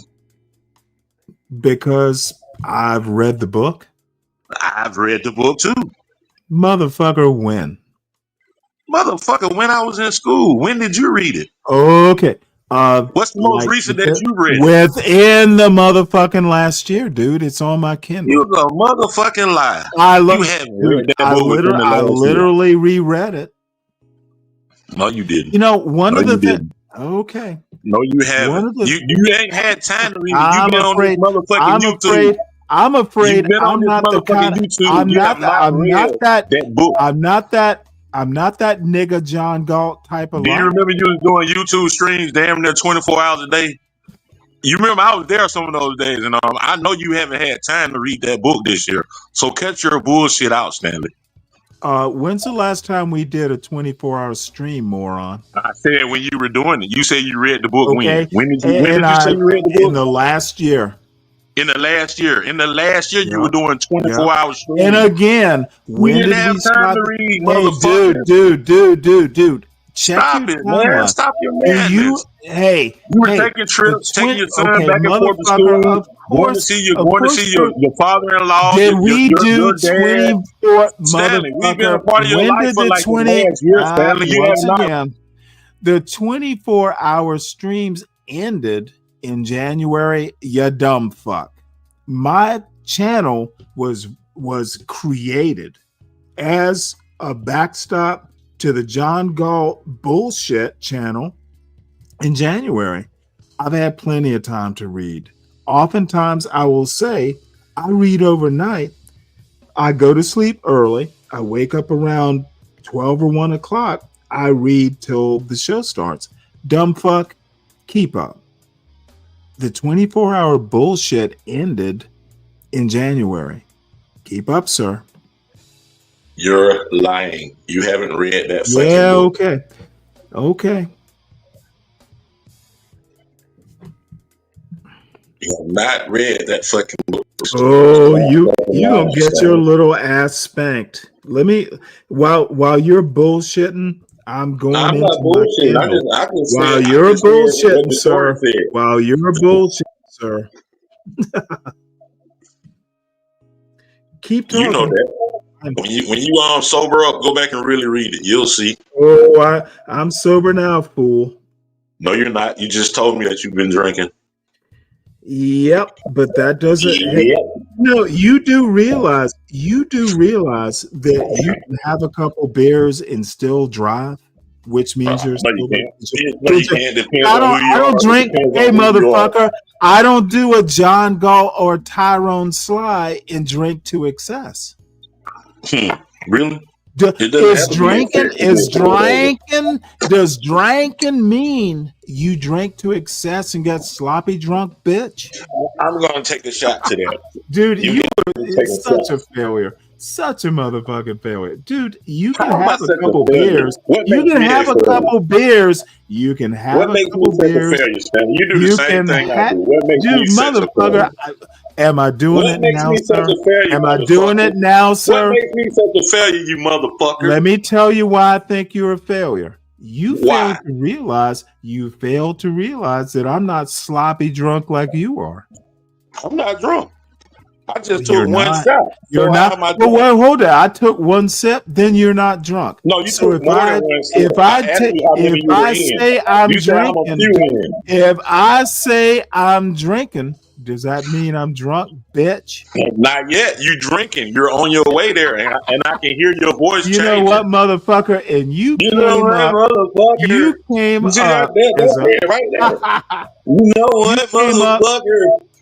You have Your come up motherfuckers come as out more when you get drunk. When you almost there, the motherfuckers my start nigga flying. Tyrone Motherfucker, Slide, my the nigga Stanley. cautionary tale. My I'm nigga, my not gonna get motherfucking drunk nigga now, Stanley Clark. motherfucker.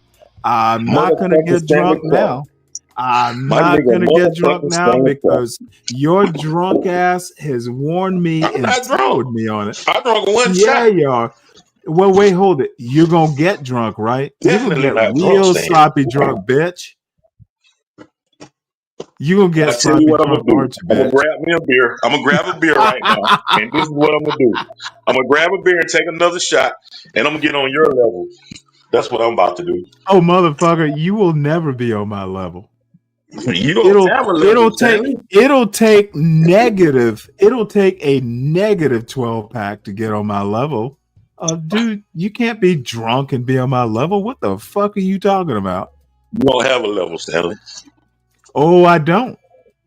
You don't. Not one you can comprehend, bitch. You're nothing to comprehend. You're simple. You're very simple. There's nothing to comprehend about you. Uh-huh. Nothing Yeah, at if you all. say so, sir. You're just a If man you with an say so, opinion. sir. You're just a man with an opinion like anybody else, but you just Oh, have to be motherfucker, arrogant. I You just have have to a be an arrogant, qualified narcissistic opinion, man you with an bitch. opinion. You just have to be arrogant and narcissistic with yours. Yep. You know You what? don't know. You don't know A the all little be bit of all, Stanley, man. narcissism. A little bit Don't of do that, Stanley. narcissism doesn't hurt, But can bitch. we get back to the topic at hand? What we were No, discussing? What you were what was discussing? the topic Can at you go hand, ahead and sir? play what you were playing so I can finish What was enjoying the the show? topic at hand, sir? The topic at hand was about Uncle Tom and Sambo. If you weren't drunk, you would remember that. Oh, let me. I'm trying to figure out how. Let's see here. Let's figure out how I'm going to do it, sir.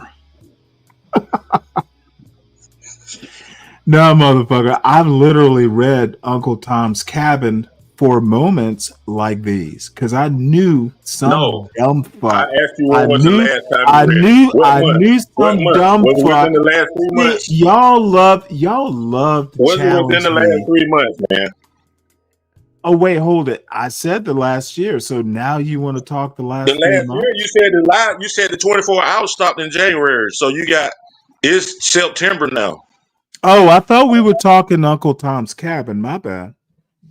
Yeah, we are. See how you try to, man. Look, Stanley. Oh, I've been no. I've been in the world long enough. You are You can't too screw drunk. my mind. You bro. are too drunk to think linearly. You cannot screw my mind, Stanley. You I'm literally not drunk. are That's the so problem. When I do motherfucking get drunk, you'll know I'm drunk. You are When so I am drunk, you motherfucking definitely will drunk. know. Can you do a linear thought, sir? Yes. Go ahead. What do you mean a linear thought about? Motherfucker, if you have to ask me what to have a linear thought about, I said, you what are do you want me to do you linear are thought about? truly, What do you want me to you linear are thought about? to use an English or British term, you are English knackered, or sir. British term. You are knackered. Knackered. I don't happen to know what that means, but can you tell Well, me what it means? motherfucker, you got Google. You're too So I can at drunk to least use agree if Google. so I Are can at you least agree too if I'm drunk? that or not. I mean, Are can you you tell me too that? drunk? Are you I'm too not drunk drunk, to Stanley. use I'm not Google? drunk, Stanley. I'm not drunk, Stanley. Yeah, you are. You sound drunk. So can you tell me what knackered means? Does it have anything to do Knackered? with No, niggas? not naggered. Knackered. Knackered. Oh, knackered. Yeah. Knackered. So Did how do you you spell not that? hear How do you it? spell that? Is it N-A-C? Because you're drunk. K-E-R-D? You're so drunk, you're knackered, motherfucker. That's why I said it. What does knackered mean? Come on, Stanley. I'm trying to learn something today. Hey, You're supposed to learn something new every day. You know what? Well, come on, brother. Can you tell me the definition? Do I need? Stop it. Are you so drunk you can't? No, Google? I'm not drunk. I'm trying to get Well, you to tell me the then definition. Google it there, sober. I don't want to Google it. I got you. I have you. Tyrone. You are my thesaurus. You are my dictionary. You are my thesaurus and my dictionary. So can you please tell me what that word means? You used it, so you gotta know what it means, Stanley. I do. Okay, so tell And me now so I can know. I don't want to consider Google myself. because if I have to Google, I gotta go out. I gotta go out and Google. I gotta go out and Google. I consider go out myself and Google your and then come back to you. I consider myself your vocabulary teacher. What's the definition, Stanley? Please, Look it up. man. Look it up. Tyrone is knackered. That is what I wrote. This is what I would write on your vocabulary. Hey, when I was a kid, like in fourth or fifth grade, thanks for the word. I was a kid. You don't know what it means, so when I know I have no clue. That's why I used it, son. Trying to be intelligent. Trying to be intelligent. I was waiting on the knackered motherfucker. I was waiting on a knackered motherfucker to tell me what it means. The meaning of the word. Hey, that's what an intelligent person would do. But you're trying to be someone who's trying to lower someone and demean someone and make them believe you. I'm trying to demean you. If you weren't now trying to wait, do that, hold it. I'm not just trying to demean means. you. I'm trying to What's shame you too. What does the definition mean? I came to a knackered motherfucker. What is the definition? Let me know when I can respond. What is the definition of knackered? Please, Stanley. I don't know. I came to a word. Hold on, I'm not done yet, bitch. I came to a knackered mother. I came to a knackered motherfucker so he could explain what knackered means. Now tell me, knackered motherfucker. What does knackered mean? I'm trying to see what you're it means. You're knackered. Just hey, if you can't explain it, tell me how it feels to be knackered. I can't explain it because I don't know what the word means. You know what it feels to be knackered. You're knackered now, bitch. You're knackered now, bitch. You're knackered now. Can you tell me what? No, I can't. I'm not knackered, motherfucker. So I can know what it means. Charlie's girl spelled it. This motherfucker. Here, Charlie's girl gave you a little hint. See Charlie's how girl spelled it for me because I said NAC. I said NACKR whatever, and she put the right spelling. Oh, motherfucker! Do you need glasses too? Should I spell? Should I spell? See, you're used to this John Galt bullshit. You're used to this John Galt bullshit. Dude, I literally love fucking with the knackered why motherfucker. You keep John Galt name in your mouth so much? I'm not talking about John. I'm asking you about the word knackered. John Galt lives in a perpetual state of knackeredness. John Galt is the Uncle Tom. Down your throat. John Galt is the Uncle or a popsicle, dude. John Galt.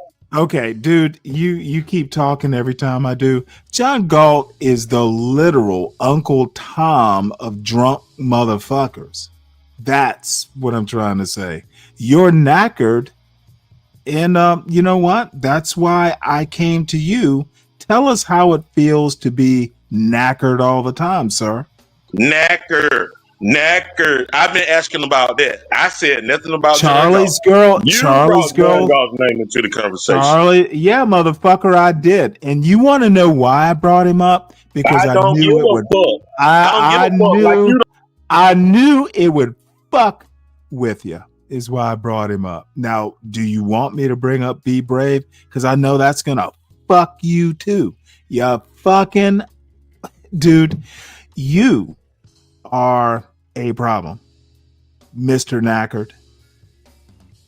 Don't accept. Tell us. Don't look it up. It's spelled for you. Tell us how it feels. Stanley, I digress. I'm gonna shut my ass up. You should have done that about 30 minutes ago, you knackered motherfucker.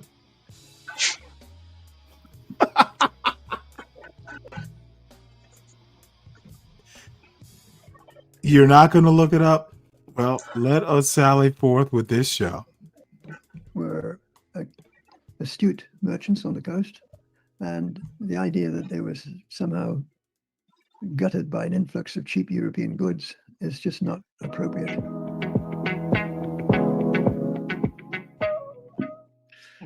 David Eltis is a Canadian historian and a scholar of the transatlantic slave trade.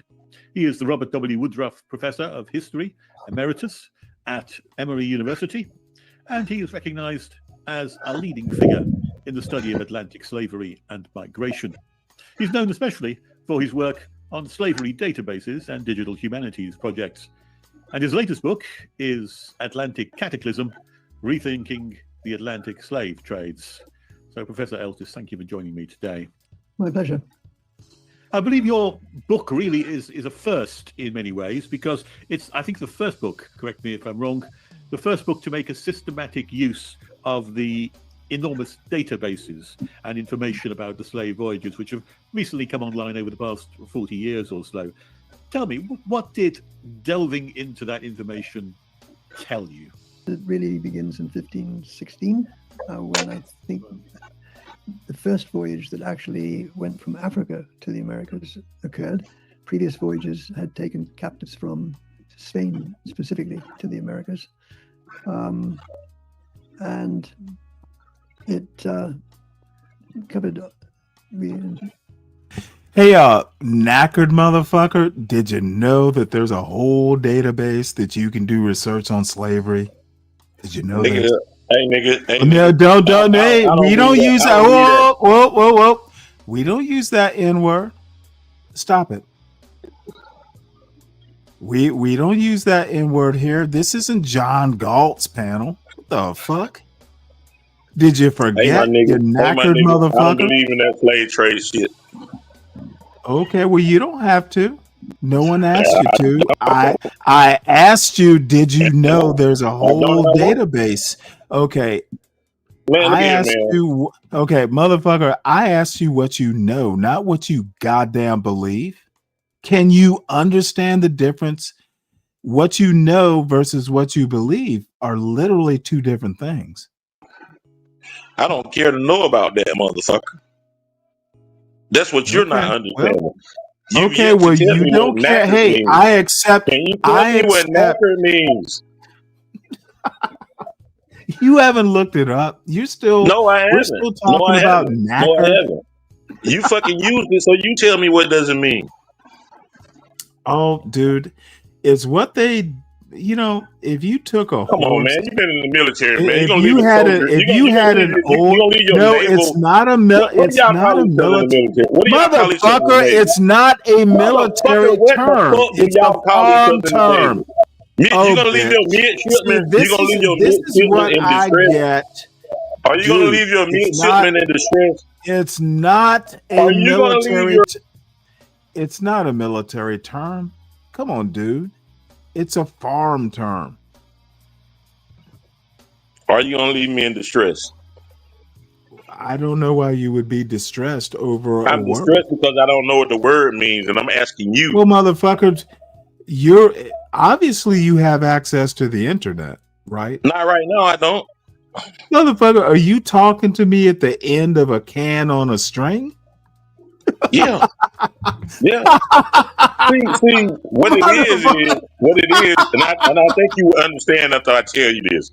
I'm a novice. I'm a novice when it comes to this technology shit. So at the end of the day, Motherfucker, you know how to use Google, right? I can't get to Google right now, is what I'm telling you. I'm on your Oh, for StreamYard. God's sake. I'm on your Do you StreamYard from have, my phone. So if I try to go and Google did that, you say, it's gonna drop did you me. say So slave yard? I'm asking you. I'm asking. Why You can't know you what? tell me? You know what? I Why really, can you not you tell are me, Stanley? plucking my heartstrings. Do I need to Man, send you? why can you not tell me, man? I'm trying to learn something today. Do I need to take up? Do we need to send you cans of foods at the next can Hell drive yeah, at the I take it. elementary? I'll take it. This nigga will take it. This nigga will take it. Shit, yeah. You want to take it? Shit, I'll take it. Motherfucker, we're gonna send you some canned goods. No pork. You can say, I tell you what you all can send me. If y'all want to get something up and send me. Send me a bunch of navy beans and black beans. That's it. Oh goddamn, dry Dry, beans. canned, navy beans and black beans. Now, see, you got my attention, dude. Dried beans are awesome. I'm just discovering them again. So, at least you know how to Only get thing you gotta soak them protein. before you cook You them. know how to get protein in your diet. You got to Motherfucker, soak you them before soak you them. cook them, though. Got to rehydrate them. No. Well, You I've can been quick boil using. them. You can quick boil. Well, if you're gonna, no, I've been pressure cooking them, like in a one pot. You can pressure cook them for like 4 or 5 minutes, and they're fine. You didn't know Not this? navy beans. Not navy beans. Oh yeah, you can do navy beans. You just don't do them like like So, an Stanley, you told on. me you bake. Well, You told me you bake, right? hold on. I actually did navy beans last week, dude. You just don't doing Did them you do? in a one Did you pot do is navy beans somewhat. or did you do the other beans? You got the other small white No, beans. I forgot. dude. A couple days ago, I did black eyed peas. So those were not navy beans. Okay, navy beans are about the same size. It's really more size and tenderness. There's some beans that go longer. What I'm trying to tell you is if you put them in like a one pot type of pressure cooker, do them for 2 or 3. I think 5 minutes is the limit. Do them for 5 minutes and they are done. You don't even have to soak them, but I soak them just because my mother used to do it. You get some moisture in there. So on the stove, like a stovetop pressure cooker, it's going to take longer.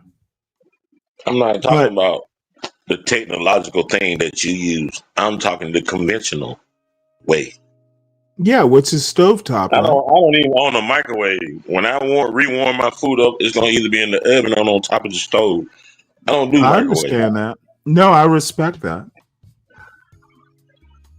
I got my first microwave at 35, and the reason I remember 35 is my mother was horrified. What? You don't have a microwave? And I'm like, I don't need one. I And don't own she a microwave. insisted. She insisted. So anyway, back to if you're gonna Yeah. do the And conventional back to knackers. stovetop in a pot, a non-pressure cooker, well, yeah, it's Man, gonna fuck take a them day. beans, man. You done ate them beans and shitted them out, man. I'm talking about this word. Oh well, it's fiber. Of course, you're gonna shit them out. I'm just saying, you done shitted those beans out you cooked last week. I'm talking about this word, knackered. Knackered with a hard Knackered. K. With a hard K. Okay. Charlie's girl spelled it for me. I get the spelling. Knackered. So at the end of the day, I still don't know the definition. I'm asking you, Stanley, the That's intellectual Stanley, Letterman Stanley, to give Letterman. me, the lonely Negro, uneducated, seeking knowledge out of ignorance, the definition. You're lonely? Lowly. I didn't know you were I lonely. said lowly. I said Lowly. lowly. Oh, I thought you said lonely. I was about to feel bad. Lonely. Lonely as beer and liquor. I'll never be lonely. What the fuck? I'm your Lonely. I'm the only person you're gonna talk to today. Hell no. Stanley. Some days I don't talk to nobody. I talk to myself. Well, you're lucky. Because there is no one to talk to. Oh. People ask me why. I take People ask me why I do everything what I back. do. You They don't, ask me why I do what I do. You don't need to know what knackered means. You need a teddy bear, motherfucker. Fuck a teddy bear. Fucking teddy bear. I ought to whoop your ass about that. What's your fucking address? What's your fucking address so I can come and slap you for that motherfucking bullshit? Oh, this is getting better. Fuck the content. This is gonna be funny. I might actually have to clip this shit. Clip whatever the fuck you want to clip. But I'm trying to He's figure a out. teddy bear. Oh, he's lonely. You brought that shit up. You probably sleep with a big ass bear. Dude, Do you sleep you with a are big ass awesome.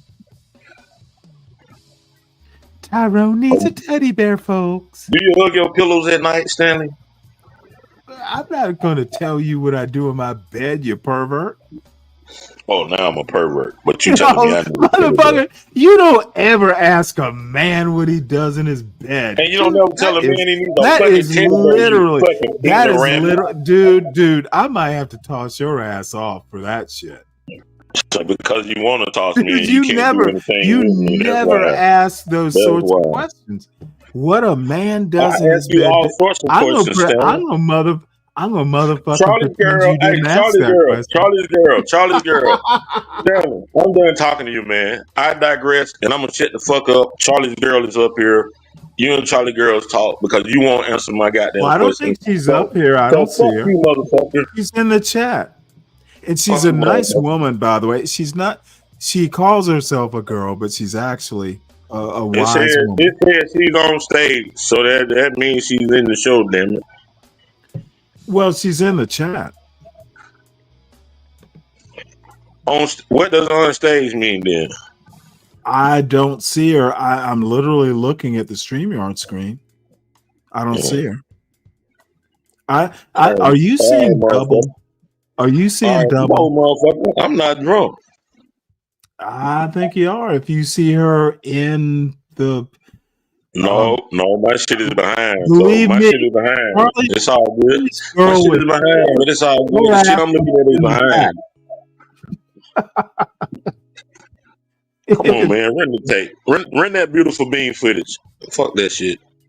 All right. Well, knackered is what they used to do with old horses and cows. When they get too old, they basically, you remember back in the day, they would talk about sending, the horse to the glue factory. No, you fucking, it's essentially putting your cow down. There used to be knackerers. They would come and pick the animals up. Hey, stop it. I'm gonna cut you out right there. Fuck it. I'm gonna let you roll your beautiful. I'm gonna let you roll your beautiful bean footage. And when I get off, I'm gonna look up the definition of the word. And the next time I come back through on your show, we'll talk about knackered. Enjoy being drunk. Don't I'm not drive. drunk. I'm just chilling. You're drunk. I need you to drink responsibly, sir. Man, roll that beautiful bean footage. All righty. Talk to you later. Good having you, Tyrone. You always. So you about to kick me off? Oh no. I thought because I'm telling you to roll the footage. Oh, okay. Intended to cover the full period. It turns out that the drunk motherfucker was 1700 to 1850, and it's clear that I wish I were drunk. But for might do that today. I want to expand even further. I think there was how many slaves does it cover? Our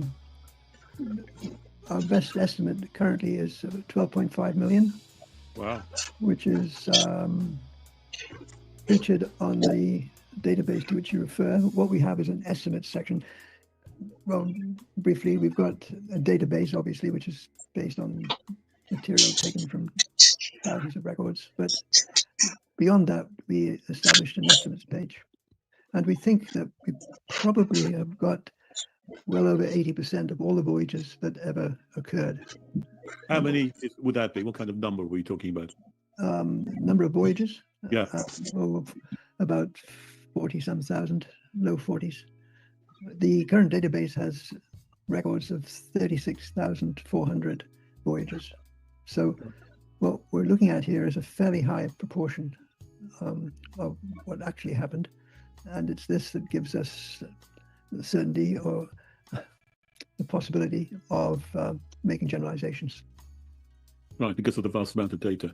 Tell me, what was the most surprising discovery that emerged from your examination of the data? That the key slave trader, in terms, European terms at least, were the Portuguese, not the British. Oh, absolutely. The British and Let me French and the stop Dutch this were very right here. important. The Portuguese literally invented the slave trade.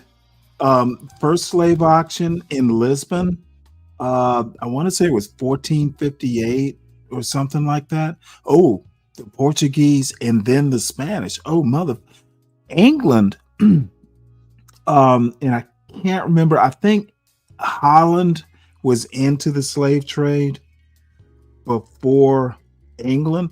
England was a latecomer. Now, again, like America, they fucking got way better at the slave trade than their swarthy neighbors, their swarthy European neighbors. But no, England was like literally one of the last into the slave trade. Of course, Portugal. And Portugal is so small, and that's not known. Dumb fucks like these fucking anti-black blacks and the Soul Brothers, they don't know the history. They want to say everybody had slavery. Everybody in the club had slavery. They're so fucking mushroom brained. Okay, Portugal, that little Portugal, Lisbon, first slave auction in history, at least recorded history. Why don't these little fucking token whites, tokens, what are they, honorary whites, whatever they are, why don't they know this? Probably because it doesn't matter to them. But the thing about the Portuguese is they were there at the beginning and they were there at the end. So what sort of a margin are we talking about when you say there's more Portuguese slave trading? Twice as much, half as much again, or what? Probably, I would say if you take the Portuguese and the Spanish together, you're looking at over half of the total traffic. Half of the total traffic, Yeah. whereas the UK was, what proportion would they be? Probably, I haven't looked at the percentages recently, but I would think about maybe 30%. 30%. The great point about the British was that they dominated the traffic briefly in the second half of the 18th century. And everyone has taken that as an indication of their preeminence. But overall, that's certainly not the case. Is that simply because of our naval policies of being the largest seafaring power, and it's sort of it's partly that, but it's partly also just the duration of the traffic elsewhere in Europe. The British got into it fairly late, as indeed did the French, and left it fairly early. Whereas the Spanish were there at the beginning, as were the Portuguese, and continued to send out voyages throughout the 19th century down to its suppression in 1867. Right. So as far as the UK is concerned, I think let me try and get the dates clear, because I think they're quite interesting and quite helpful. So when you say the Spanish and the Portuguese were there at the beginning, you're talking about the 1500s or thereabout. Yes. It's not so long after the New World was discovered in 1492. Oh, absolutely. Oh, yes, absolutely. So, I mean, that's... Whereas, when did the UK actually start getting involved? Well, everyone knows about the Hawkins voyages in the 16th century. So that was 1500 and something. 1560s, yeah. But large-scale participation didn't really get underway until the establishment of Barbados, mid-17th century. And, of course, it ended prematurely compared to the other nation states in 1807, because British that's when the Act of Parliament was passed, wasn't it? Yes, that's right. There's one of 1830, I think, which, if I remember correctly, abolished slavery in all the dominions. But before then, in the country, I think some judge said, if a slave sets foot on English soil, that slave is free automatically. Yes, that was that was what, 1770 or so. Yeah, which is quite early. Yes, but that didn't have any impact on the slave trade per se. No, because they didn't set foot in the country; they just went round it. Yeah, of course. Well, actually, some did, because there were some terrible cases where slave ships were discovered mid-Atlantic without any crew members left, and the British brought the slaves to Bristol or Liverpool. What happened to the crew members? They were killed by the slaves. Yeah, this is a result of rebellion. Yeah. Yeah, which is always a possibility when you have such a large number of people you're bringing.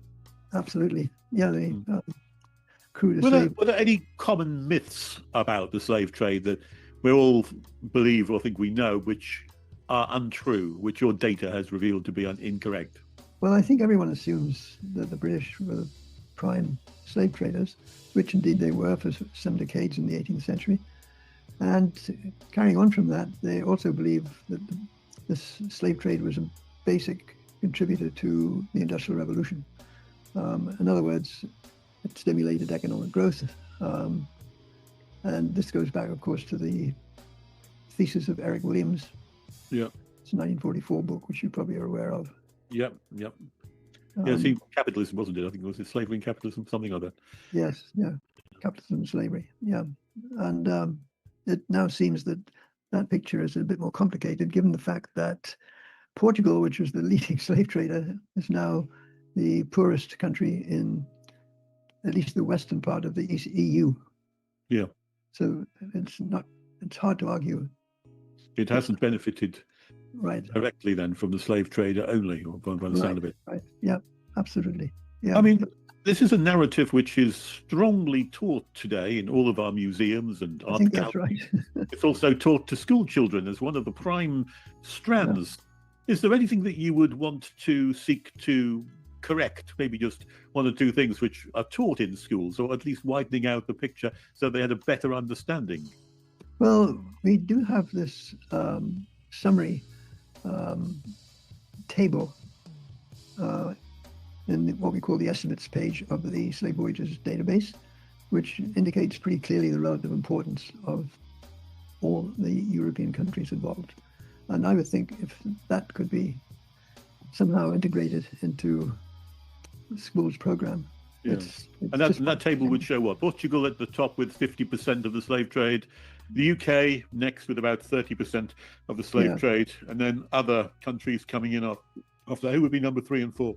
Well, it would be the French and the Dutch, who were very much heavily involved before the British. Yeah, I think the Portuguese ratio is a bit less than 50%, but it's still clearly the largest of the European slave traders.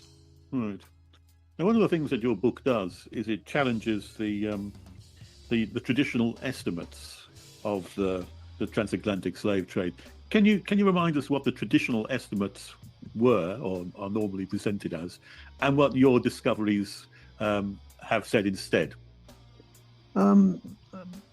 Well, I think we go back to Philip Curtin's book, 1969, The Atlantic Slave Traders Census, which laid out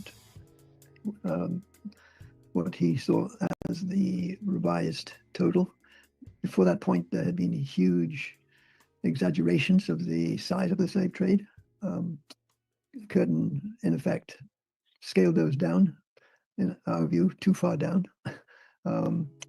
So I think we increased Curtin's estimates from about 9 million to 12 million. Right. And in fact, it's remarkable how that number is now accepted by, I mean, this is a very contentious field. There's a big ideological divide, but everyone seems to accept the 12.5 million that we've come up with. What's the ideological divide? Because I'm not aware of it, because I'm not involved in looking at this in detail. Well, that the slave trade was critical to industrialization. Right. There's one argument. Our industrialization, our industrial revolution. Yes, that's right. Yeah. And your conclusion is what? That it was basically irrelevant, that there's far more going on at the time than just the slave trade. And basically we argue that what matters with industrialization is what's happening within the economy rather than what's happening outside the economy. In other words, property rights, patent protection, etc., etc.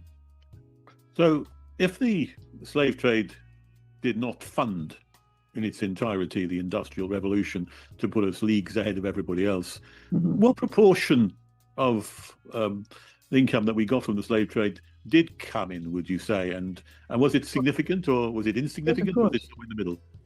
No, it was highly significant. But the question is, if it didn't exist, would the slave trade, would industrialization have happened? And our conclusion is that yes, it would. I mean, there's a well-known study, which is not cited. It's well-known, but it's not cited as much as it should, of Robert Fogel, who got the Nobel Prize in Economics back in the 1960s, which addressed the question of railroads in the U.S., which everyone had said were absolutely critical to the development of the American economy. Fogel actually addressed that issue by looking what would have happened without railroads, and came up with the the conclusion that, in fact, the canal system would have expanded dramatically. And he came up with a figure in 1900, which suggested that the American economy would only be 5% below what it actually was because of all this. People assume that if resources are not being used in the slave trade, they're just going to sit idle. But that's not what happens. In fact, people make adjustments. And the basic bottom line here is that no single industry or innovation explains anything. There has to be right. They're counterfactuals. And Tyrone, give me 1 sec here. Sunrise Groiper, you might want to change your name. That Groiper weren't Kirk's fucking, like, there were some Groipers who were unhappy with Charlie Kirk. You might want to change your name, son. We aren't doing that sort of thing on this channel. No. There is no reason for a white kid in 2025 to feel guilty about American slavery. That's that fucking half-assed bro culture. I feel guilty.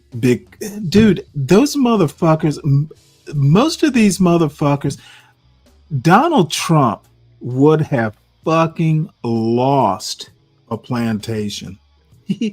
Donald Trump is no motherfucking Thomas Jefferson or a fucking George Washington. These motherfuckers, whether you like it or not, were smarter than Donald Trump. They could be two things at once, and Donald Trump can only be one thing at once, and that's Donald Trump. So this promoting guilt bullshit, that's that half-ass Christopher Rufo bullshit. My response in my counter narrative to this guilt, little white children crying because their great granddaddy was a slave owner, that's so much bullshit. They're literally insulting the intelligence of their own progeny. Knowledge is power.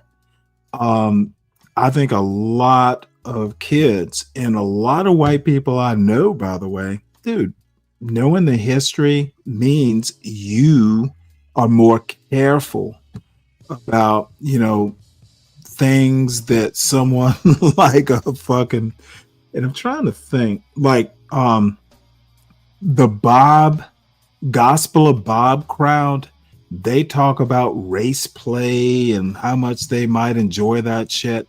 And I'm sure it's bro culture humor, but it's disgusting. Okay. You don't, and I know from personal experience, you don't marry a white woman for race play.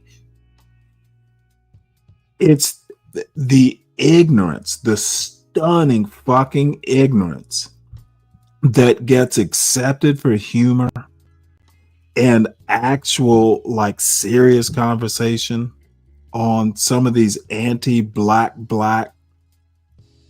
channels. I don't think I'm ever going to be able to get used to it. CT, cool guy. His panels are trash and redneck and like ghetto trash. Bob, great guy, educated guy.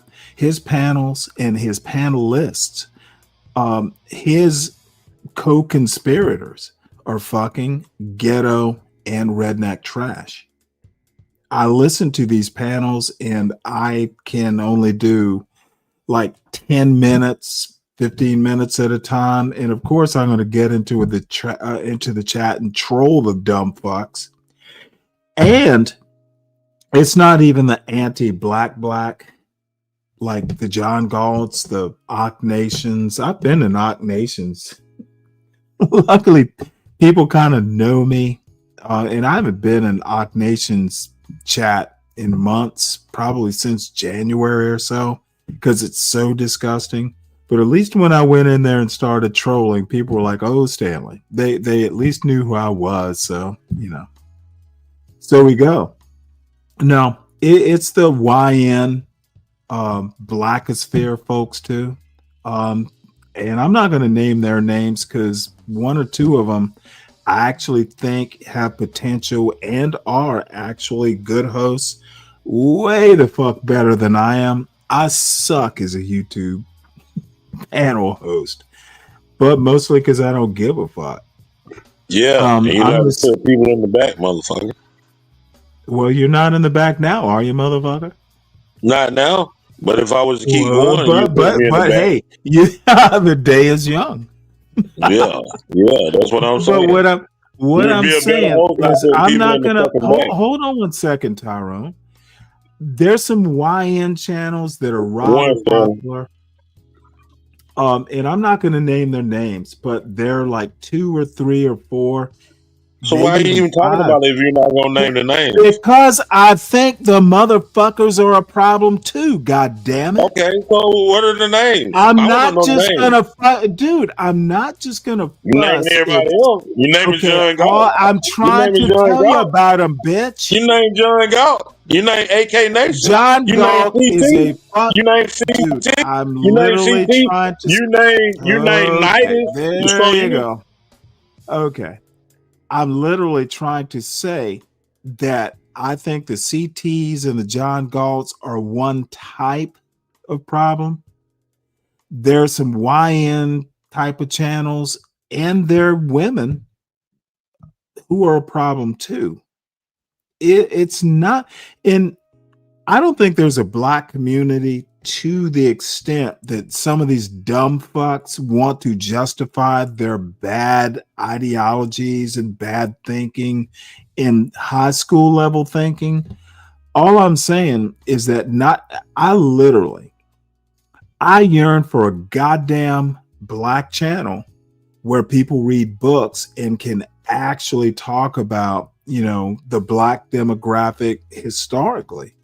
And maybe that's what I'm trying to do. I'm sure I'll fail, but motherfucker, the anti-black blacks are not the only problem. There's some YN channels that are anti-black, but in a different way, but they think they're pro-black. See, maybe that's why John Galt thinks pro-black, which is an idiotic term. Who can't be?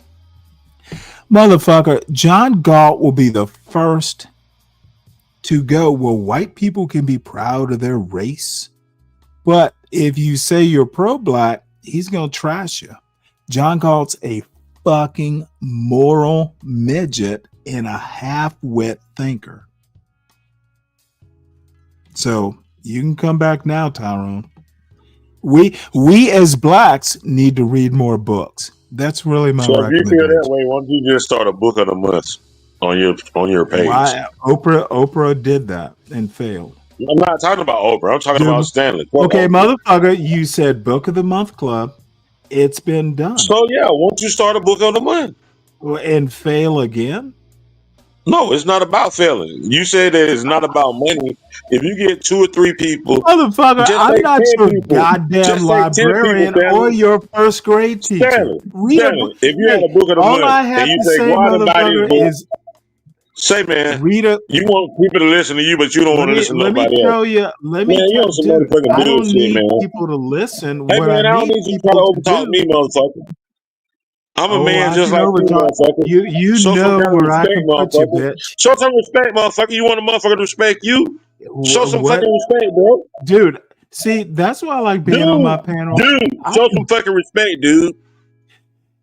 Okay, Tyrone, you sound like you are going to be drunk and belligerent. Man, show some fucking respect, man. When I'm talking, you want to talk while I'm talking. And when you start talking, you want the world to shut the fuck up. You want the world to shut the fuck up when Stanley's talking. I do. Let me talk, Stanley.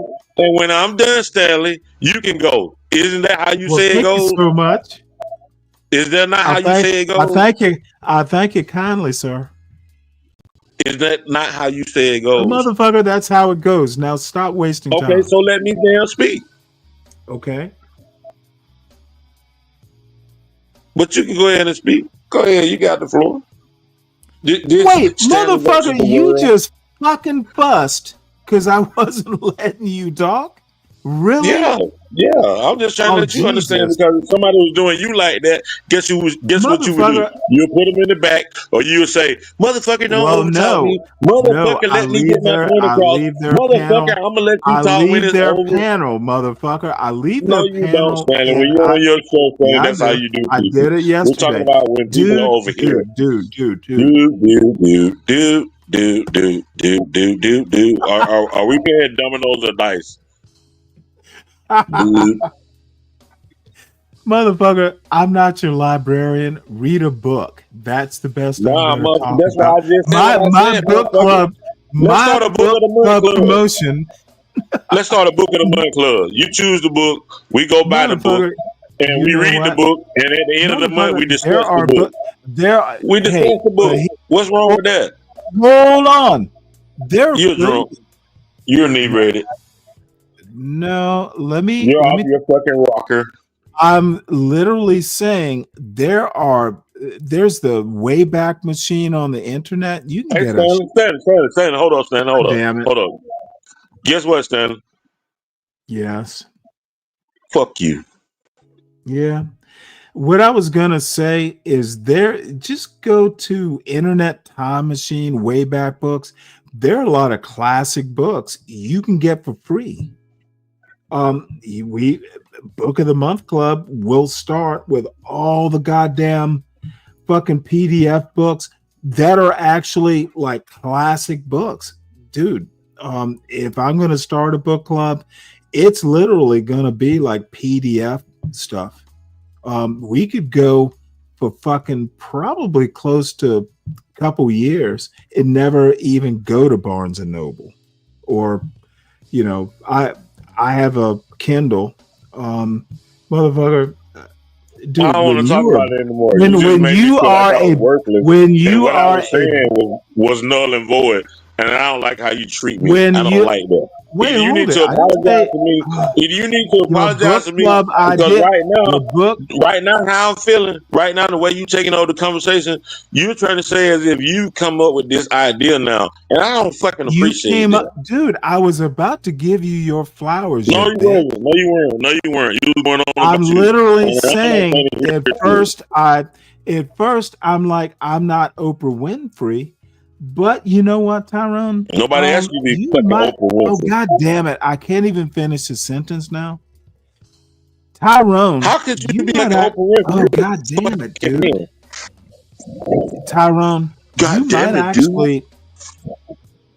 Tyrone, you might actually be onto something. I hadn't really thought about it. I shat upon it, but now I'm like, maybe Tyrone's right. Maybe everybody can get a book online and we can all read it. Maybe you're onto something. Now, do you feel good now? No, the fuck I don't. No, for God. Because you shot me down. Look. I apologize. I was wrong. If you say Tyrone, I apologize for doing that. I apologize. And that was a good idea, Tyrone. I'll take it into consideration. But other than that, I don't want to hear it. Tyrone, I apologize. I think you're onto something. I think you might have a good idea that this show can do. Would you like to co-sponsor? Because you say you're trying to create a show with I even motherfucking asked, can you co-sponsor? Dude, I asked you to come on board, and your dumb ass won't hear me out. Oh, now you're calling me dumbass. I'm literally saying. Now I'm a fucking dumbass again. See, that's the bullshit. Because you're not letting me finish my sentence. You don't let me even my old friend read what she said. So see, it's not just me. It's not just you. You might have a fucking good idea. Are you okay now? I'm not. I've been told you that 5 minutes ago. All right. Well, you know what? Keep reminding me. I honestly, and I won't remind this you is anymore. all We can bullshit move on. aside. We can move on. All bullshit aside. It's a good idea, Tyrone. Thank you, dude. That's why I keep saying, y'all give me show ideas, dude. There are shitloads of books you can get online PDF form, classic books. So I'm gonna follow up on this. Any other whining bitch? You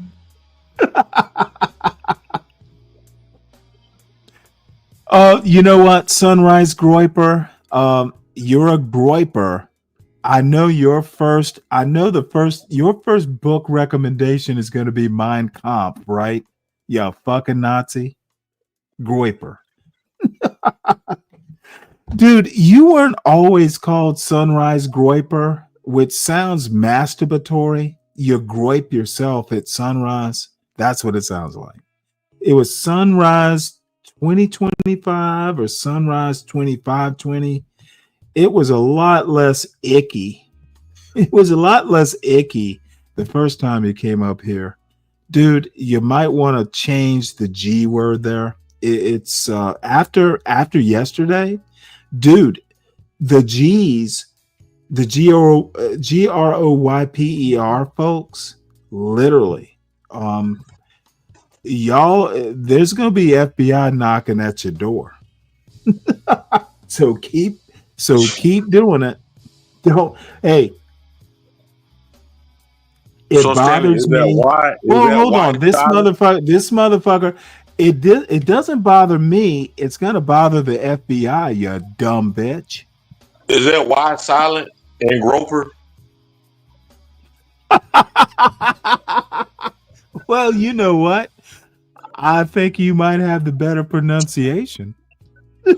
I'm just saying. I'm asking you, is the why silent? I mean, I just want to know. I never thought about that. It probably is. That is funny. Motherfucker, that might be a show title. It's the why silent. Yeah, that's got to be a show title. Thank you, Tyrone. So anyway, I don't think people know that the slave trade was not an English invention. It was literally something started by Portugal. As I said, there's a book called Born in Blackness by Howard French. Dude, there are books out there that will at least give you, the basics of how to think about slavery as a world system. And I just don't get some of the stupidity. Can I ask you a question, please? Please Can I do. ask you a question? If you must. If slavery has been over as long as we say or agree that it has been over, right? Well, we don't have to agree. It is literally over, sir. Okay, so why the fuck are we unless still your talking about name slavery? is John Galt, now that motherfucker. Why the fuck are we still talking about slavery then? Because of the after effects. Let me tell you why slavery. Look, reparations for slavery. I'm not going to say there's a good argument. It was Jim Crow. It was deliberate. Slavery ended, and they came up with Jim Crow. That is the problem. Okay, so there you are talking about motherfucker. Let me finish this rant. Did they not get Japan? The slavery Did part. they not get You Japan can argue there are and a bunch of other people dumb, reparations? immoral. There are dumb, there you go. immoral. There are dumb, immoral fucks who will go. But slavery was legal. Okay, you're right. But talk about Jim Crow, where they literally invented legislation to replace the slavery. That's where the damage was done, motherfuckers. Stanley. It was no, motherfucker. Don't interrupt. Jim Crow literally lasted until the year of my motherfucking birth. I'm 60. Okay. Jim Crow was where the reparations argument should center. And I think it does, except fucking, the fucking I can't be my own black man's name that my mama named me name. I have to adopt an Ayn Rand proto-white name. John Galt is a fucking failure of blackness. Okay, this motherfucker. No. Dude, don't do it. Don't do it. Can I ask a question? I can ask do it. questions I can do after it. I'm And done. I'm going to do it. John Galt is a failure. I'm not talking about John Galt. John I'm talking about what Galt the hell is you just a got to talking failure about. of blackness. I don't He's give a not. fuck. John Galt is a failure of black as a human being. He's too ashamed to use his own motherfucking name. That's why I used to fucking castigate that dumb fuck. One of the criticisms is, motherfucker, you name yourself after an Ayn Rand novel, a character, motherfucker. John Galt is a failure of black manhood. And every time he sits there and gets high and does that weird head bob and bullshit, motherfucker, John Galt is not. He's a failure of a black man. He's a failure to me, who never, motherfucker, I use my goddamn real name because I'm goddamn proud of it, and I'm proud of my family name. Dude, I don't hide behind Ayn Rand, who is a fucking goddamn racist. John Galt does. He's a failure of black manhood. That's why I shat upon him every time I went up on this motherfucker. It took him a goddamn year to grow a set. Motherfucker, I'd go up there and just, dude, the motherfucker would go, well, it's my show. My response would be, I don't give a fuck. I'm going to say what I want to say. Y'all remember that? I didn't respect him as a man. And apparently he didn't notice.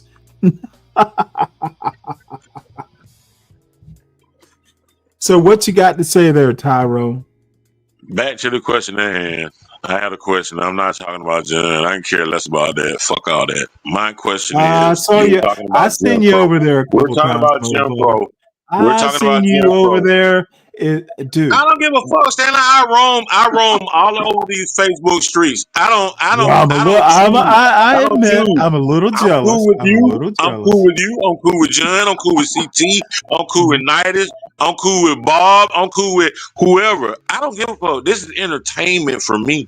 I don't get into all that and I bullshit. I That's seek not to being be a more man. than That's not being a man. entertainment. This is entertainment. I actually back to my question. Back to my question. We were talking about Jim Crow. Back to my question. Not John, Jim Crow.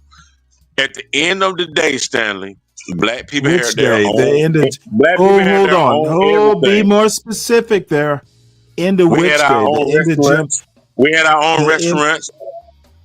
We had our own restaurants. We had our own stores. We had our own medical practices. We had our own everything. That is such a We traded. stupid argument. We traded Literally. all of that in. Okay, Can I talk, bro? was it? Okay, no. Can I talk? You can stop. Dude, don't beat your dead Can I goddamn talk, knack. Stanley? Don't knacker your horse, bitch. See, we back I on. get There it. we go again. I get Here it. we go. We back to that. Dude, I'm glad you went back there Okay, because why I got is off. owning? I got off. and I Tell went and looked me, the word knackered up. since your feelings are so upset. I'm not in tell my me- feelings. You won't let me bitch, talk, but you want to bitch, do all the I talking. will goddamn talk. I want to know why we had to own our own businesses and keep it tight and concise, dude. This isn't an all over. Fuck, keep it tight, goddamn it. If you're not drunk, keep it tight. Bitch, You know why do what, we man? have why did we own our own businesses You know what, man? during Jim Uh-uh. Crow? Say, man. Say. Say, dirty dude, I'm not heated. Stanley doesn't want to answer Motherfucker, the question. no. I asked Stanley, you a question. if you had Why? your own business, right? If you had your own business, if you had your own everything, why would you want to incorporate into white America? They had their own everything. Okay, you dumb bitch. You dumb bitch. Had their own You everything. literally The don't Chinese, see. This is the problem I have with you motherfuckers. Dude, why? If you own a business, don't your dumb ass want to grow? If you're limited to one fucking clientele via the law, you have no growth potential, you dumb son of a bitch. You don't even understand your own goddamn argument, and that's why I don't have patience with this shit. Dude, your clientele was limited by Jim Crow, you dumb fuck. There was no growth potential. If you had a company in 1932, Bruce's Beach is the perfect example of your dumbass ignorance of actual American history. No growth potential. So you gonna tell Uncle Remus to be satisfied that he's an American and not in Africa and his business is good? You don't need to grow. You don't need to grow, Uncle. You're good enough. And the white man says it. You're good enough, Uncle. You dumb fuck. Don't you ever bring this fucking uneducated, half-witted, fucking John Galt level argument. Dude, I know shit and you don't. You should be learning instead of expressing stupidity. Don't come up here and ask me that Byron Donalds level of stupidity. Bitch ass nigga. No, motherfucker, you heard me, bitch. No growth. You did all that talking and ranting, motherfucker. No growth potential is why Jim Crow was a problem.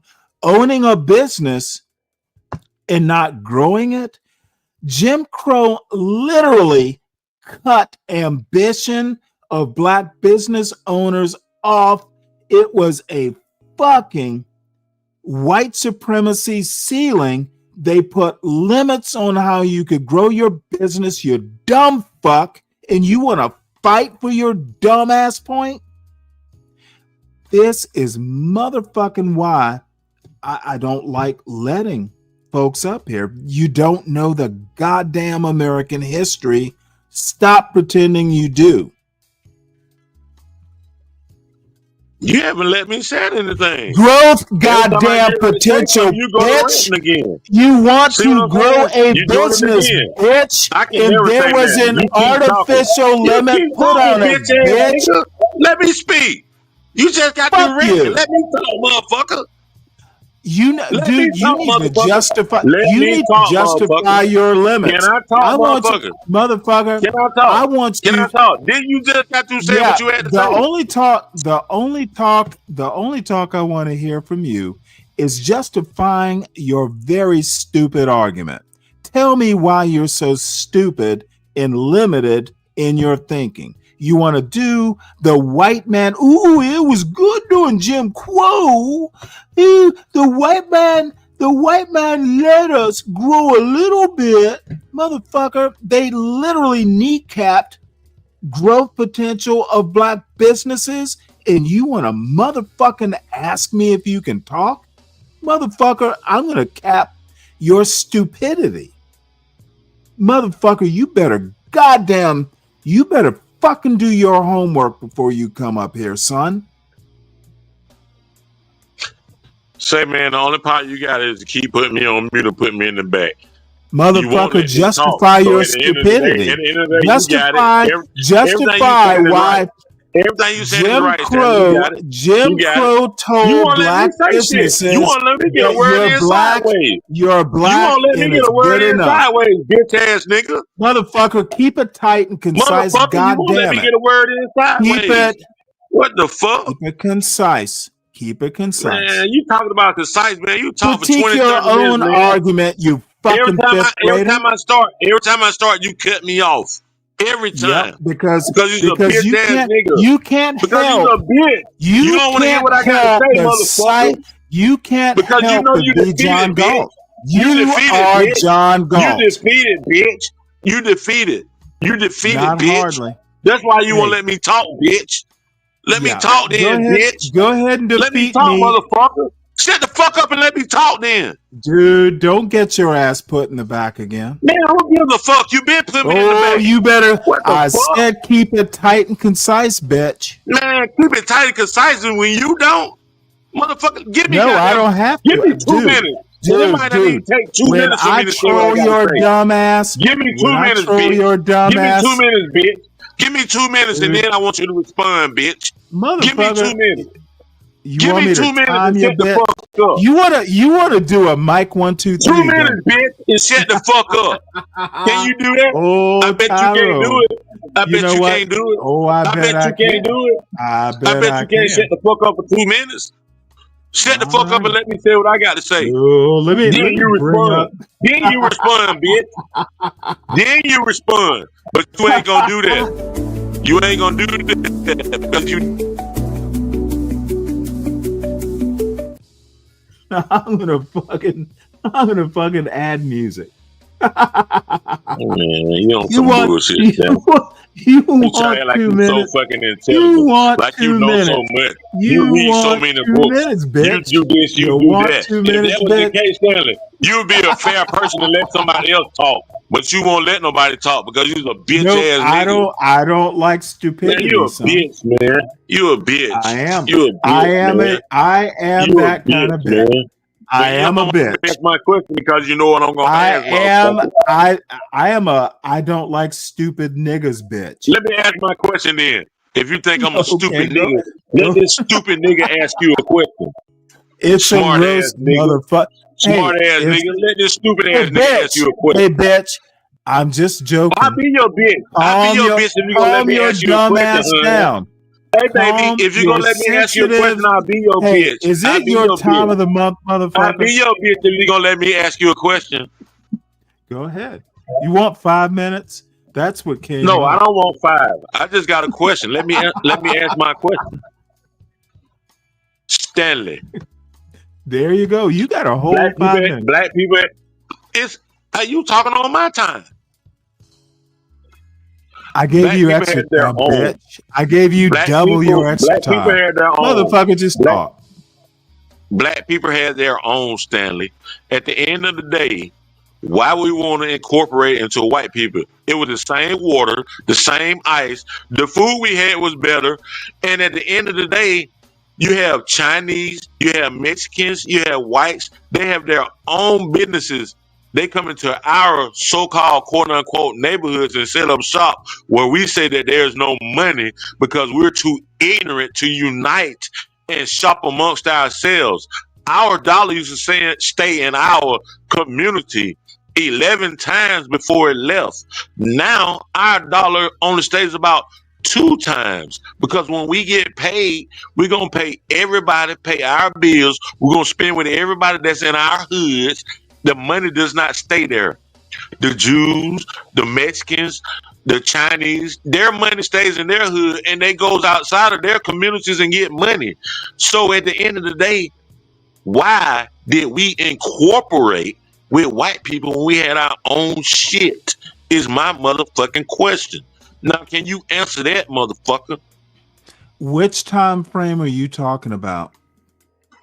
Give me Jim Crow. Give me before Jim Crow, after Jim Crow, and whenever, motherfucker. Nope. You need to read about Jim Crow, sir. Stanley. There were no Chinese. See, bitch. You don't think those people had businesses then, Stanley? Okay. You don't think you only thought it was the white man and black people had businesses? Come on, Stanley, stop the bullshit. Man. Okay, the bullshit. And if you say another goddamn word, I'm gonna put your ass in the back. Stop it, man. Your son at school. I'm gonna give you. You're not gonna talk to me. I'm gonna give you a history lesson.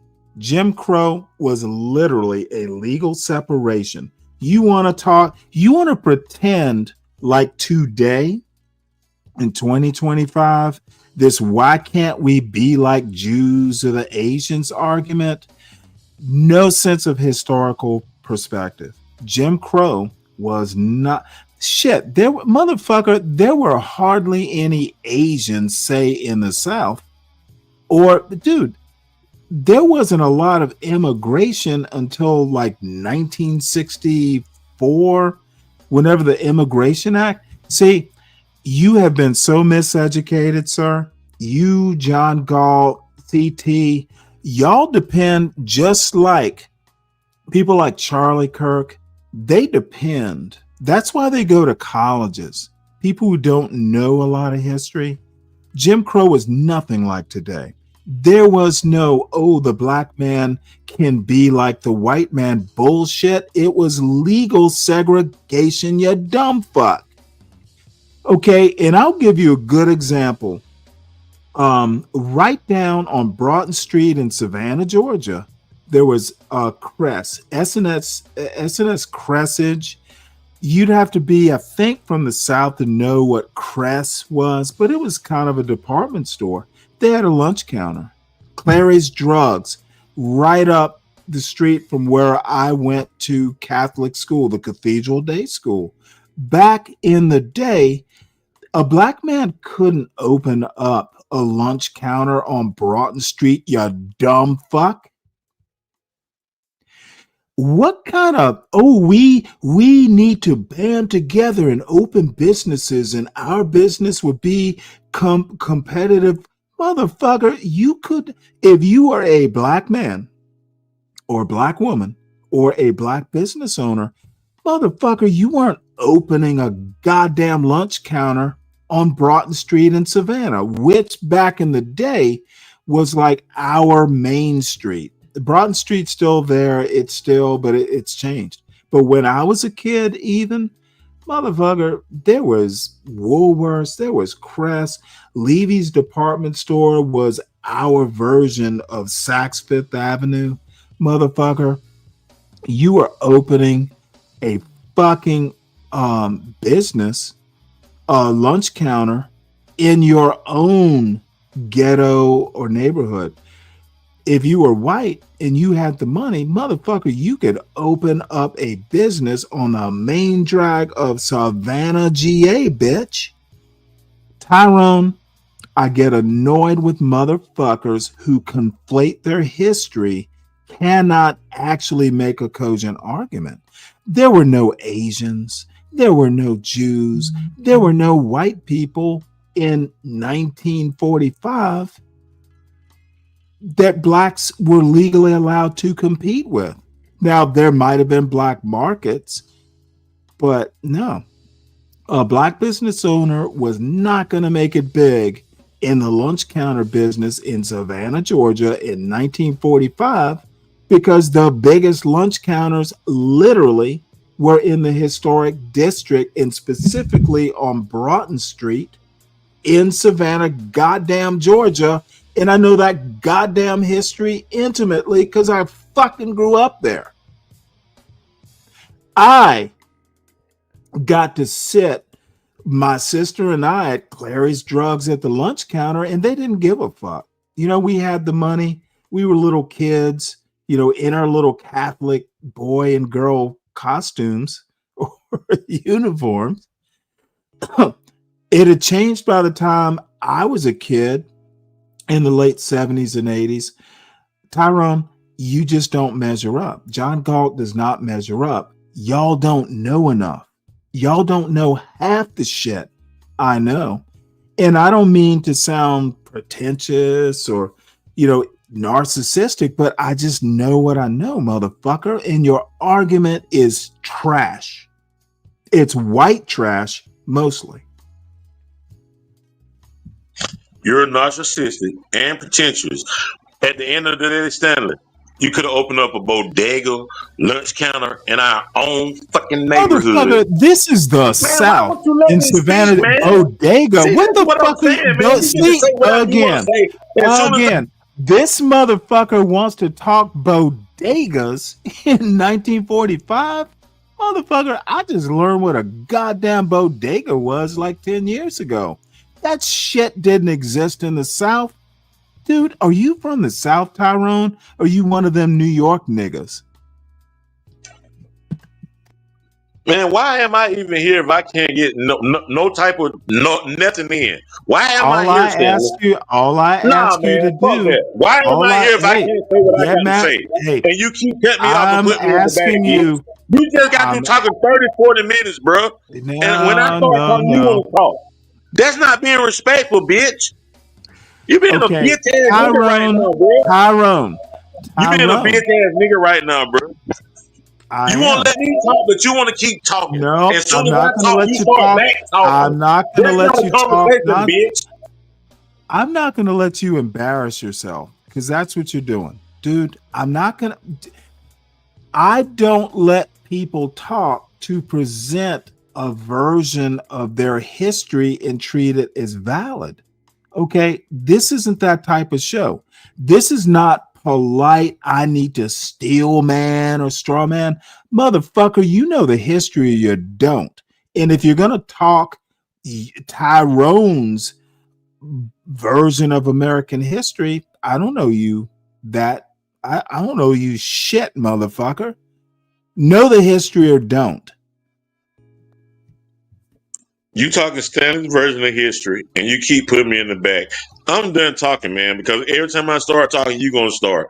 At the end of the day, Stanley, you's a bitch for that shit, bro. You know what I'm saying? And Well, the only then I power guess you I'll got have is to to be a keep putting me bitch. in the back. You's a bitch. You's a bitch. You's I'm a bitch. Yeah, you I'm a a bitch. bitch. You are I'm a a bitch. bitch. You are. You are a motherfucker. In a little Groiper boy, yeah, it's black excellence. It's called dialogue and Man, going no back and black forth. excellence, man. You don't know this shit, man. Hold on one sec. Yeah, it's black excellence. We are literally going back and Ain't black forth. excellence. You don't have. We are being. As soon as I talk, Let me fight against So the can I white finish man saying what I was here. about to Let say? me. Can I finish But saying what I was about to say? can I Because you want address? me to get away from what I was Yes, about to you say. can. Can I say what Yes, I had to but say? let me. Yes, Can I but say what I let had to me say? address. Let me address this Man, fucker here. you been talking, Stanley. Can I So talk? it's my goddamn show. It don't fucking Did you matter, bitch forget? ass nigga. This is Talk about not it's your John show. Galt's That's channel. why you be This fucked up isn't on your even show. Because you don't want nobody else to talk. You think that you're right and nobody else has an opinion. You on some bullshit, bruh. And you laughing at it as if that shit is goddamn cool. As if that shit's cool. You too old to act the way This you is act, not. man. This is. You're a bitch, man. You know, Groiper. Yes, it's black excellence because it's not John Galt's channel. It's Stanley's channel. That's why it's just inherently smarter and better. Man, ain't shit smaller and better, man. At least you get to talk I think over it there is. and on everybody else's channel. It got to be what Stanley Go says to over John. here. Go to It John got to be what Galt. Stanley says over here. Go to John You a Galt. mute motherfucker. You Dude, a mute stop motherfucker and keep whining. talking. And you won't let nobody else talk, Stanley. Why can't Don't I be talk, stupid. bro? Do not be Why can't because I talk, I bro? don't. You Dude, stupid. I don't want you to. I don't What want you your talking ass about to. is stupid. I don't want y'all to embarrass me. Is why I don't let you talk. Now, motherfucker, speak something that's interesting besides whining. I'm whining because you won't let me talk. Is that what you saying, Stanley? Because you won't let me talk. You've been Hey, talking go ahead. every time. Okay, And let every time I me try to talk. restart. There you See, go again. motherfucker, There you I go put again. a whole There you go timer again. up here. You got it. I You put got it. a I whole don't get to timer. talk. I don't get to talk. You keep I put a talking. whole timer. You keep I talking literally, though. I literally put up a whole timer, Man, you keep motherfucker. talking, Stanley. Let me know when to start the timer, bitch. Let me know. Starting whenever you want to start it, Stanley. It's your time. It's your fucking time. Oh, But you all of a gonna sudden it's interrupt. But you gonna interrupt. I promise not to interrupt you for 5 You're gonna minutes. interrupt and you're not gonna answer the question. No, Because you know haven't what? answered. You I haven't am answered literally, the question that I previously asked. you know You what? haven't answered the I question that I owe it. previously I asked. owe it to the Tyrone Sly fans to You let have this not man talk for answered 5 the minutes. question that I Dude, previously asked hey, you. do you see So the you're not gonna time answer up no there questions. So I'm allotted good. to you? I'm Do you good, see man. I'm the gonna listen. time? Go ahead. Do what you do, man. We Do good. you see the We good. time? Do You you got see it. the I don't time? need no time. We good. Should I rename this I don't want Tyrone's no time. time? I Should don't I want no time. rename I'm this? good. I'm And good, you know Stanley. what? Actually, Dirty Dude, I don't that's want no another good time. idea. I'm good. You know what? I'm good. Wait, I don't want no hold time. it, Dirty Dude. Dirty I Dude, don't want no time. that is an excellent idea, sir. You know what? I don't want no time. I'm good. You got it. Dirty Dude, this This your shall be channel, Stanley. You got it. Dirty Dude, this shall be implemented tomorrow. You know what? If y'all want uninterrupted time, it's the opposite. Don't pay to get a I ain't motherfucker paying. on. I'm not paying you for no uninterrupted Yeah, I time, and didn't. you still God gonna damn it! you still I'm gonna talking interrupt to. the nigga. You still gonna interrupt the nigga. So why would I pay you for that? I might. I'd be a fool to do that. I might. I'd be a fool to do that. Well, let me ask you a Pay me for question. some Let's uninterrupted time that you gonna hold interrupt. on, Tyrone. And you interrupt it now. Tyrone. You just Tyrone. can't. You can't. Let's You add can't.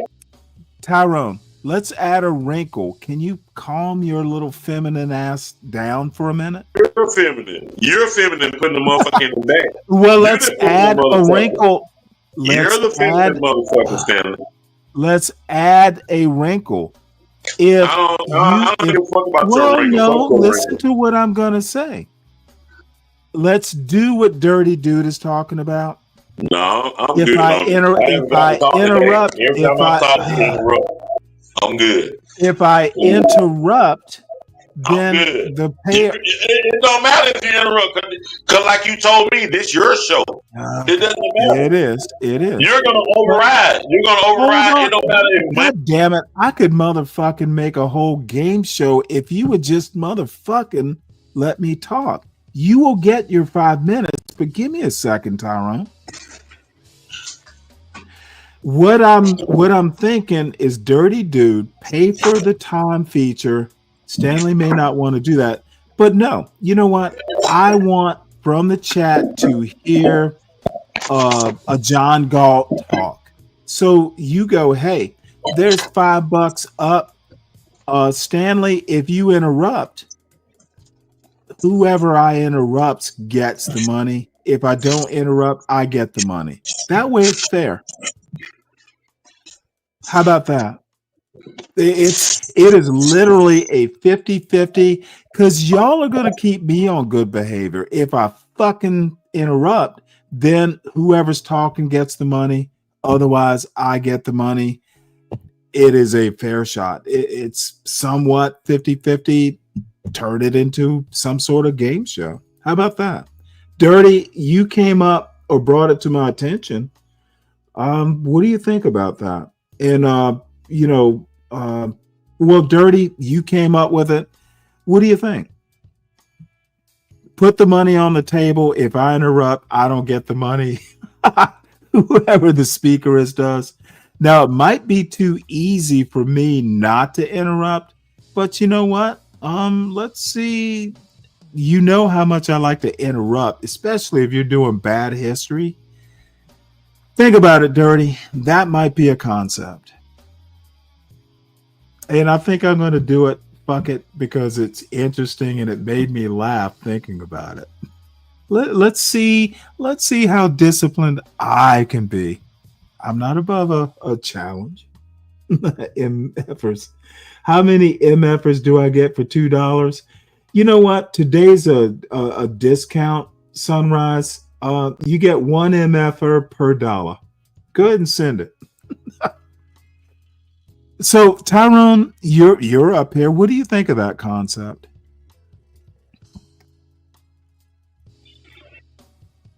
This your channel, Stanley. You do whatever you want to do, bro. No, motherfucker. Now I'm asking for your actual opinion, and you want to be. Come on.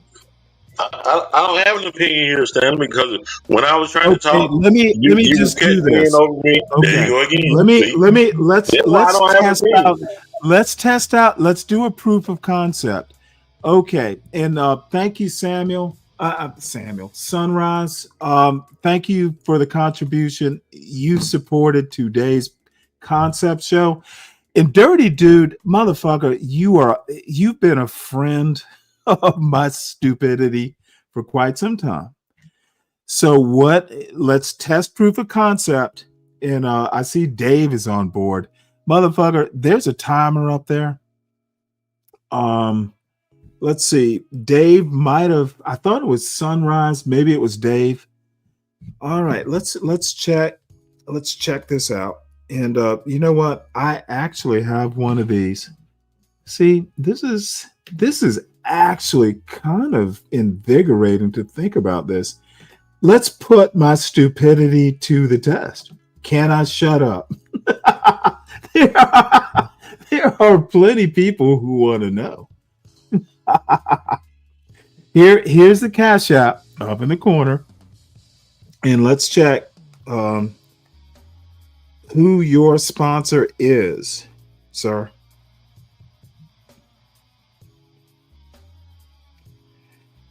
Oh, it is Deacon Dave and Dirty Dude. So Deacon Dave has put up $5. Shit. You have no. Come on now, be a sporting man. Of course, it wasn't you. It wasn't you. Groypers. I did, Dave. Thank you. Hold on. Deacon Dave, I actually thank you and fucking Dirty Dude. Now I'm fucking excited. This is gonna be fun, and this will be proof of concept. But I'm gonna carry this motherfucker onward.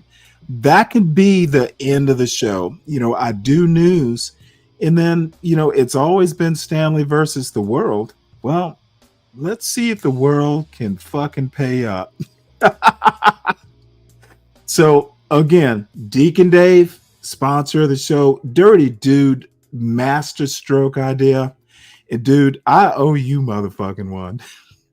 Dirty Dude, god damn it, that's creative. And look, it's creative to me.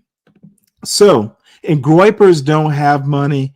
You pay all your money in MAGA campaign contributions. I understand it wasn't you, Groyper. So here's the rule. You got 5 minutes. I'm not going to interrupt you or try not to. Deacon Dave has put up the $5. Will the $5 go to me or you, Mr. Sly? So let me know when to start the timer. Yeah, you can have the $5. I don't give a fuck about that. Aw, come on now. So you're just gonna donate the $5 to a narcissistic nigga like me? Okay. Well, then I win. You're gonna fucking interrupt. I'm literally, dude. If I interrupt, you get $5. Cold hard cash, sponsored by Deacon I don't want Dave. $5. I just want to prove that you're gonna interrupt, and you can get the $5. Dude, I'm not gonna interrupt because I want the $5. Who's gonna get the $5, Tyrone? Me or you? You gonna get it either way because you're gonna interrupt, and I'm gonna let you have the $5. Dude, I'm because literally not gonna interrupt. That's just your nature. Well, see, That's just your fucking nature. Dude, Deacon Dave. Oh, that could be a whole show. Motherfucker, you better be putting up more than $5 if you want questions to ponder to get her say. Motherfucker, you better gather fellow sponsors and do like an investment group. Dude, motherfucker, you're gonna have to have an anti-black consortium. Motherfucker, it's gonna be way more than $5 to fucking have me not interrupt that annoying bitch. Dude, you know, I don't like calling black Whoa, Stanley, females whoa, out of their whoa. name. No, Whoa, no, Stanley, no. whoa, Questions whoa, to whoa. Ponder is a whole Stanley, spinster you don't bitch. know to use bitch and all that. Questions Why do to you use that with Ponder her? will be. I'm sorry, what? Why do you use bitch with questions to ponder? You don't Because know to she's a use bitch. dude. You know I don't do that often with black women, right? That's what I I don't just do said. it with And I'm women in trying to figure out general why are you doing it. because I think she is an annoying bitch who's a racist, by the way. Have you She's ever a heard racist. Have you ever heard Questions to Ponder talk about other black women? I So let have. me ask you something. Yes, I have. Okay, I And need can I you ask you to how do you feel about acknowledge what I how do you got. feel about Dude, how I do you need feel you about to answer Republic? my question. How do you feel about Have Republic you Tea Room? ever How do you heard? feel about Republic Tea Room? And I answer your No, question after that. you know what? I haven't heard her talk. She used to come over, and I guess, you know what? She doesn't find me that interesting anymore. I'm not going to call her a bitch. I literally haven't talked to her in a while. So what separates them from being bitches? Because Questions to Ponder used to come up on this panel and talk that racist bullshit. I've heard Republic Tea Room on other channels. Questions to Ponder has done it on my panel. And dude, I don't come to these B words or the racist. Dude, I don't do that lightly. But if I think you are, I don't care. I'm going to call you what I think you are. And you know what? There is no hatred. Lupin says, hey, Stanley, JG said that he hates you. Well, I don't hate John. I've never met him in person. I hate his game, but I don't hate the player. And that motherfucker is ghetto, but I hate the game. I don't hate the player. What a fucking ghetto bitch John Galt is. So anyway, thank you for reporting that. But look, I suspected that John Galt had problems with me. That's why he threw me off his channel. He wasn't that enamored with me. I don't know, son. Why do you feel that way? I mean, like, About what?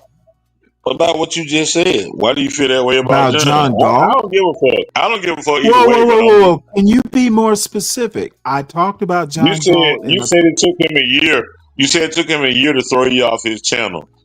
But Yeah, at the end of he's the a day, bitch. my He's a question is, pussy. my question is, Dude, why did you Tyrone, stay? you were Why did you on stay? some of Why those did you stay panels. a year? Let me Why tell did you you stay a year why. if you know you didn't You want to asked be over there? why. Let me tell you why. If you didn't want to be over there, why did you stay a year? Oh, I didn't say I didn't want to be over there. I So said, I'm just saying, you say he threw you off. God damn it, dude. You asked me why I said that about John Galt, and all of a sudden you want to move the goalpost about what I was thinking about. Let You me been tell moving the you goalpost. why I see, motherfucker, Tyrone. This is all kidding aside, all roasting aside, motherfucker. Concentrate. Okay, you asked me a I don't need to question. concentrate 'cause I don't Okay, give- dude, you're doing that motherfucking drunk ass bullshit where you ask a question and keep talking. How about let me answer a goddamn question that you asked, sir? I can care less about what y'all Okay, got going on. dude. I'm seriously losing patience right now. And I'm seriously If losing you patience ask, trying to tell you I don't give a fuck, motherfucker. you asked a question, let me answer it. May I answer your question, Mr. Tyrone Sly? And at the end of the day, that's on y'all. I don't give a fuck. I don't give a Look, fuck. this motherfucker's. I'm gonna go take a piss, and this motherfucker will still be talking. I don't give a fuck. I don't give a fuck. Yeah, I I don't didn't give a think fuck so. about what you and John got going on. I don't crash I'm not out in there. Goiper. I make I've other been trying to people talk about crash other out, shit like all day, Tyrone but is you doing. keep bringing John up. Tyrone is crashing out, Is and John I'm your going to. only content? Is John your Tyrone only is content? crashing out. I'm going Is to take a John your piss, only but I'm fucking listening. content, bitch? Huh? You can't do nothing without mentioning John's name. I don't give a fuck. And I go on his channel and I say the same thing to him that I'm saying to you. Is Stanley the only fucking name you can mention? Who gives a fuck? We over here talking about other shit. Knackered and fucking Fanny Lou and all of that shit. I don't give a fuck about all that other shit, man. I don't give a fuck. I come in this motherfucker for entertainment and pass my motherfucking day. I'm off today. I came up on this motherfucker to talk and have a good time. I'm not up here to talk about, oh, I got to beef with John. I got to beef with Stanley. Fuck all that. We're talking about other shit. Let me know when I can respond. Now I went and man, we're talking about other shit, man. I'm not concerned about that and shit. took a Now we can whole talk about man anything else you piss. want to talk about. I don't want to talk about you and John. I don't give a fuck because at the end of the day, all y'all was we in the were same gonna caravan. talk about All Jim y'all was Crow, on the same bitch, and you fucking crashed caravan. out over that. Y'all riding the same fucking horse. We were going to talk about Jim Crow and why businesses, black businesses could not grow. They did not have a variegated, if that's the right word. They couldn't grow. They only had their neighborhood or a black demographic. Motherfucker, those businesses couldn't grow. So the whole fucking ass-kissing white black conservative argument about black businesses, someone asked how would they grow if they had no access to more demographics to sell their products. Case closed, motherfucker, and check goddamn mate, dude. Y'all are stupid. Black conservatives are limited in their range. Motherfucker, I outthink the John Galts of the world simply because I've taken the time to know their arguments and actually read a book or two. Dumb fuck. Now, Tyrone, what you need to do is calm your dumb ass down.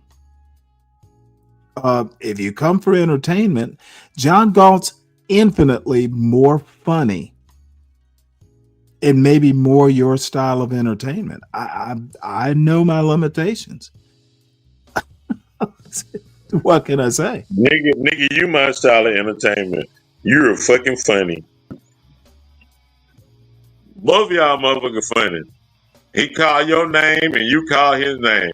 At the end of the day, the question I asked didn't concern John or you. The question I've been asking concerns what's going on right here and now. So I don't give a fuck about what you and John got going on. The questions I ask, once again, are the questions I asked for Stanley. Stanley motherfucking Cross. Period. You keep trying to make this shit all about John. So this was sent to me. This was sent to me by.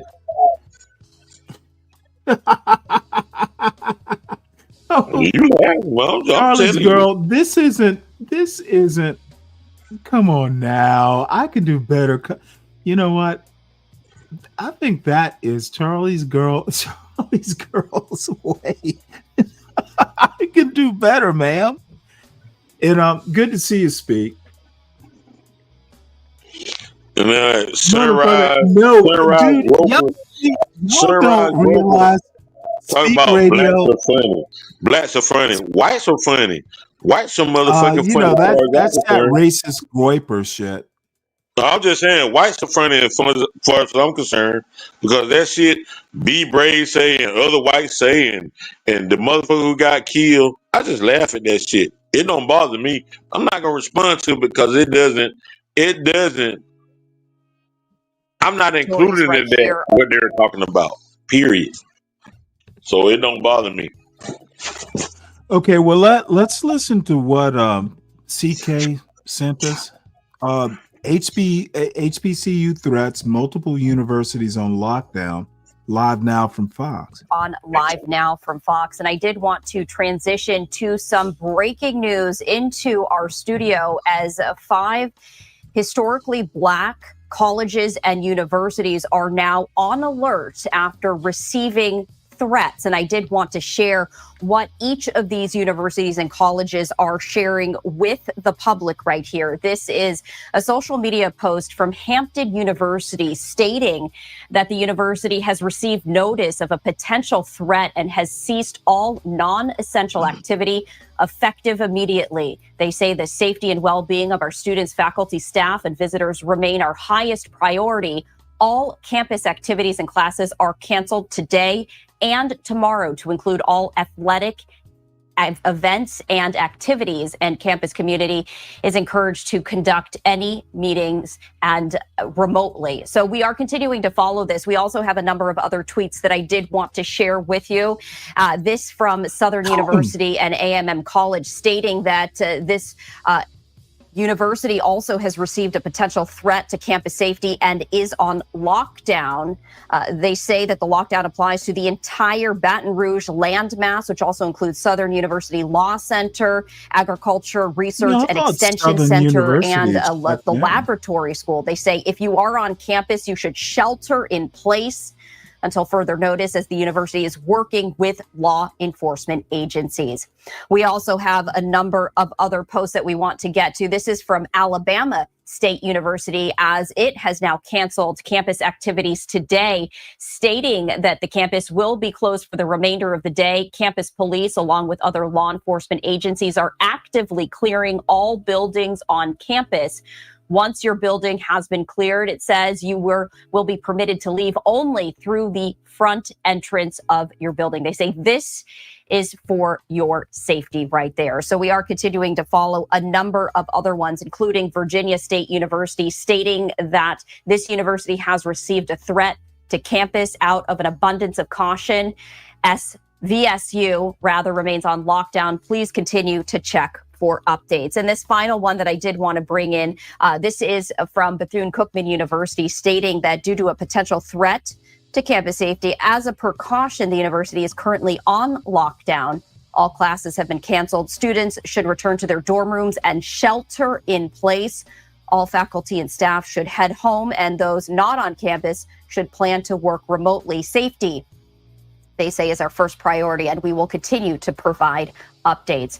So that is the very latest as we continue to follow all of these developments right here. We are working to gather more information just in terms of what these potential threats are, but out of abundance of caution, 5 different HBCUs are on alert after threats. This is a live look right here from Daytona. This is the area where Bethune-Cookman University is and now is currently on lockdown. So we did want to share the very latest with you, as 5 HBCUs are on alert after threats, many of them on lockdown, also canceling classes for today. And also we saw at least one of them canceling classes tomorrow as well, out of an abundance of caution. We are continuing to follow all of the very latest, and we, of course, will bring any additional information as it happens.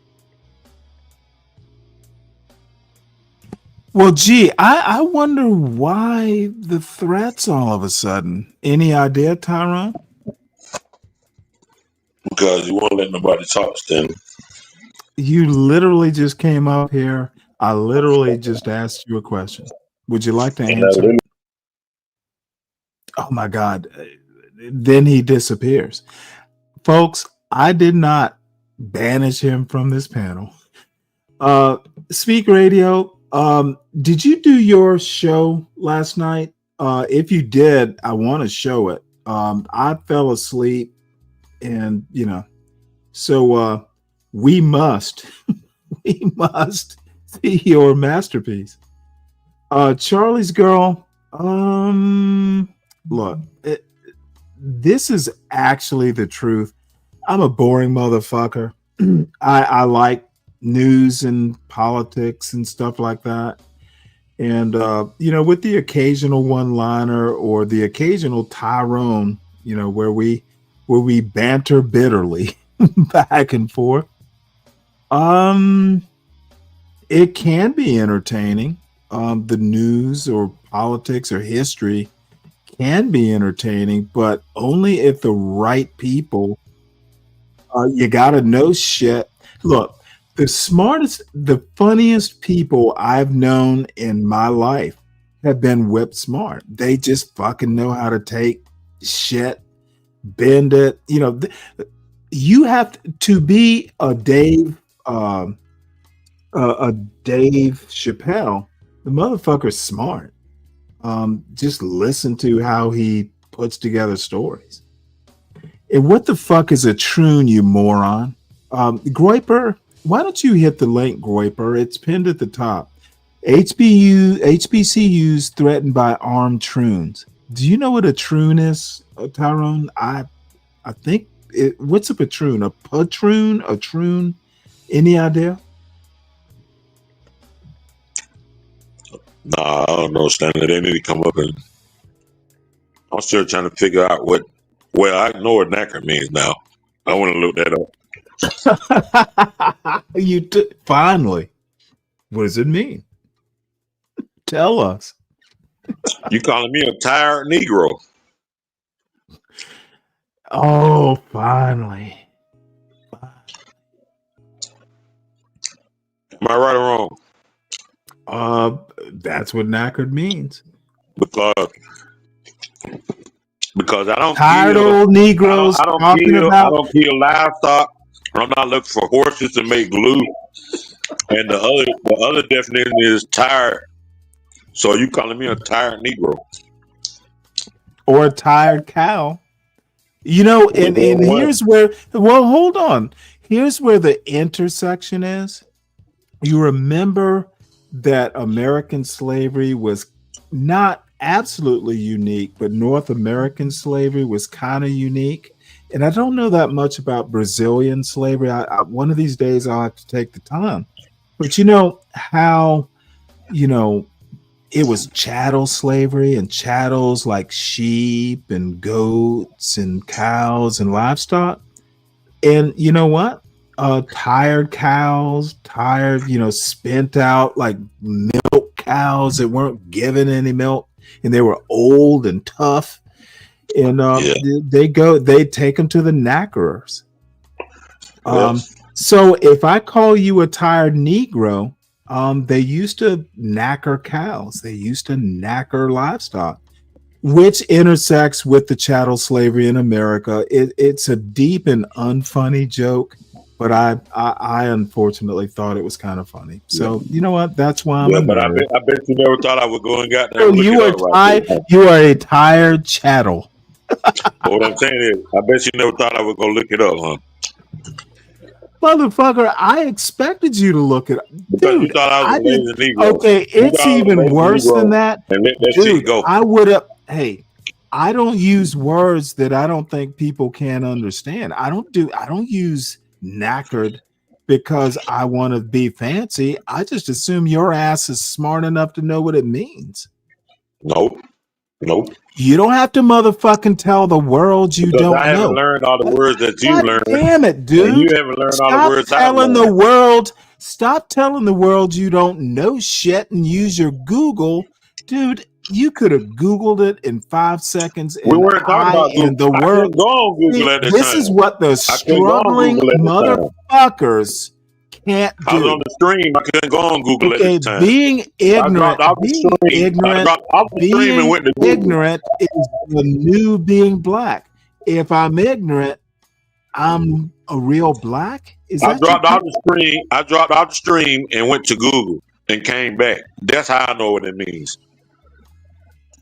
All I have to say is you didn't have to tell the world you had no clue. It wasn't. No, I had to tell the world I didn't have no clue. Because Dude, you wouldn't give me the definition. See, again, let me give you your flowers, sir. I would have never used the word if I didn't think you knew what it meant. My bad. But don't blame this shit on me. You're smart. Fucking don't tell the world. God damn it. I cannot get a fucking word out, dude. And go look it up. When The one thing you learn in the military is don't let your men know that you don't know. So Stanley, you told me that it means people who round up livestock, cattle, horses. That was the example. It was the example. It was the example. See, motherfucker, I'm gonna have to put your ass in the back. The second definition of that is tired. So if I had never looked at it, I'd have never known that you were calling me a tired Negro. You know what? I'm saying. What's the first definition again? I don't What's fit the first definition again? I don't fit what the cattle. Is the first definition again? I don't fit the cattle or horse shit. I don't fit the cattle or horse shit. You do if you're a cattle slave, motherfucker. Nah. I fit the tired narrative. If I had never read it, I'd have never known what you meant. So you calling me a lazy Negro?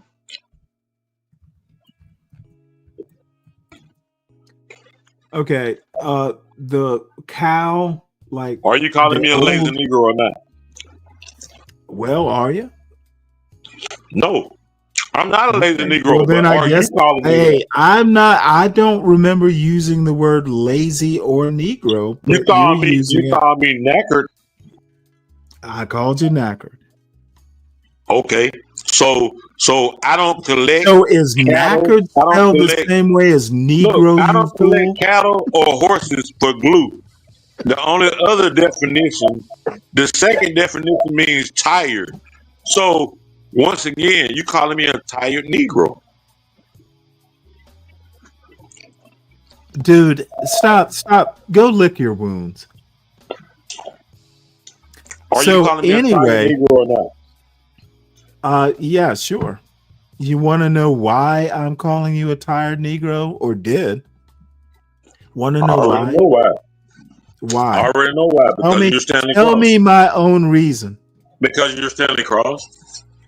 No, actually, that's besides the point.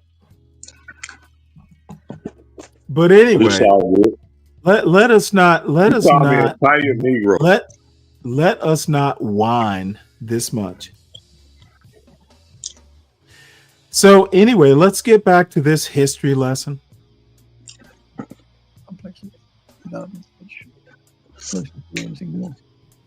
Okay, let's look at this from the other side of the story, because while some people argue that Britain really took off because of the proceeds of the slave trade, there are also those people who say that Africa was entirely suppressed by the slave trade.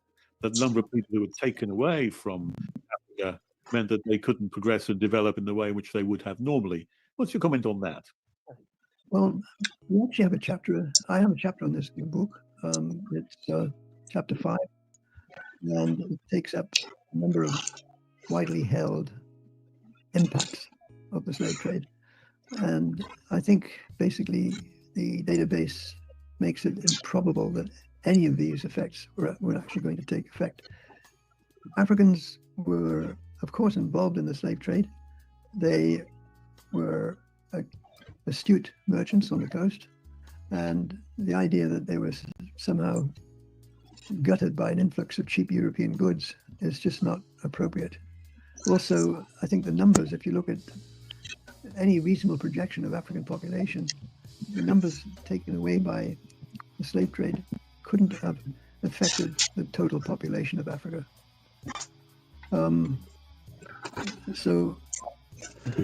Didn't you say that the database has 12 million people to account for? That means 12 million people taken out of Africa. That's right. Yes, so would that have a significant impact back in the 1700s, 1800s, 1900s? I don't think so. It's spread over almost 400 years. And if you do it on an annual basis, it really doesn't account for anything like a population decline. This is one of the, I think, least popular findings in the book, but I'm afraid the data can't be disputed. Backward projections. When you say it's the least popular, have you had any pushback from? Actually, surprisingly little. I'm still expecting it, but we've had reviews in the TLS and the Spectator. I read the one in Spectator by Jonathan Sumption. That was very good. Yeah. I liked his final comment. This book will make enemies in the best places. I remember, yes. I was going to ask you about that. Have you had any enemies made? I haven't, but the bulk of the, I think the bulk of the academic reviews in the academic journals are yet to come, and I'm certainly expecting pushback there. If Sure. In your book, Atlantic Cataclysm, you describe the slave trades, which you use a plural term for slave trades, as a cataclysm. And why did you choose that word? What was that to convey to the reader? It was to convey the horrors of the whole thing, first and foremost. The slave trade is the Atlantic slave trade is quite unprecedented. There's nothing like it at all in the history of the world. Previous cataclysms, I guess, were maybe the Mongol invasions, the hundreds of thousands, millions of people who were enslaved. Yeah, and these dumb fucks. There's nothing like a traffic across the Atlantic. Let me stop this right quick. These dumb fucks like an SKC, and with all due respect, I'm calling him a dumb fuck, dude. The Africans sold Africans into slavery. They forget the Africans didn't set up a transatlantic slave trade. These dumb fuckers who are so limited in their thinking, they were trained by people like Thomas Sowell. Thomas Sowell literally is a dumb fuck. With all due respect, he was good at economics, not that good at social commentary. I don't think Thomas Sowell was even a worthy public intellectual. The motherfucker did not like to teach. He stopped being an economics professor in the 60s because a bunch of his Black Power students thought he was an Uncle Tom. Dude, read your history. Maverick, the movie that little squeaky from the Wall Street Journal, Jason Riley, that motherfucker doesn't cover that part. Dude, do your deep research. Thomas Sowell was I think he might have been a full professor because he was brilliant as an economist, or at least he had the reputation of being brilliant at UCLA. And the motherfucker just basically, those black students weren't having his Uncle Tom ass. And he fucking, I don't know this for sure, but he quit teaching.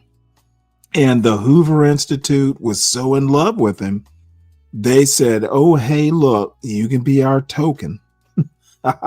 You can write books on photography. You can write an essay. You can do all kinds of research. We will fund it and pay your Uncle Tom ass. Poor motherfucker. Dude never addressed a black church.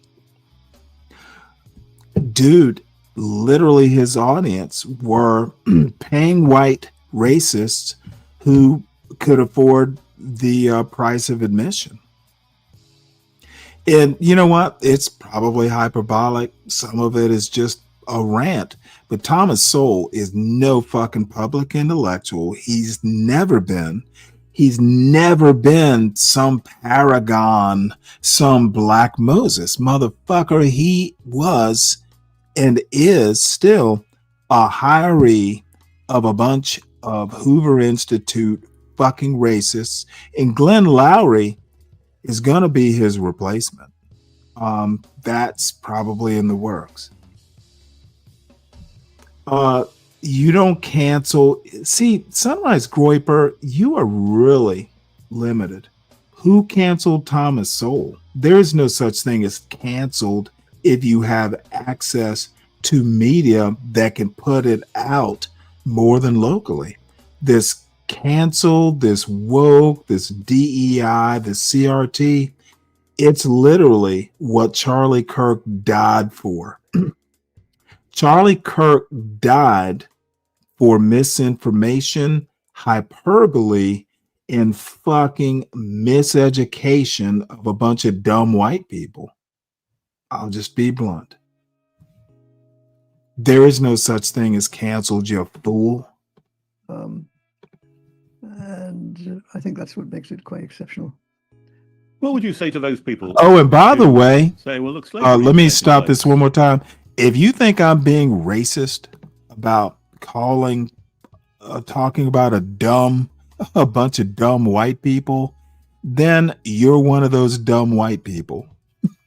They exist, you motherfucker.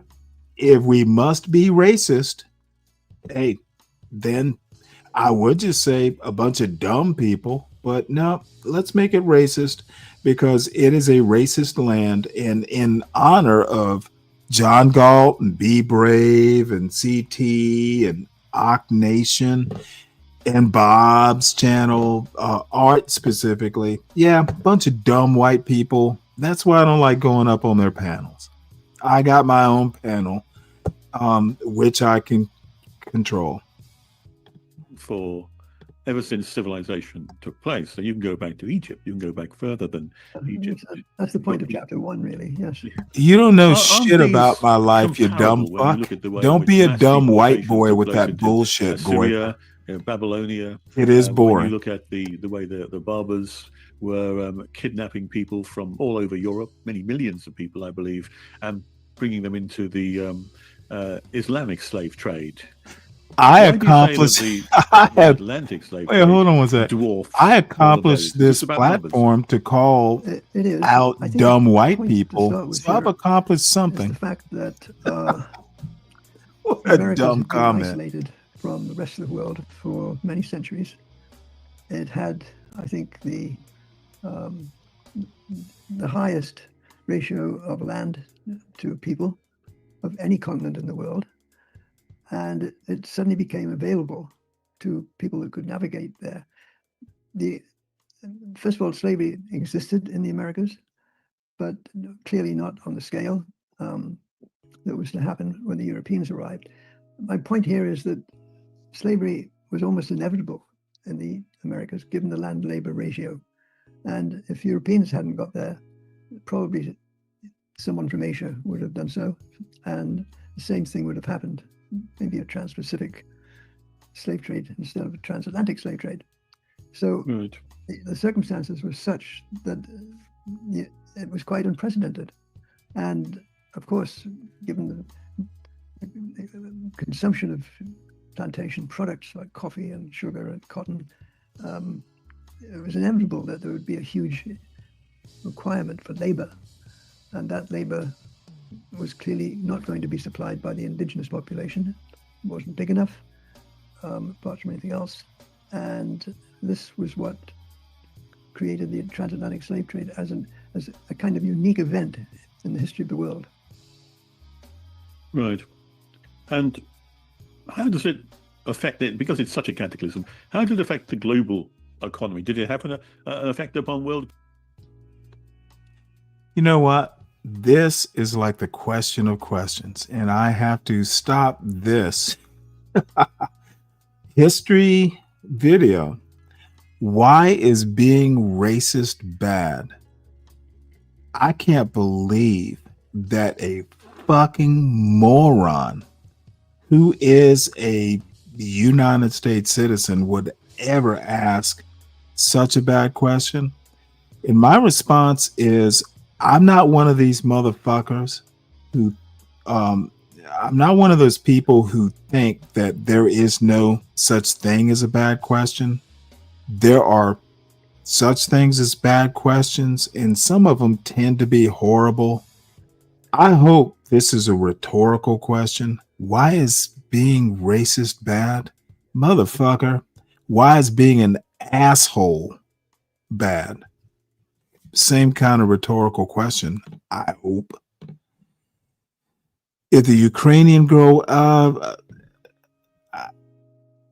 okay, hey, dumb fuck, you're confusing being racist with self-preservation, you dumb fuck. Again, another bad question. Dude, you are so modest in your intellect And I'm making that judgment based on these ridiculous questions you're asking. So self-preservation, you can only survive if you're a racist. That's that racist fucking incel groiper bullshit. Economy at all? Or is it just limited to Europe? Well, there was a lot going on apart from the Atlantic world. Europeans were spreading into Asia, obviously. You don't even know that Ukrainian girl's name, you fucking asshole. Use her name, bitch. What tends to get lost in all this is the importance of the trade developing within Europe. I mean, the Dutch got rich essentially on the trade with the Baltic. And in comparison, the slave trade, I think, was fairly modest.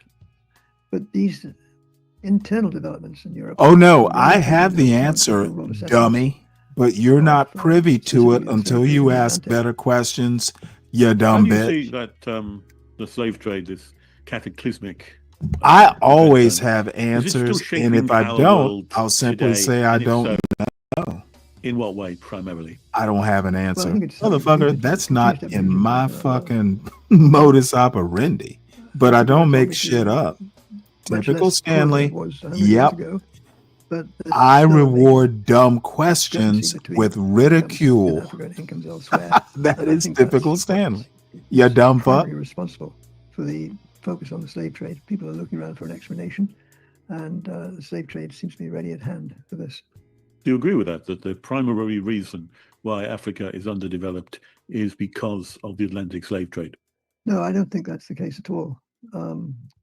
There's much more going on than the Atlantic slave. The Atlantic slave trade stopped essentially in 1870 or 1866, actually, and that was quite a while ago.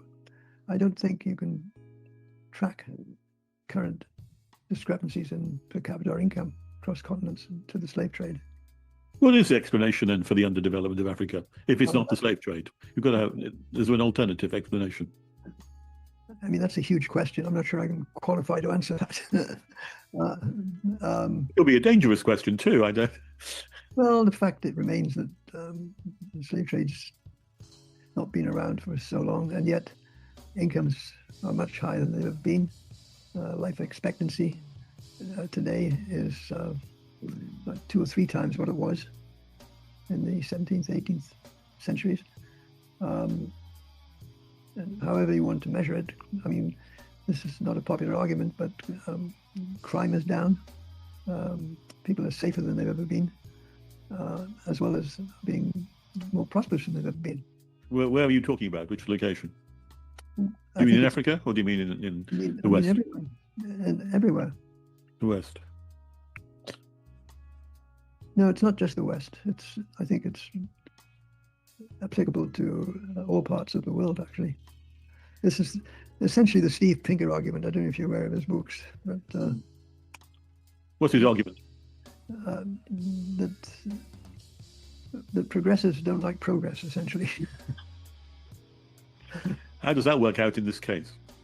Well, we did get rid of the slave trade,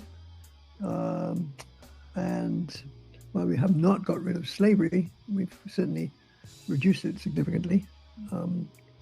There's still people that are subject to work without pay, but in terms of numbers, it may well be greater today than any point in the past, given the huge increase in the world population. However, if you look at what's called modern slavery more closely, it usually turns out to be associated with the exploitation of women or the exploitation of people in rural India. And usually it's of temporary duration. No modern slavery that I know of results in the offspring of the slaves also being slaves. And that was the chief characteristic of slavery in times we were talking about. Yeah. Yeah. What about in places in Africa now, like Mauritania and Niger and Mali and Sudan, parts of Sudan? Well, there's going to be types of slavery taking place there, often in great numbers. Yes, but at least the statute book says slavery is illegal. Oh, yes. There's de jure and there's de facto. Yeah, But that in itself is an achievement looking at global history. The fact that officially people, states simply have outlawed the practice. Yes. And would you say that the UK took a lead in that? I think so. It certainly took a lead in trying to suppress the slave trade. I don't think it was especially successful in doing that, but it certainly gets a lot of attention. In practice, you couldn't just force people to. The effect of the English must necessarily be limited, given the fact that you can't expect one country to impose its values on another. Certainly not in the short run. So, while the British led the way in suppressing the slave trade, I don't think their naval campaign was especially effective for that reason. They lost quite a lot of men in the Navy, apparently. Oh, they did, and it was very expensive. People focus on the compensation paid to slave owners when slavery was abolished in Britain. Yes. And I think the argument is it comes to about £20 million. But if you look at the campaign against the slave trade, apart from the deaths of English personnel, you have the cost in naval terms of something like $13 million. So it's sort of comparable. But in one case, it's effective because it's applying to people in British jurisdiction. In the other case, it's ineffective because you can't expect one country to impose, unless it wants to go to war with France and the US. It's just not practical. Yeah. I remember reading a biography of General Gordon of Khartoum not so long ago, and I was quite surprised at how he had to go to the Sudan and had to implement the abolition of slavery because they were incredibly reluctant to do so. He had to do it by force of arms. They weren't going to give up slavery very easily, but it was quite an interesting story. Often not told in English schools anymore, I shouldn't think. No, I'm afraid not. Let me ask you then about the repercussions today, because there are some people who make a lot of the repercussions and say that they are held back, particularly in America, particularly in this country, because they come from a descendancy of slaves. Mm-hmm. And they're looking for reparations. There's quite a lot of talk about reparations for the slavery and the slave trade. What's your comments about that? I'm not really a fan of reparations. I think reparations result in those people who were not slaves receiving funds, in effect, from people who were never slave owners. And I think there's a certain problem with that. What would you do then if you were in charge of the government's response to this? Well, I would be hesitant to put large sums of taxpayer money into the pot. I mean, I believe the Church of England has put £100 million into a pot to alleviate the guilt of the slave trade, that their involvement in it. Any comment on it? I think there will be other cases like that, but what I think the justification for it is very, very feeble. Yeah. I don't think you can really make that. Personally, I think that it could be a good idea if it was used in order to alleviate present-day slavery around the world. If you could find any examples of slavery and you had £100 million, you could do a lot to improve the lot of people out there who are under such circumstances, indentured slavery or working and that kind of thing. And there could be something positive about it if they thought of it, I think, in the right way. You could also... Some people say that the abolition of slavery was a moral movement because you have people like Wilberforce on the back of the evangelical revival presenting a moral case for the abolition of slavery. But there are those people like Eric Williams who deny that abolition was about morality at all. They simply say that it ran out of money, it didn't make any money for them, and that's why it was stopped. What's your comment on that? It's not plausible. The best, in economic terms, the British could have done in 1807 was to sign a treaty with Portugal to allow British slave traders access to the Brazilian market. In other words, I'm awake. Was a lost economic opportunity. I was in the kitchen and away from the microphone. I do pay attention what's going on. Dirty Dude, Are you talking about there was a shooting in Denver yesterday? Help me out here, or is there more breaking news? I did a story. I can't remember. Was it Evergreen High School in Colorado yesterday? So there's another one. I also talked about a school shooting in Washington State where they caught the 13-year-old. This motherfucker had like 20 guns lined up. So they prevented a school shooting. So let's look at the news right quick. Charlie Kirk is still in the news. Help me out or drop the link. If you see it, drop the link, Dirty. And Groiper, I don't fall asleep online. I'll end the fucking show before I fall asleep. It's too easy to do. Had a handgun and kept reloading. But drop that link, please, Dirty. Let me look at I looked at CBS News's website. Don't see it there. Let's look at colleges are prepared. I don't see that breaking news yet. So, it is kind of a, I think the news can be slow. And by the way, I am two things that my folks, and I consider friends of the show, my folks, we will make some interesting changes. I think that, hey, motherfucker, if you want to talk, it'll be an opposite ransom. We won't pay money to motherfucking get you off the panel. People are going to pay to keep your dumb asses up here. Not anyone, the panel, Tyrone, I'm not talking about you.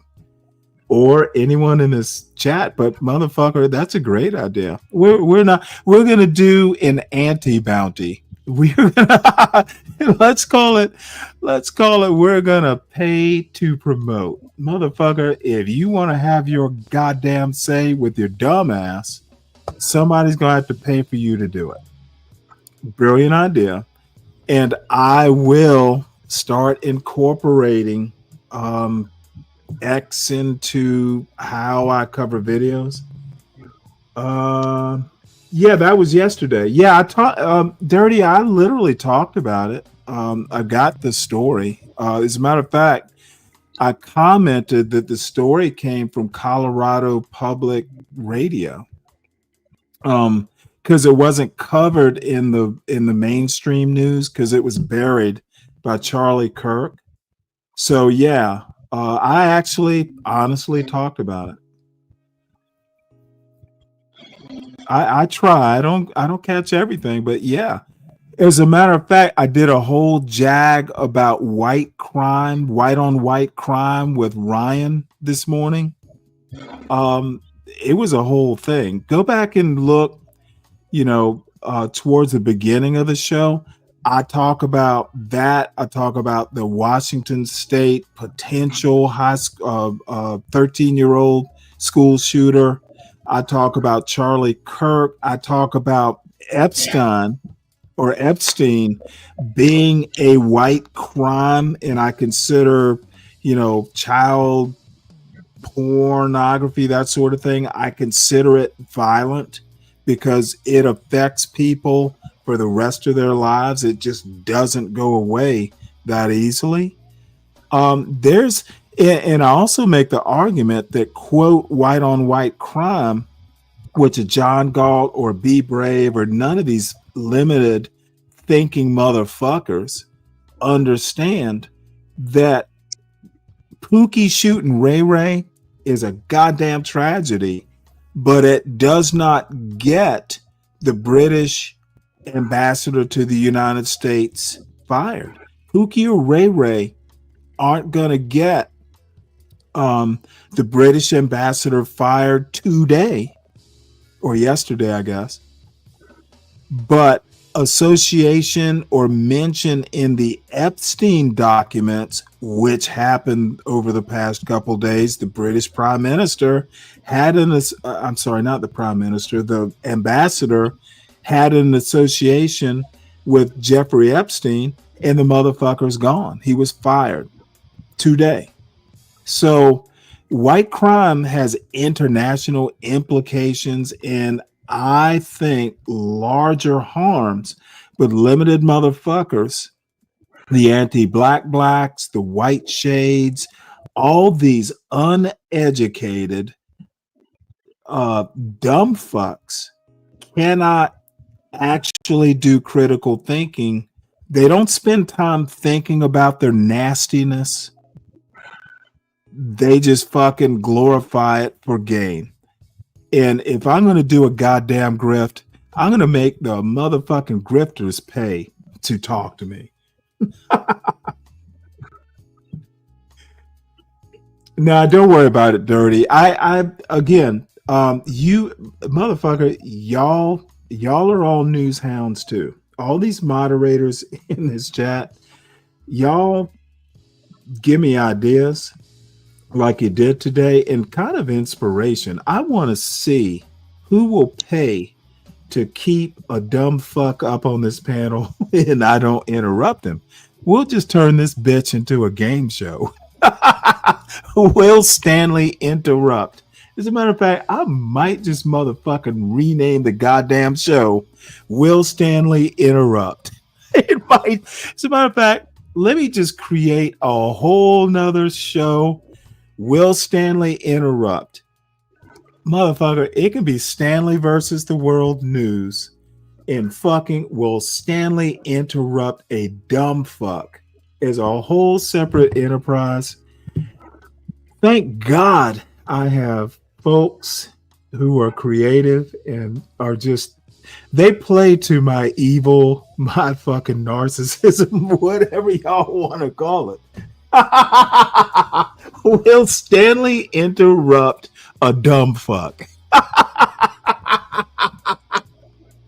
That's gonna be the name of the fucking show.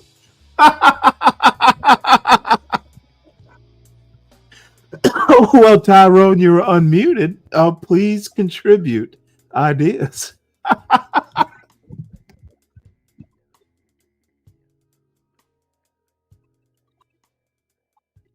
You know, Tyrone might be asleep. Let me mute this sleepy motherfucker.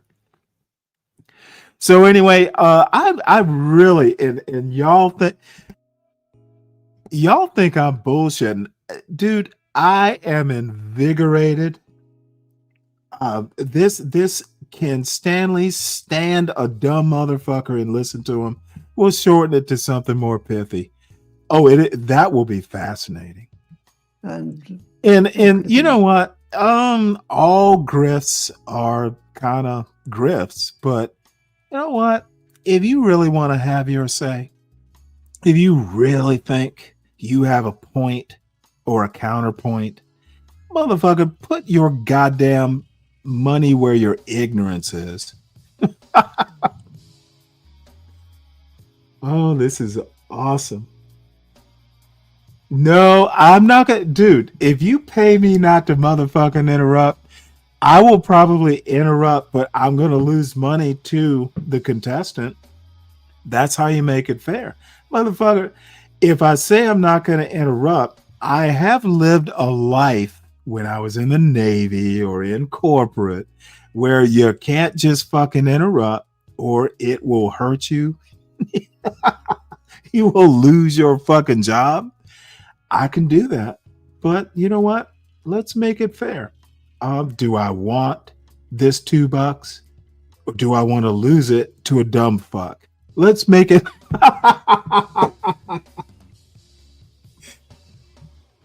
I gave him 5 minutes, motherfucker. A dirty dude. I gave Tyrone, and I think he's asleep now, so I muted him. No, he had his 2 minutes, but he kept saying, no, I don't want to talk now. I can't. I get the $2 if the motherfucker wants to. No, I'm not asleep. I'm listening to you, Stanley. Well, motherfucker, contribute. You gonna let me ramble on in the wilderness like that, you bitch? Of course, that's how it's been. So I'll let you have it. All right. Well, bottom line, what do you think of the concept, motherfucker? If you want to talk this nonsense, let's. But if no one pays to keep your dumbass, and I'm not talking about you, I'm talking conceptually. The proverbial tomorrow's show. If someone wants to spout shit, well, Stanley, you won't listen to me. Stanley, you keep putting me in the back. Well, motherfucker, pay. Somebody, you either pay or somebody in this fucking chat pay to keep this dumbass up here. And the bet is, because you won't let nobody else talk. But you know what? That's going to be the catch. I got to shut the fuck up if I want that $5. But if you I can't interrupt, do it. You if can't I do that. interrupt, no, don't tell me what I can't do. If I interrupt, motherfucker, the money goes to whoever the dumb Say, fuck man, is. it's bad to be a 60-year-old degenerate. I don't think I'm a degenerate. I hope Yeah, not. you act But degenerate. I think it's a competition. Can I shut up long enough to hear someone spew ignorance, or And will I everybody just knows go, that you God can. damn it? It's Everybody almost knows like that you can. it's almost like Fear Factor. You know, can Yeah, I eat Stanley your factor. goddamn ignorance? This man, you can't help yourself, Stanley. That's why, Oh, but hey, there are gonna be people who find out that I can help myself. Motherfucker, put the money. Hey, let's bet. Let's call it a bet. Let's bet that I can let you spew dumb shit and I not interrupt you. It's a challenge. Impossible. That's what's gonna trigger you. I don't that dude. I will have to fucking grow a set. Be That's what we're if I want that $5, and hey, you know what? I could use $5. That goes towards the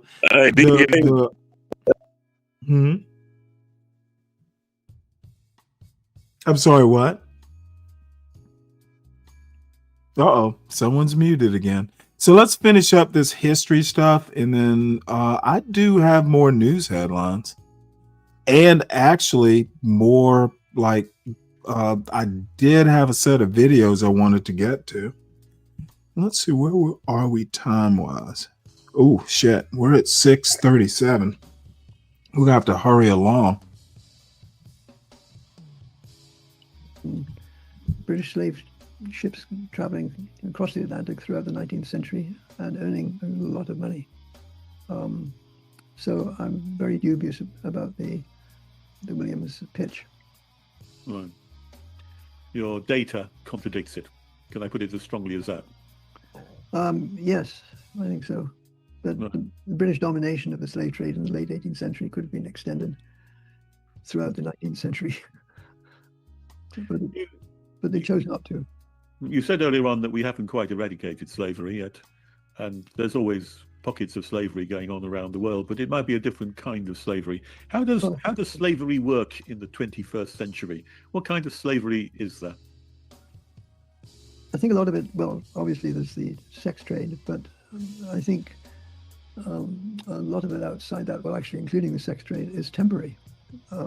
Individuals find themselves working off debt. It's usually an extension of debt slavery. And it's particularly prevalent in Indian rural areas.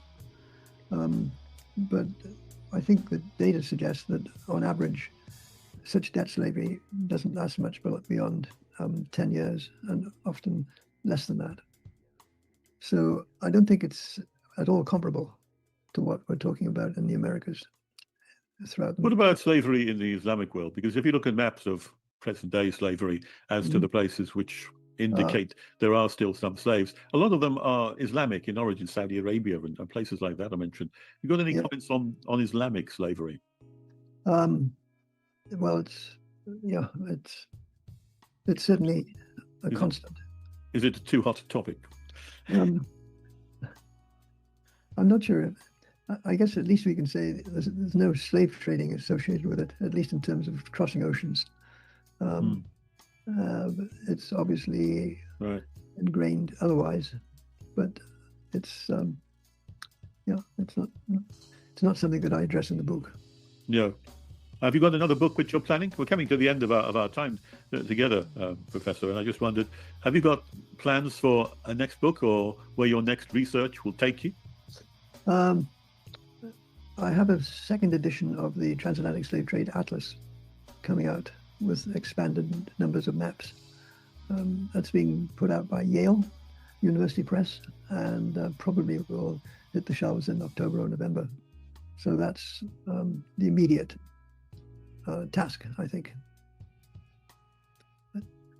Apart from that, I have plans for a couple of papers, but I doubt if I will produce a further book. Oh, yeah. You're entering into retirement in a more substantial way. Actually, I retired 15 years ago. So 15 years ago. You're still emeritus professor. Oh yeah, I really should be better about that. I think connection to the university, don't you? Yeah. Well, can I say? Oh wow, I've seen this book. Thank you very much I haven't indeed read it. for your time today, Professor David L. Oops. Let's keep that up. So for all the people who actually can read books and are inclined, everyone please make sure hit the like button, as my old friend Dirty Dude says. If you're new, look, I'm not to everyone's taste. I just do what I do. News, politics, history, and the occasional fuckery with, just general topics. If you like it, subscribe and recommend or share. If you don't, you don't. I'm not going to beg, God damn it. So what you calling me fuckery? So what? You calling me fuckery? I literally did not use your name. No, I wasn't even, dude. I wasn't even thinking, dude. I was not even thinking about you, dude. Oh, okay. You do know that if I don't think about you, it's okay. Oh, It will be okay. I just want to know Stanley motherfucking Cross. Okay, well, to something you mentioned earlier, I'm just learning how to do this. See that Kindle Unlimited? This is a picture of my motherfucking Kindle. Actually, it's Kindle on my phone. I actually have a Kindle, which I need to motherfucking replace. It still works, but I want something better. Do you see the name of this book up there? See the name of it, sir? Yeah, I see it, Stanley. What the Okay, hell? what's it called? Can you read it out, or can you read? That doesn't mean that you read Can it. you read? No, motherfucker. I'm about to Motherfucker, that does not mean educate. you I'm read about it. to That does not mean you educate read it you, in the dude. last. Don't make me put you in the You back. haven't read it in the last 90 days. Okay, dude. It is in my goddamn. Have you read it in the last 90 days? Dude, I've read it in the last year. I don't think it was in the Have last you read 90 it in the days. last 90 I days? can tell you I've read it. Have in you the read past. it in the last 90 days, motherfucker? I'm not sure. Let's just go ahead and say I haven't. Yeah, whatever. I have read it. See, I don't have your type of blackout memory. I read it in the last 6 months, and I can retain I what I said 90 read. days, motherfucker. All 90 days. I have to do, and all I have to show you is that, see where it says in your library? That means it's in my Kindle library. Now, the wonderful thing about Kindle Unlimited is you can borrow classics like this. It's not for free. It's a membership thing that I do pay for, but I can read Uncle Tom's Cabin and not buy the book. Now, what I want you to see here, What I need you to see here is this important part. See this little banner? Motherfucker, can I talk? You just went and pulled up some imaginary Motherfucker, shit, can man. I talk? Oh, Can I it's on talk, my motherfucker? Kindle. It's Can on I my talk, Kindle. motherfucker? I've read it. Motherfucker, It's can on my I talk? Kindle. It's saved in my Kindle. All I have to say is Stop that bullshit, man. See this little banner here where it says READ? That means okay. I read the bitch, and if I really go in, I can find out when I rented the book. Is this rented? Okay. All I have to say. Pull it up. All You I put that have up to there. Pull it say up. to all. Pull it up. All I have. Pull it up. I'm not. No. Pull it up. Dude, within the last 6 just like I months. thought, motherfucker. It has not been If within the last 6 months. if it's It ain't even been in the motherfucker, last see, 90 this days. is what you do. It has not even been in the last 90 days. You probably read that shit a year ago.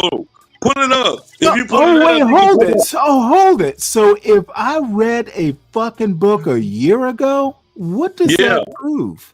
That I read a book? That don't prove shit. That proves you don't know what the hell you're talking about. Are you saying I'm so old if I read a book that I read in that I read in goddamn high school? Dude, I read the motherfucker That's the last in time you high read school. that motherfucker. Okay, That's the last time you okay, I'm gonna have to put your dumb ass in the back. Dude, I said I reread the bitch, and it says read. See, when you read a book and finish it, Kindle will say it's read to help you realize that you read it. I've read it twice in my life. In high school, and like I know I read it since January. I read it since this channel became active. So I've read it in the 8 months? 9 months now, since January. Dude, motherfucker, I don't have that kind of blackout memory. If I read it in high school and I reread it in the last year, I remember the book. You haven't read it within the last year. It literally, dude. I'm so sorry. And Dirty Dude, I'm so sorry. I'm so sorry. Stanley has not read this book.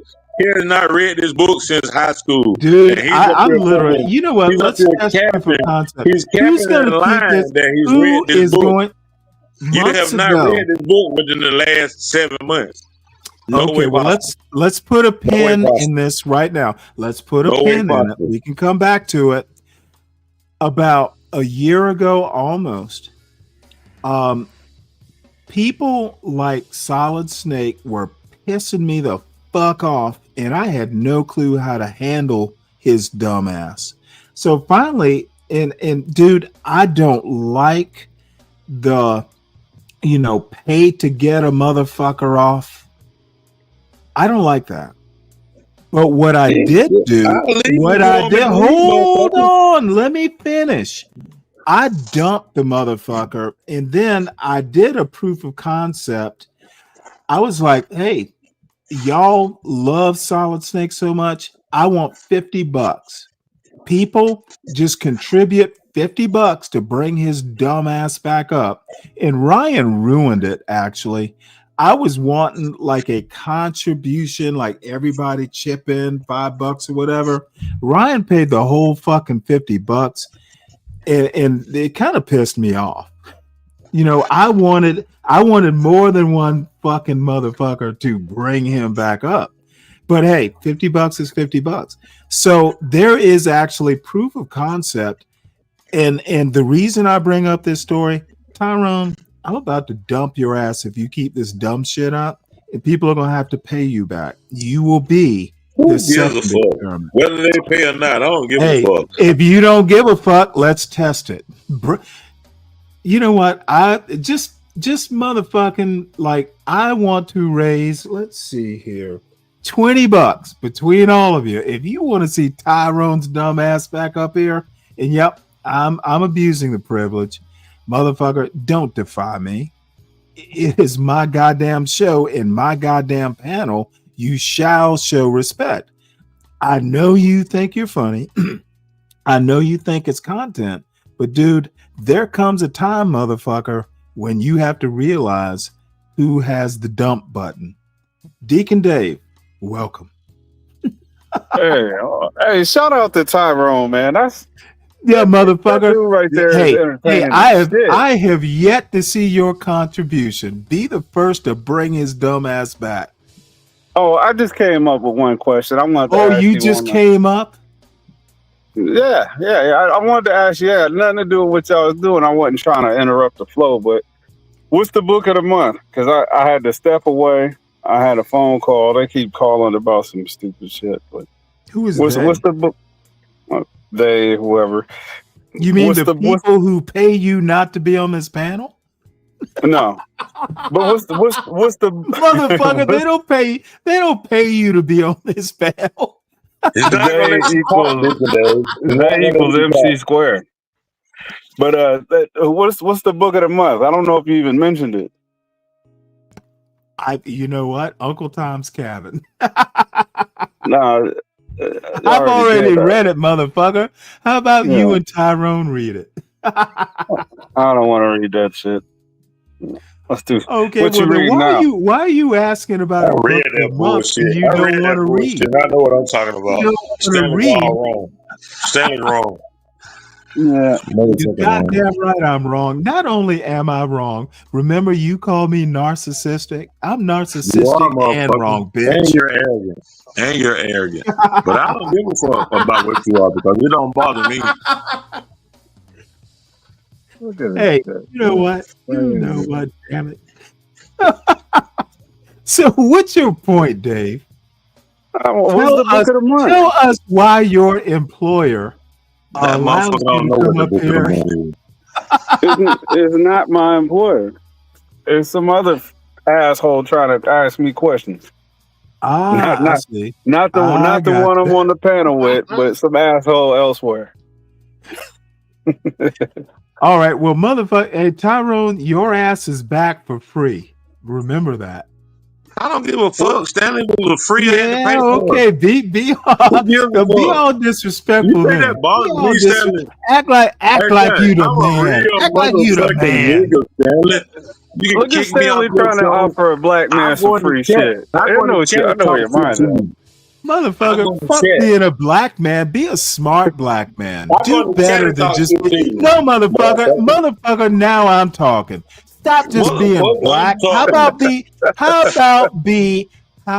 be more than just black, motherfucker? How about be smart and black? Can you do that? But this fucking young bud, dude, your ass is in the back too. Dude, stop depending on your blackness. Dude, you're more you are literally being what John Galt doesn't like. Stop being just black.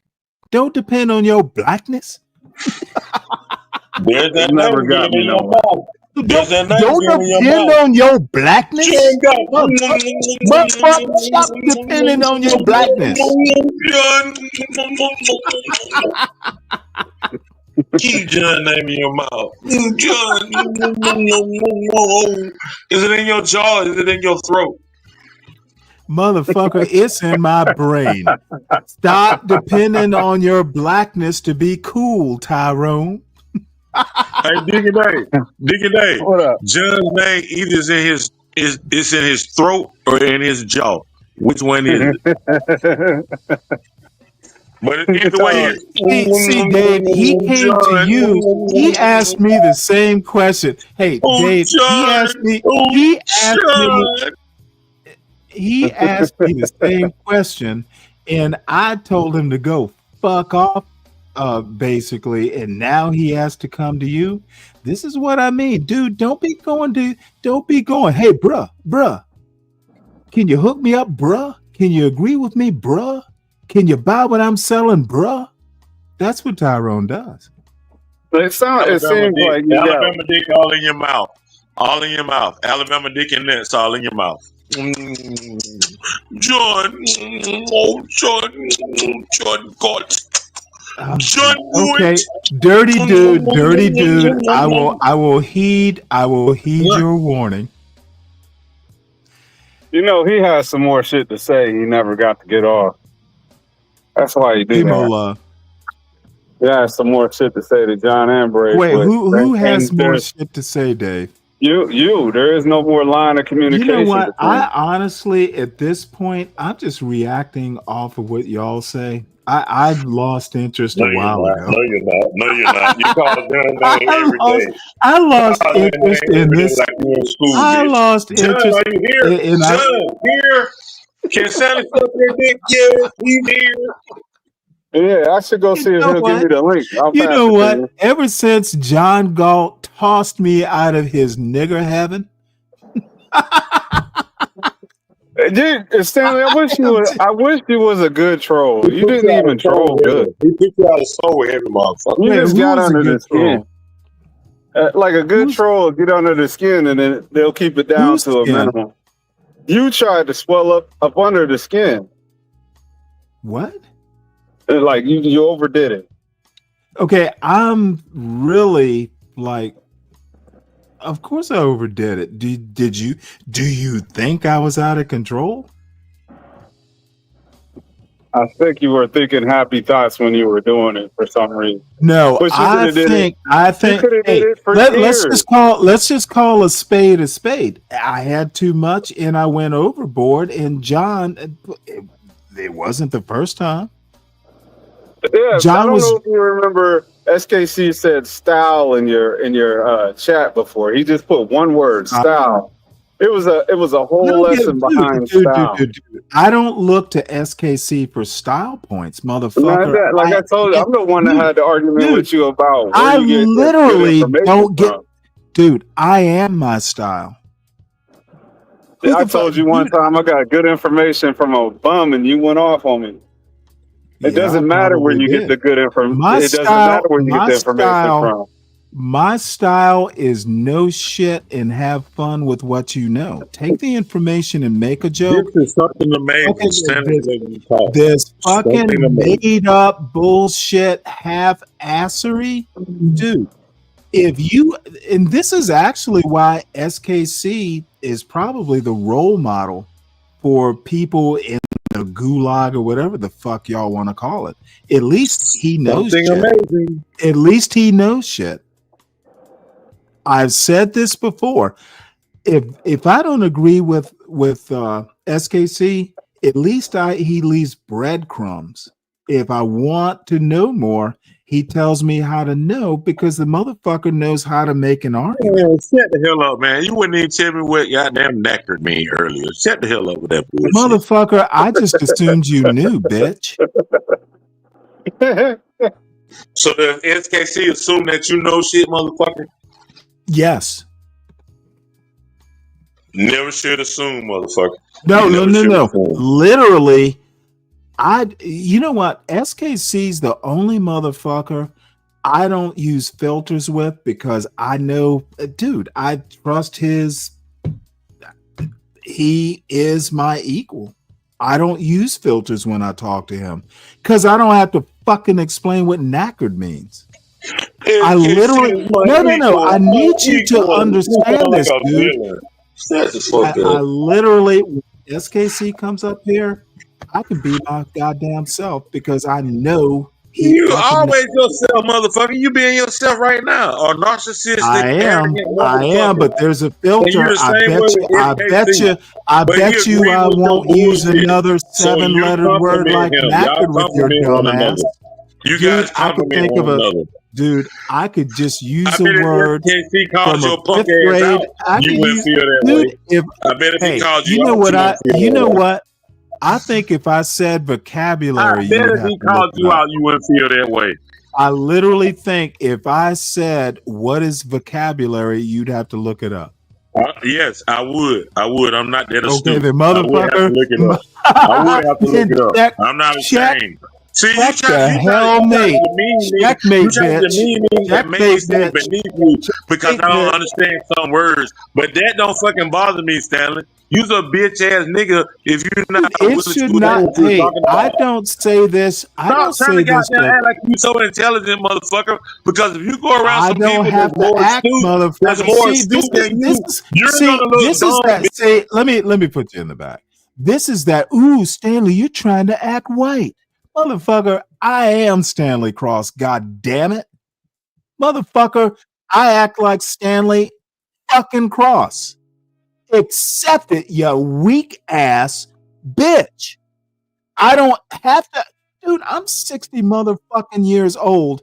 Who the fuck else am I gonna act like this? Ooh, Stanley, you're supposedly brilliant. Fuck you. I am brilliant, god damn it. Fucking accept it. I have. You're Put some brilliant in emphasis your on that own weak mind, ass bitch. bitch. Motherfucker, I'm you brilliant heard what in the my fuck I own mind. said. You're See, brilliant. this is what people like Tyrone and the Galts don't understand. I'm unabashedly Stanley Cross. Motherfucker, if you want to be my equal, read a goddamn book and come up to my level, because I'm not coming down to yours, sir. Motherfucker, who the fuck do you think you're talking to? I will not bend to make this the kind of show Tyrone feels like he can fucking be comfortable. I want your dumb ass to be uncomfortable, bitch. Read a goddamn book. And stop telling me that, oh, Stanley, you haven't read that book in a year. Motherfucker, what the fuck was that? Huh? You haven't, bitch. So you can't say what it says. You know You're what? wrong. That's the same You're thing. wrong, That's bitch. the same thing. That's the same You're thing as wrong. Stanley. You You're acting wrong. white. Motherfucker, we are Put not me in the in back again, bitch. elementary Put me in the back goddamn again, school. bitch. Put me in the back again, bitch. Dude, you know what? If I put your dumb Put ass me in in the the back back, again, somebody's gonna, it's gonna be reverse slavery. They're gonna pay bitch. Put me me to in the back take you again. as a slave. Motherfucker, they're gonna pay me. I'm not paying to bring you back up. Motherfucker, somebody's gonna pay me to bring your disruptive ass up here. We're done. Don't act like I'm acting brilliant or motherfucker, I simply am. I'm not God's, I'm not a fucking PhD in anything, but I know a couple things, and I'm not gonna fucking pretend I don't to be down with you, Tyrone. Motherfucker, I am Stanley Cross. Remember that.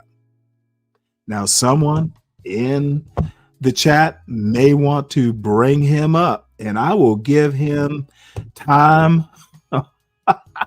on the timer.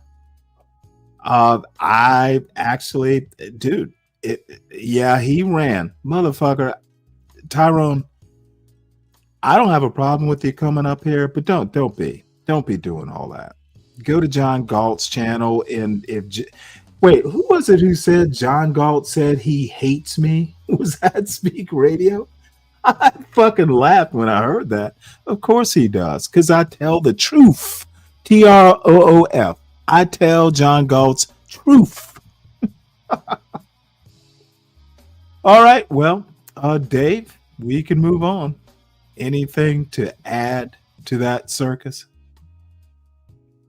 Not really, but I gotta admit, Tyrone's a very smart guy. You're breaking up a bit.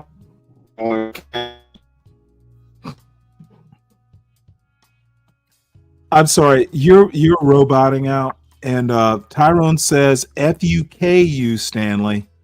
No thanks, Tyrone. At least you spelled Stanley right. I give you that.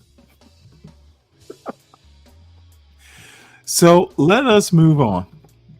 Let's see. Trump moves to crack down on drug advertising. I think I might have covered this, and I did. Trump, he's not forcing drug companies, but back in the day, drug companies couldn't do these fancy commercials everywhere. And I think Trump is basically trying to go back and restrict it. I'm of mixed mind on this. Humira, for instance, I'm not sure that advertising it, it's almost like education.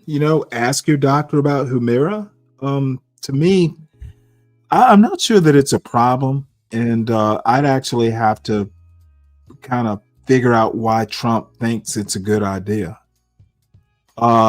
Let's see. Chief Justice Roberts lets Trump block foreign aid. I talked about that. And then I talked about evangelical Christians don't agree with Trump, oddly enough, on the foreign aid part. And if you're an evangelical, it's like, you go out and evangelize, and not having, U.S. aid to go, oh, hey, the United States brings you $1 billion in Jesus.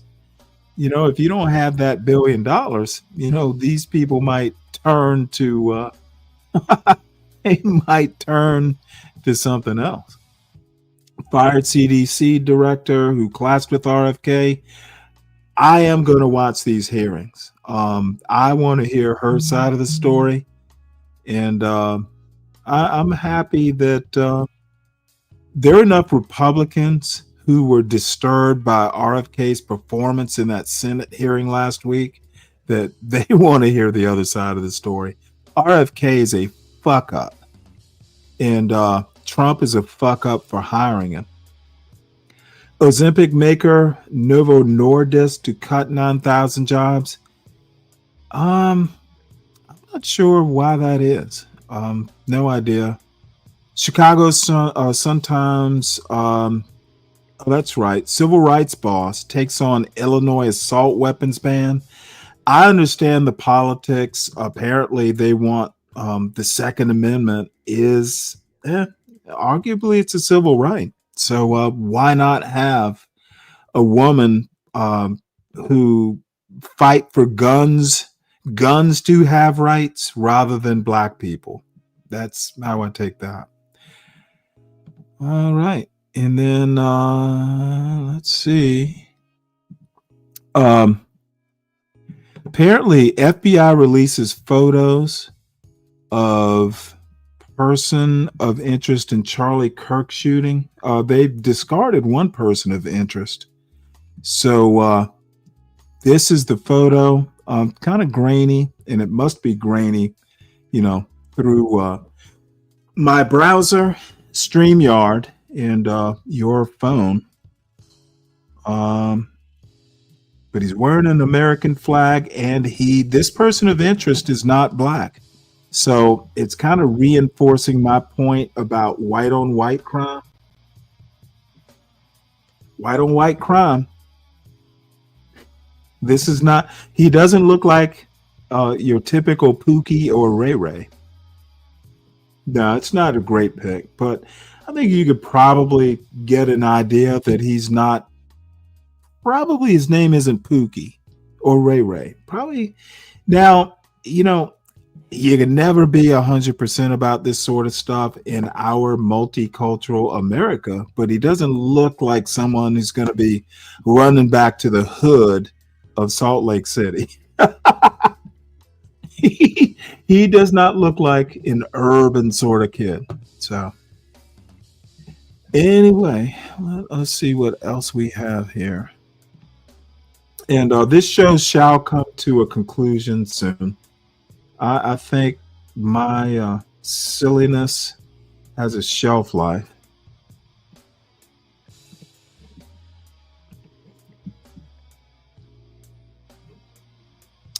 Let's see. Oh, look at this. Charlie Kirk, fucking Sharon has it all looking classy. Rest in peace, arrest in something. Charlie Kirk, 1993 to 2025. Jesus Christ. Wow. And then Chaotic Truth. R.I.P. Charlie Kirk. Is this a war on conservatism? Charlie Kirk was not a goddamn conservative. Again, these dumb fucks think MAGA is a conservative movement. So sad. You have to be as stupid as your white massa.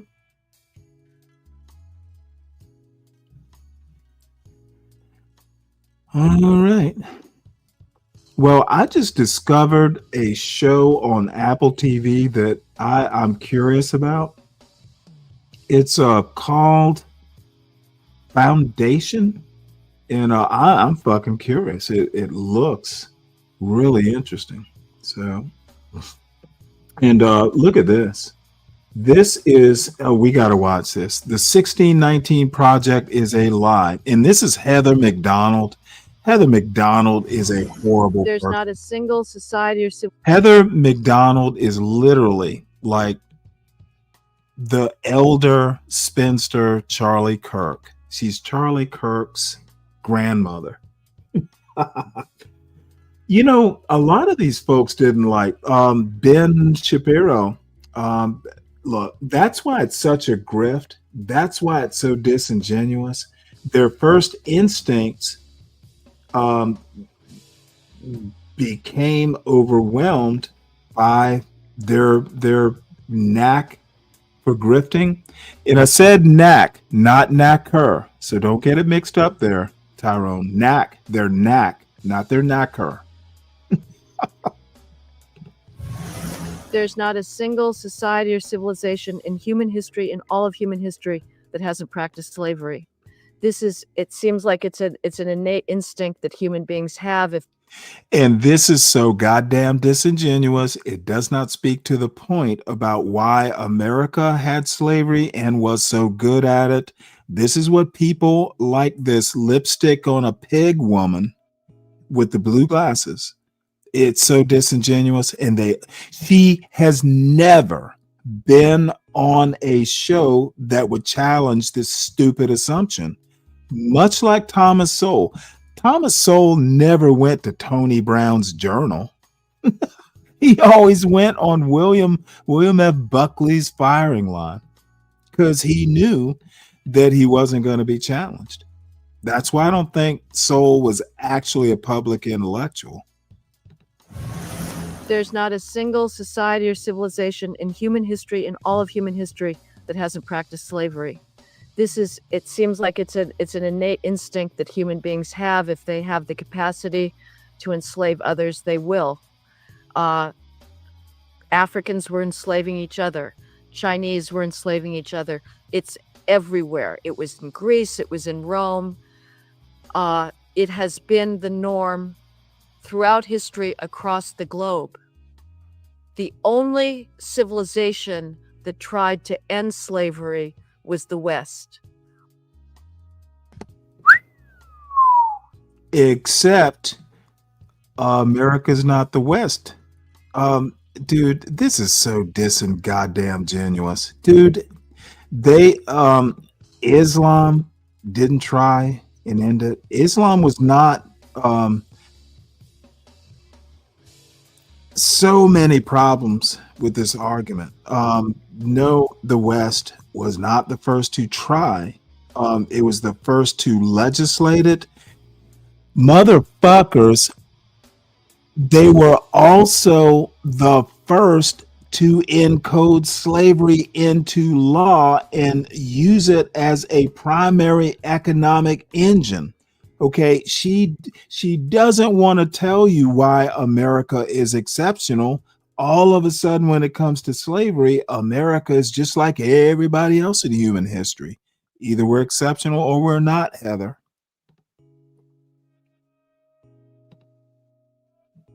That tried to end slavery was the West. We are the only civilization that has provided the language, the concepts to end it. The concepts. The abolitionist movement began in Britain with echoes in North America. Echoes? Britain oh, motherfucker. There were echoes? The transatlantic no, slave she trade. forgot They France. dedicated Lafayette. in the 18th, Lafayette. century in fucking the 1800s. dude, Lafayette, the General Lafayette, tried to convince George Washington to free his slaves, and George Washington was not motherfucking having it. George Washington did not free his slaves. They went to Martha Washington, who survived him. And I have to go back and think, she didn't free any slaves either. So disingenuous. Democracy dies in dumbness, and Heather McDonald is the fucking Dallas cheerleader of fucking democracy dying in darkness or dumbness. 13% of their naval resources were dedicated to simply blockading the coast of West Africa to try and end the slave trade, because the Africans were so gung-ho on keeping up the transatlantic slave trade. You had Dahomey members, the pre-Nigeria. Look at her fucking stuttering. She's wrong on that history. Okay. Africans did not design nor maintain the transatlantic slave trade. Half the time, there are accounts of Africans saying, "Oh shit, I didn't know we were sending our slaves to that shit." She's stuttering for a reason, folks, and she looks mad as hell for a reason, folks. She's wrong on the history. So many ways to counteract it. Nigeria actively going out and getting their fellow Africans to bring them to the slave markets. This was completely Fellow a Africans? mutual transactional transaction. Mutual. occupied Oh, wait, Lagos. hold it. A mutual transactional transaction. Oh, this woman is literally an Ivy League graduate with a Yale law degree, and she's saying a mutual transactional transaction. What a dumb fuck. Africans to bring them to the slave markets. This was completely a mutual transactional It was transaction. it was mutual. Motherfucker, the slaves didn't want to be slaves, you moron. Dude, how is it mutual and how is it a mutual transactional transaction? The slaves didn't want to be slaves, silly. Occupied Lagos in 1861 to try Yes, and decouple everyone it from the who slave trade. doesn't read books Arabs, and know there's their still shit. slavery going on Everybody now, who doesn't in a know lot of shit Arab countries. about what I So- know. One yes, fact you're I wrong, heard Tyrone. pointed out is that the Some people can Arab be wrong, nations Tyrone. had enslaved more people than North America and maybe even all of the Americas, and that the question was, well, why aren't there that many black people today in Arab countries? And the argument I heard made, I'm curious if you've heard this, is they enslaved people like crazy and then mutilated them, turned them into eunuchs and made sure they wouldn't breed. Basically, it's like the most barbaric story. I was like, No, they didn't. Well, not wanting them to breed, they didn't want them to fucking fuck their women. The Africans were men. See, this is what crazy Catholics do. This dude, I can't remember his name, but his podcast is called Dad Saves America. This motherfucker is the kind of Catholic I've never met. Heather McDonald's a Catholic too. These are what conservative Catholics become. They've read the books, but they mangle. No, they did not want the Africans to breed because they would have bred. Okay? Is that worse than fucking raping your female slaves? Is that worse than chattel slavery where dude, these motherfuckers in the United States did better than the Arabs, eunuching their males. These motherfuckers would interbreed with their female slaves and then sell their children into slaves. It's like fucking for profit. If I fuck her and, there's like 5 kids, well, that's some extra money. Dude, there's enough depravity and evil to go around, and having these two limited individuals try and justify it away. Oh, America wasn't so bad. It's beneath what being an American is. Americans fucking face the truth. They overcome it and they do better. These two are anti-American, in my opinion.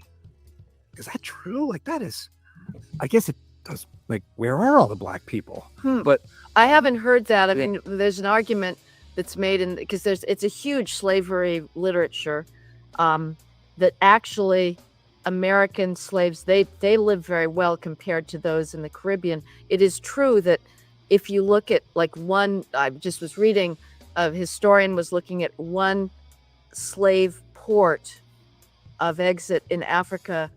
Only 1% of the slaves that came out of that port went to North America.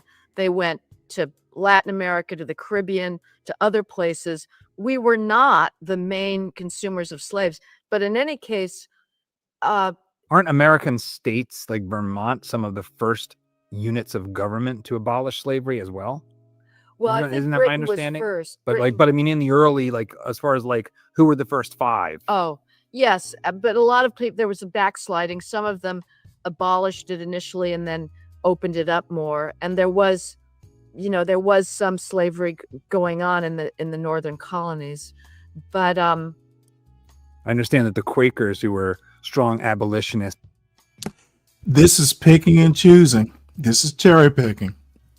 Do you want to know why?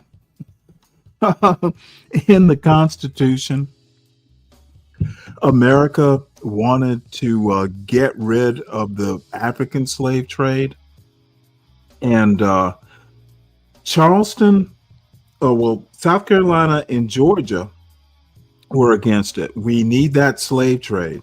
Virginia, specifically, in Maryland too, probably, but Virginia is the one I remember. They wanted to get rid of the slave trade, not because it was an abolitionist move. It's because Virginia had a slave population that outnumbered the white slave population, and they wanted to curb it. After the slave trade ended, the African slave trade ended.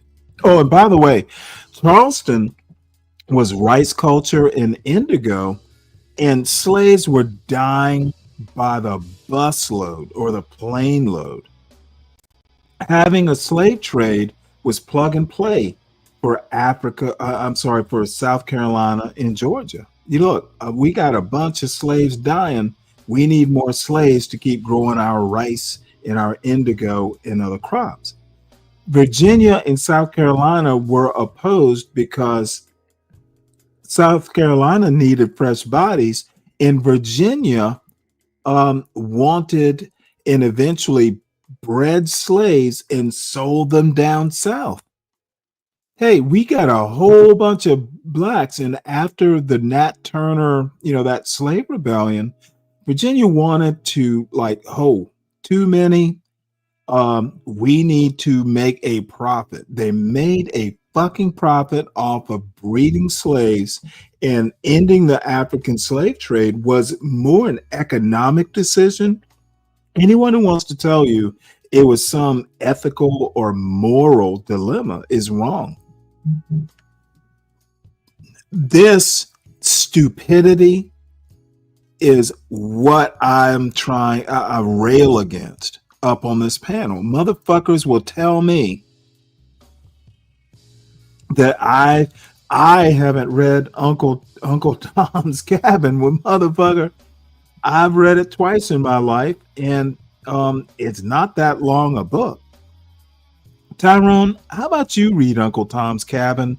Then you won't sound so silly talking to me about it. We can indeed start a club. So I'm going to let this play out, and then I'm going to end this show. I'm just done with this bullshit. It's actually had some slave stuff even while they were claiming to be strong abolitionists. So there's, it's, I guess, the messy history on several fronts there. Yeah, but I'll be willing to pay reparations when I see Africa saying we're going to pay reparations too. Again, this is not unique. This sounds, I don't even know whether to bring it up because it can easily be dismissed, but American slaves actually measured just at pure, and I am not ignoring the psychological abuse and cruelty, heinous cruelty of this, but Separation of families, all of it. Sometimes that may be exaggerated, but they did do better than a lot of white indentured servants. I've been listening on Audible to a fantastic book by Gordon Wood called the Radicalism of the American Revolution. Yeah, I interviewed Gordon about this, and he told me some of it. Of the white Yeah. indentured servants, he said there's very little difference. That he sort of captivity, slavery, lack of power was absolutely endemic. There was a slight, difference. Obviously, it's better not to be a slave, but still, hierarchy and unequal power was absolutely endemic in pre-revolutionary America. So two wrongs don't make a right. Why is that an argument against the 1619 crowd?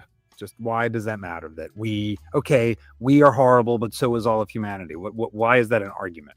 Well, first of all, is the 1619 Project right in its history as an empirical matter? And I think the weight of historians is that their claim that the whole purpose of founding the American Republic was to preserve the slave trade, that just, it doesn't bear up. So I would say truth matters.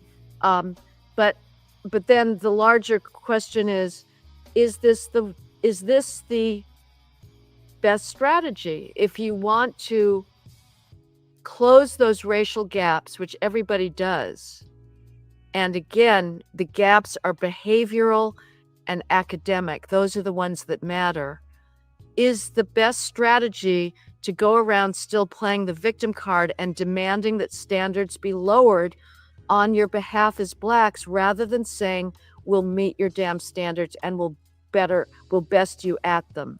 And I would say that the best strategy is the latter, and to give up playing the victim card. And you mentioned Asians, there's pushback. They're the ones that have been trying to defend the various exam schools across the country. Here's another disparate impact. In New York City, there's the famous school called Stuyvesant, which has been one of the biggest generators of talent and success. Anybody can go there. It's a public school, but it's got an exam to get into it.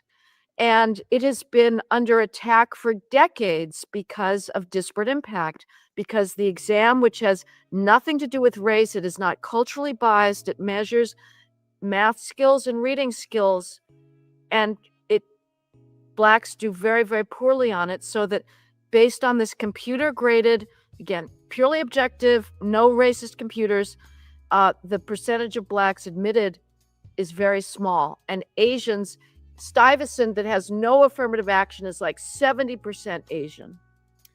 And so we're getting rid of that. Now, the Chinese Americans are the most conservative. They're the ones that have been fighting the preferences to an extent.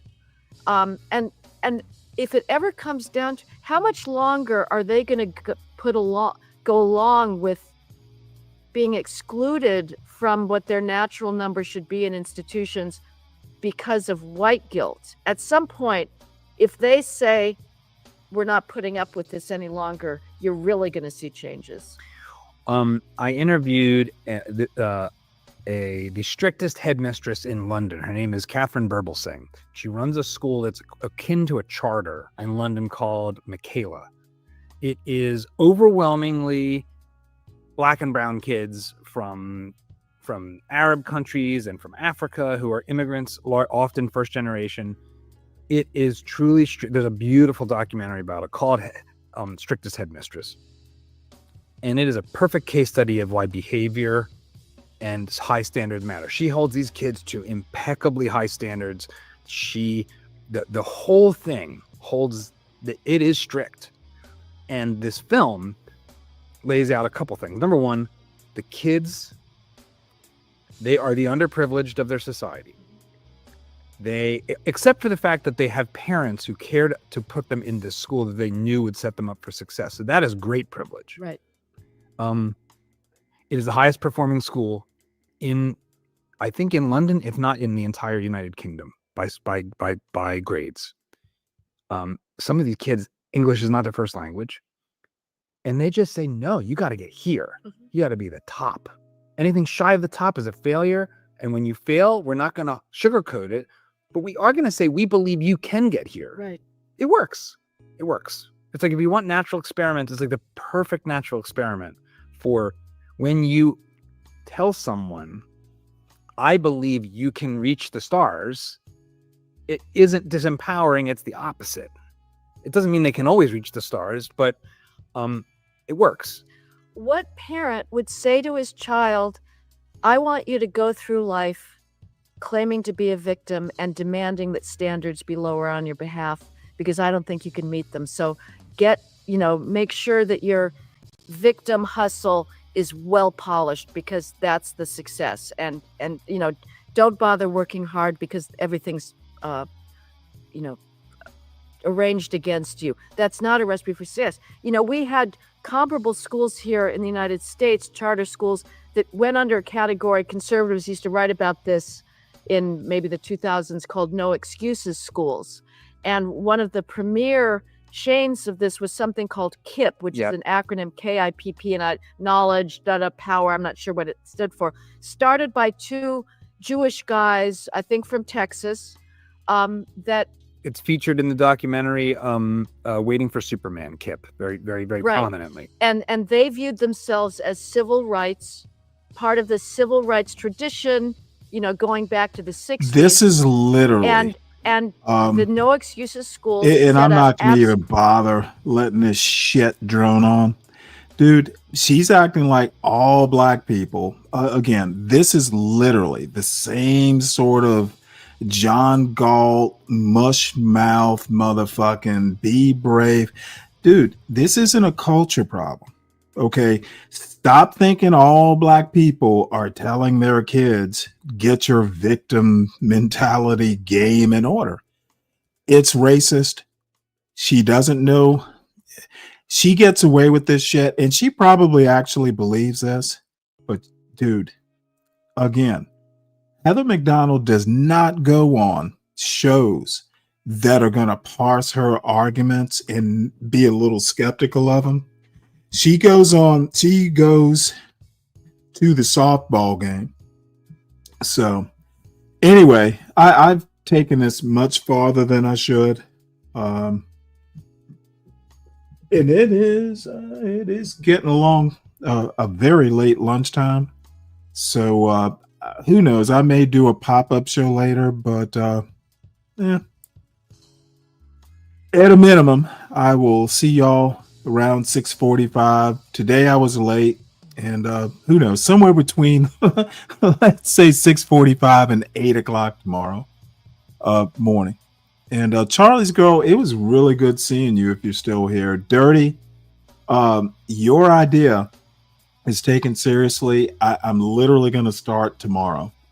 You know what? If I get this annoyed, put your ass in the back, paid to come back up, or somebody can sponsor you to come back up. Now, I'm not going to abuse the privilege, but if I know your goddamn argument is ahistorical, no, it is not my fucking job. It is up to you to Google what knackered means. Motherfucker, I use the word, assume I know or knew you know the word.